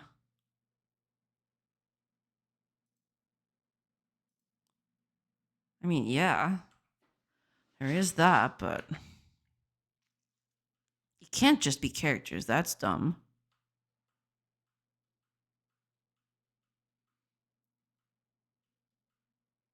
Yeah, it's just not finding it. It's not filtering them.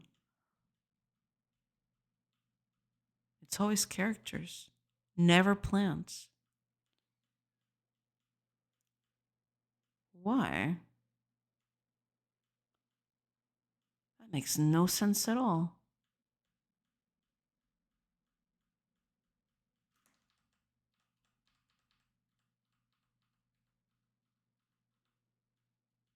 I'm very confused now. Yeah, there's just a bunch of stuff there, and yet it's not.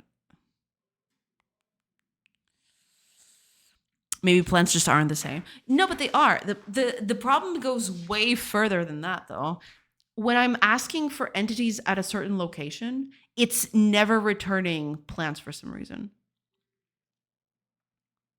I'm pretty sure there's plants in these places.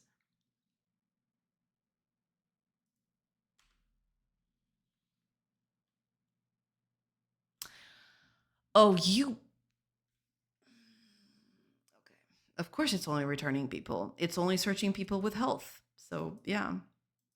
None of the other things have health, so it's never going to find. It's never going to find it. Derp.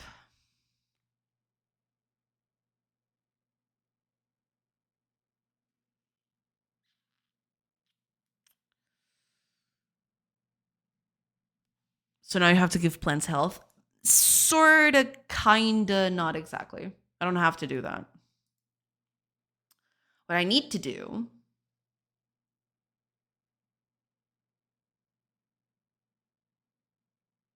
change the algorithm a little bit.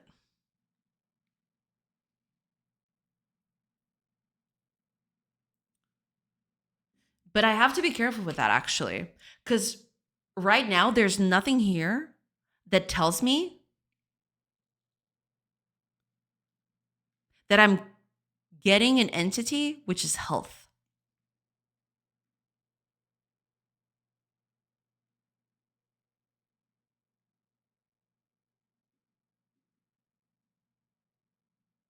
And I need to do that. I need to make sure that I just want...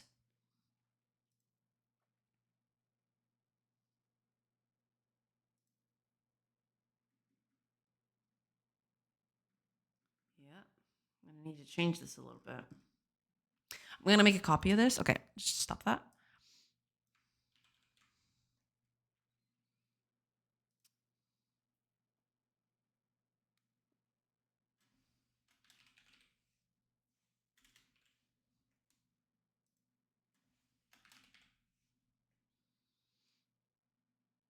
Take this out.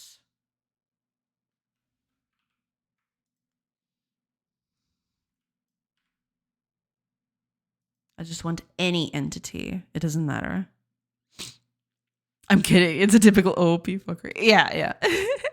Sorta, kinda, not exactly. Exactly. Can't you add a flag to the object animated versus inanimated? Sorta, kinda, but easier to just... I'm gonna do it like this, because that way I can easily check what I'm doing, basically.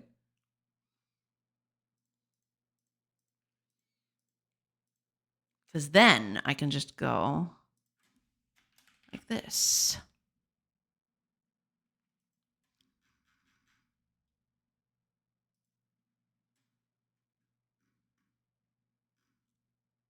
And then I can, keep this.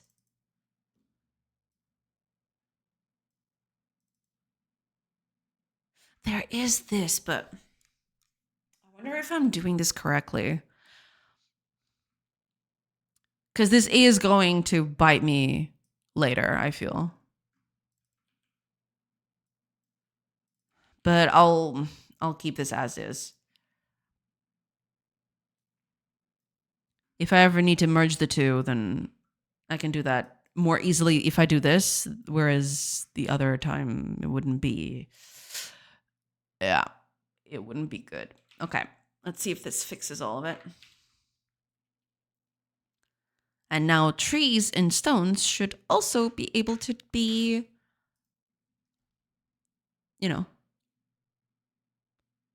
blocks for characters to pass through.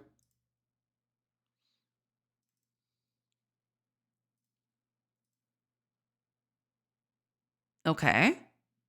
I mean, there's this bit where the plants... These plants should be passed through. So at some point, I might just add a component that tells me that this is a solid object that you can pass through or something like that. But yeah. Seems to be working as it should.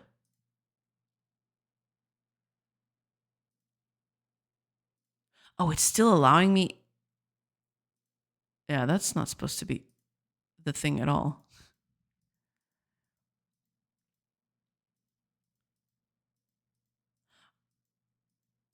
Oh, I misclicked on something, didn't I? Uh-oh. I misclicked something and now everything has gone to crap. Oh, there's an error here. What do you want?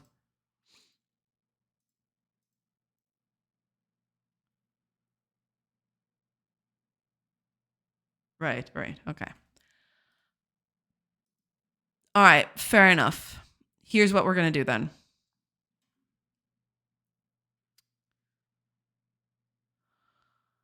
Over here.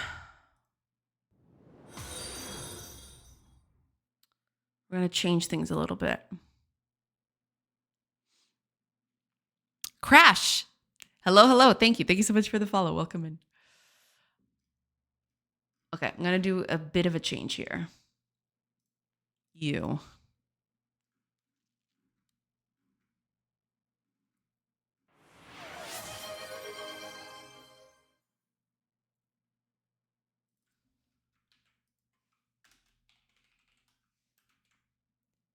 I'm going to keep the alive here because there's something that I'm doing here that is just not doing it correctly. Not. I need to figure out what it is. But I do need to correct this because otherwise this is going to be a big problem in the future. Yeah, it just allows me to pass through everything.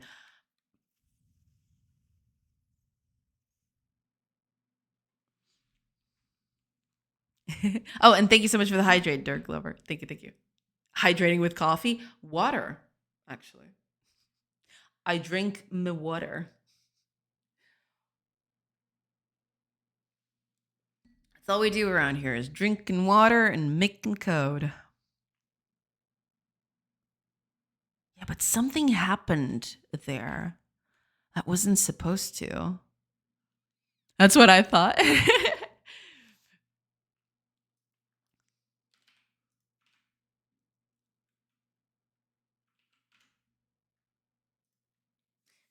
Because I'm clicking on stuff and it's not, something wrong is happening when I do that.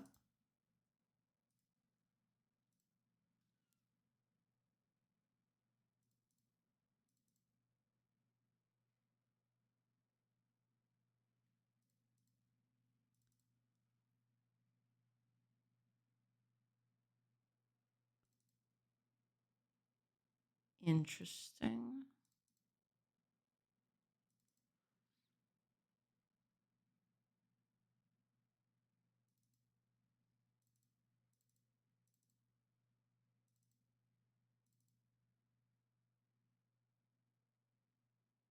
Okay. Just start adding print commands. I mean, sometimes I do that. It happens.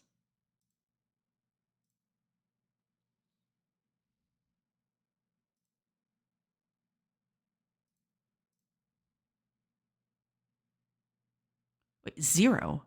Oh no, she has armor. Oh, that's bad. That's real bad. Oh, and it's also marking stuff where it shouldn't. That's pretty iffy. You can't move there. You shouldn't be able to. Yeah, I need to fix this. Possibly my thing tomorrow is going to be fixing that.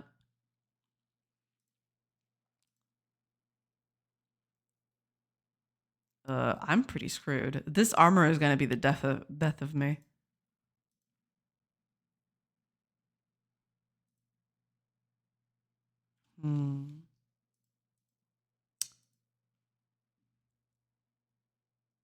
That is pretty bad.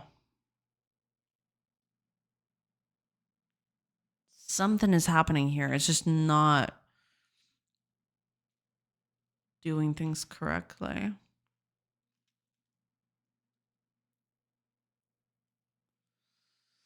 Okay.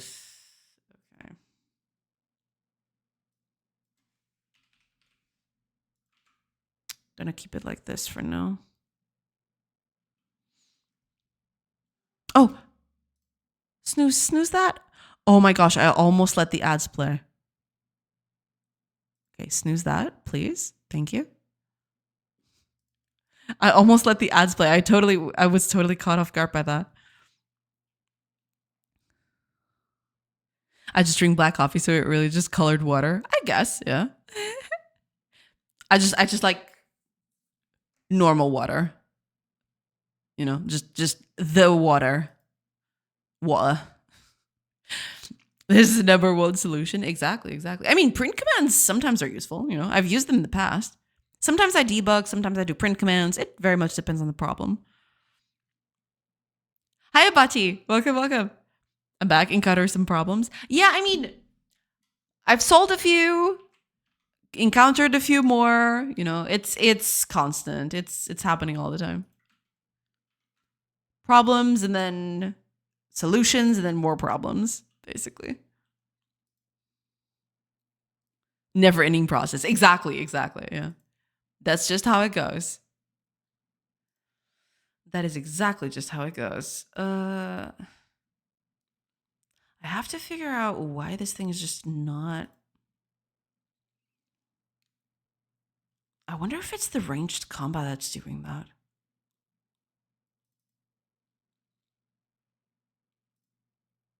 Ooh, no, yeah, because it's still marking positions that it shouldn't. The character can't even reach there. Why is it marking those? It's not a problem of the...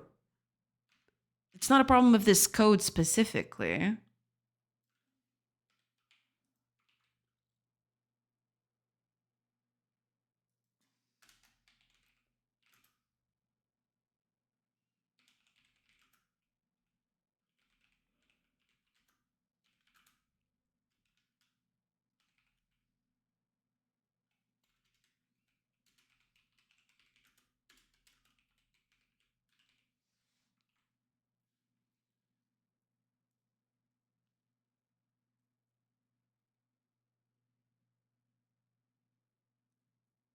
Okay, that should...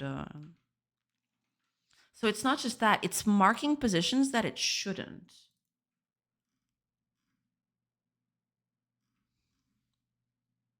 Let's see.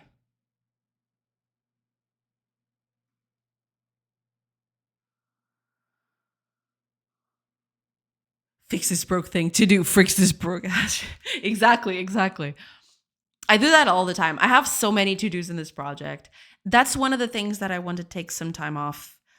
After I've done the trailer and I've made the Steam page, I want to just take a while to just clean up this code because this code is becoming a mess.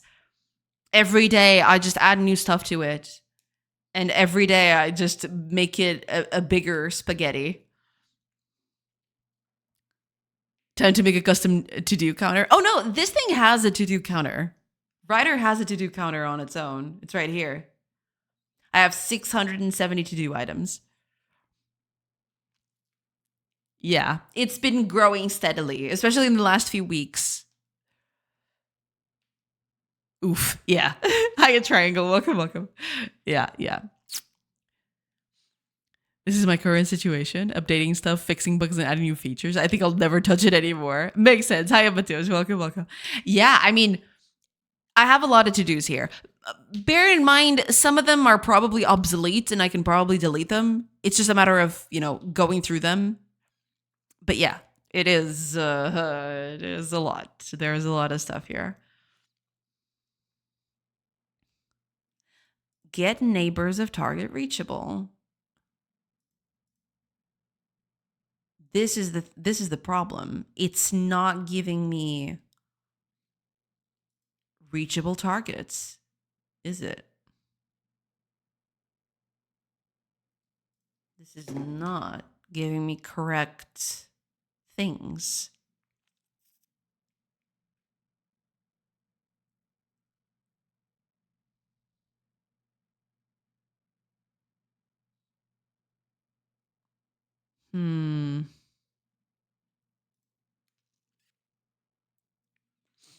I have a ton of cleaning to do after I get this last bug fixed. Yeah. Makes sense. For me, it's basically I'm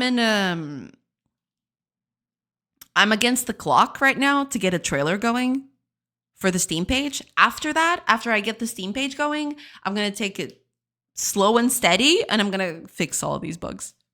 Shouldn't be so bad though. Yeah. Yeah, that's the thing. As soon as I get the Steam page going, this code needs a major overhaul. And it's not even redoing things. It's basically just moving some stuff around. There's just so much stuff here that needs better organization. It's mostly just that, because the code itself, it works fine, What do you clear reachable neighbors in that function before you use it? Because this is supposed to be a reusable list. I'm just creating a list once and reusing it all the time. That's why. I'm going for the end of October. For me, it's the beginning. For me, it's the beginning of October. So I am currently on crazy hours. I only have 2 weeks demo and Steam page. Oh no, for me, it's just a Steam page. Demo is going to come later down the year. If that. For me, it's Steam page now on October, at the beginning of October, and then demo December, possibly to 2026. We'll see. That's something to be discussed in the future.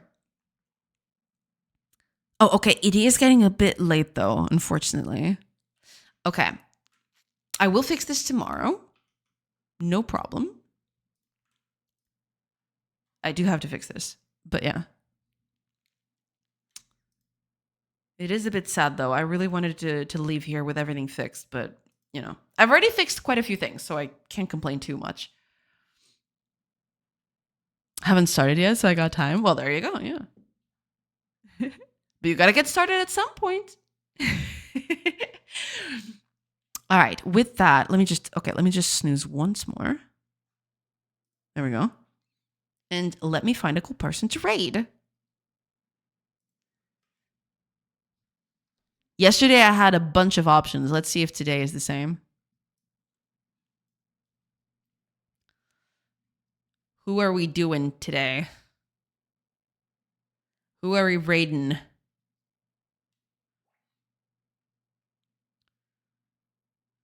So many people. No, I just arrived. Kidding, I was late. No, I'm so sorry, Matheus. Lots of people on today. Yeah. I mean, there's just a bunch. So in that function, you're using the parameter as the output result? Yes. It's technically an output, yeah. The name of the method doesn't give it away. I will probably need to rename that at some point. But yeah. CodeRad Games is good. Are they on?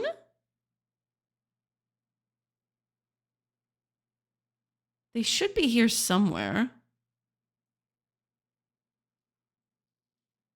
They're not here. RSVP ASAP is a chill one. Like, oh yeah. I've rated her.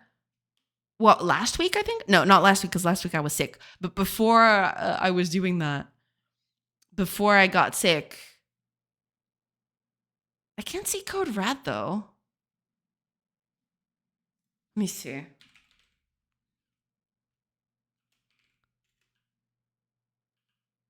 Can link you to CodeRad. Please do. Thank you. I can't find it. It's not on my currently on things. Because usually I do the list on the left here for followed channels and everything. There you go. Thank you so much. Yeah, he's live. But it used to show up here. Why is it not showing up? Okay, anyway, let's do that. Let's go with that. All right. CodeRad Games it is. Have a nice evening. Thank you so much, Bachi. Thank you so much. And have a nice evening as well. Yeah, see you. And thank you so much for the suggestion, Frostcore. I really need to figure out why this thing is not showing most of the people that I'm following. Sometimes it just doesn't show everybody. I don't know. It's weird. I follow him and it's not even appearing in my follow channels. Yeah, that's the same thing for me. Yeah. That's so weird. Anyway, no matter. Frostcore has got us covered and we're going there right now. But yeah, I mean, fixed a bunch of stuff today, including performance stuff that was very much upsetting me. Just the performance stuff alone is good enough, but getting a few things here and there to work is actually quite good. So there is that. I will try to put more stuff in tomorrow. I'll try to fix a few more things tomorrow, and hopefully, I really want to get this ready so that next week I can start thinking of a trailer at the very least. But yeah, I'll fix more stuff tomorrow. No problem at all. Thank you so much for being here. I do appreciate it. And thank you so much for the raid. And yeah, I hope you have a great rest of your day. Have a great evening, and I'll see you tomorrow. Same time as usual. Bye, everybody. Now let's raid.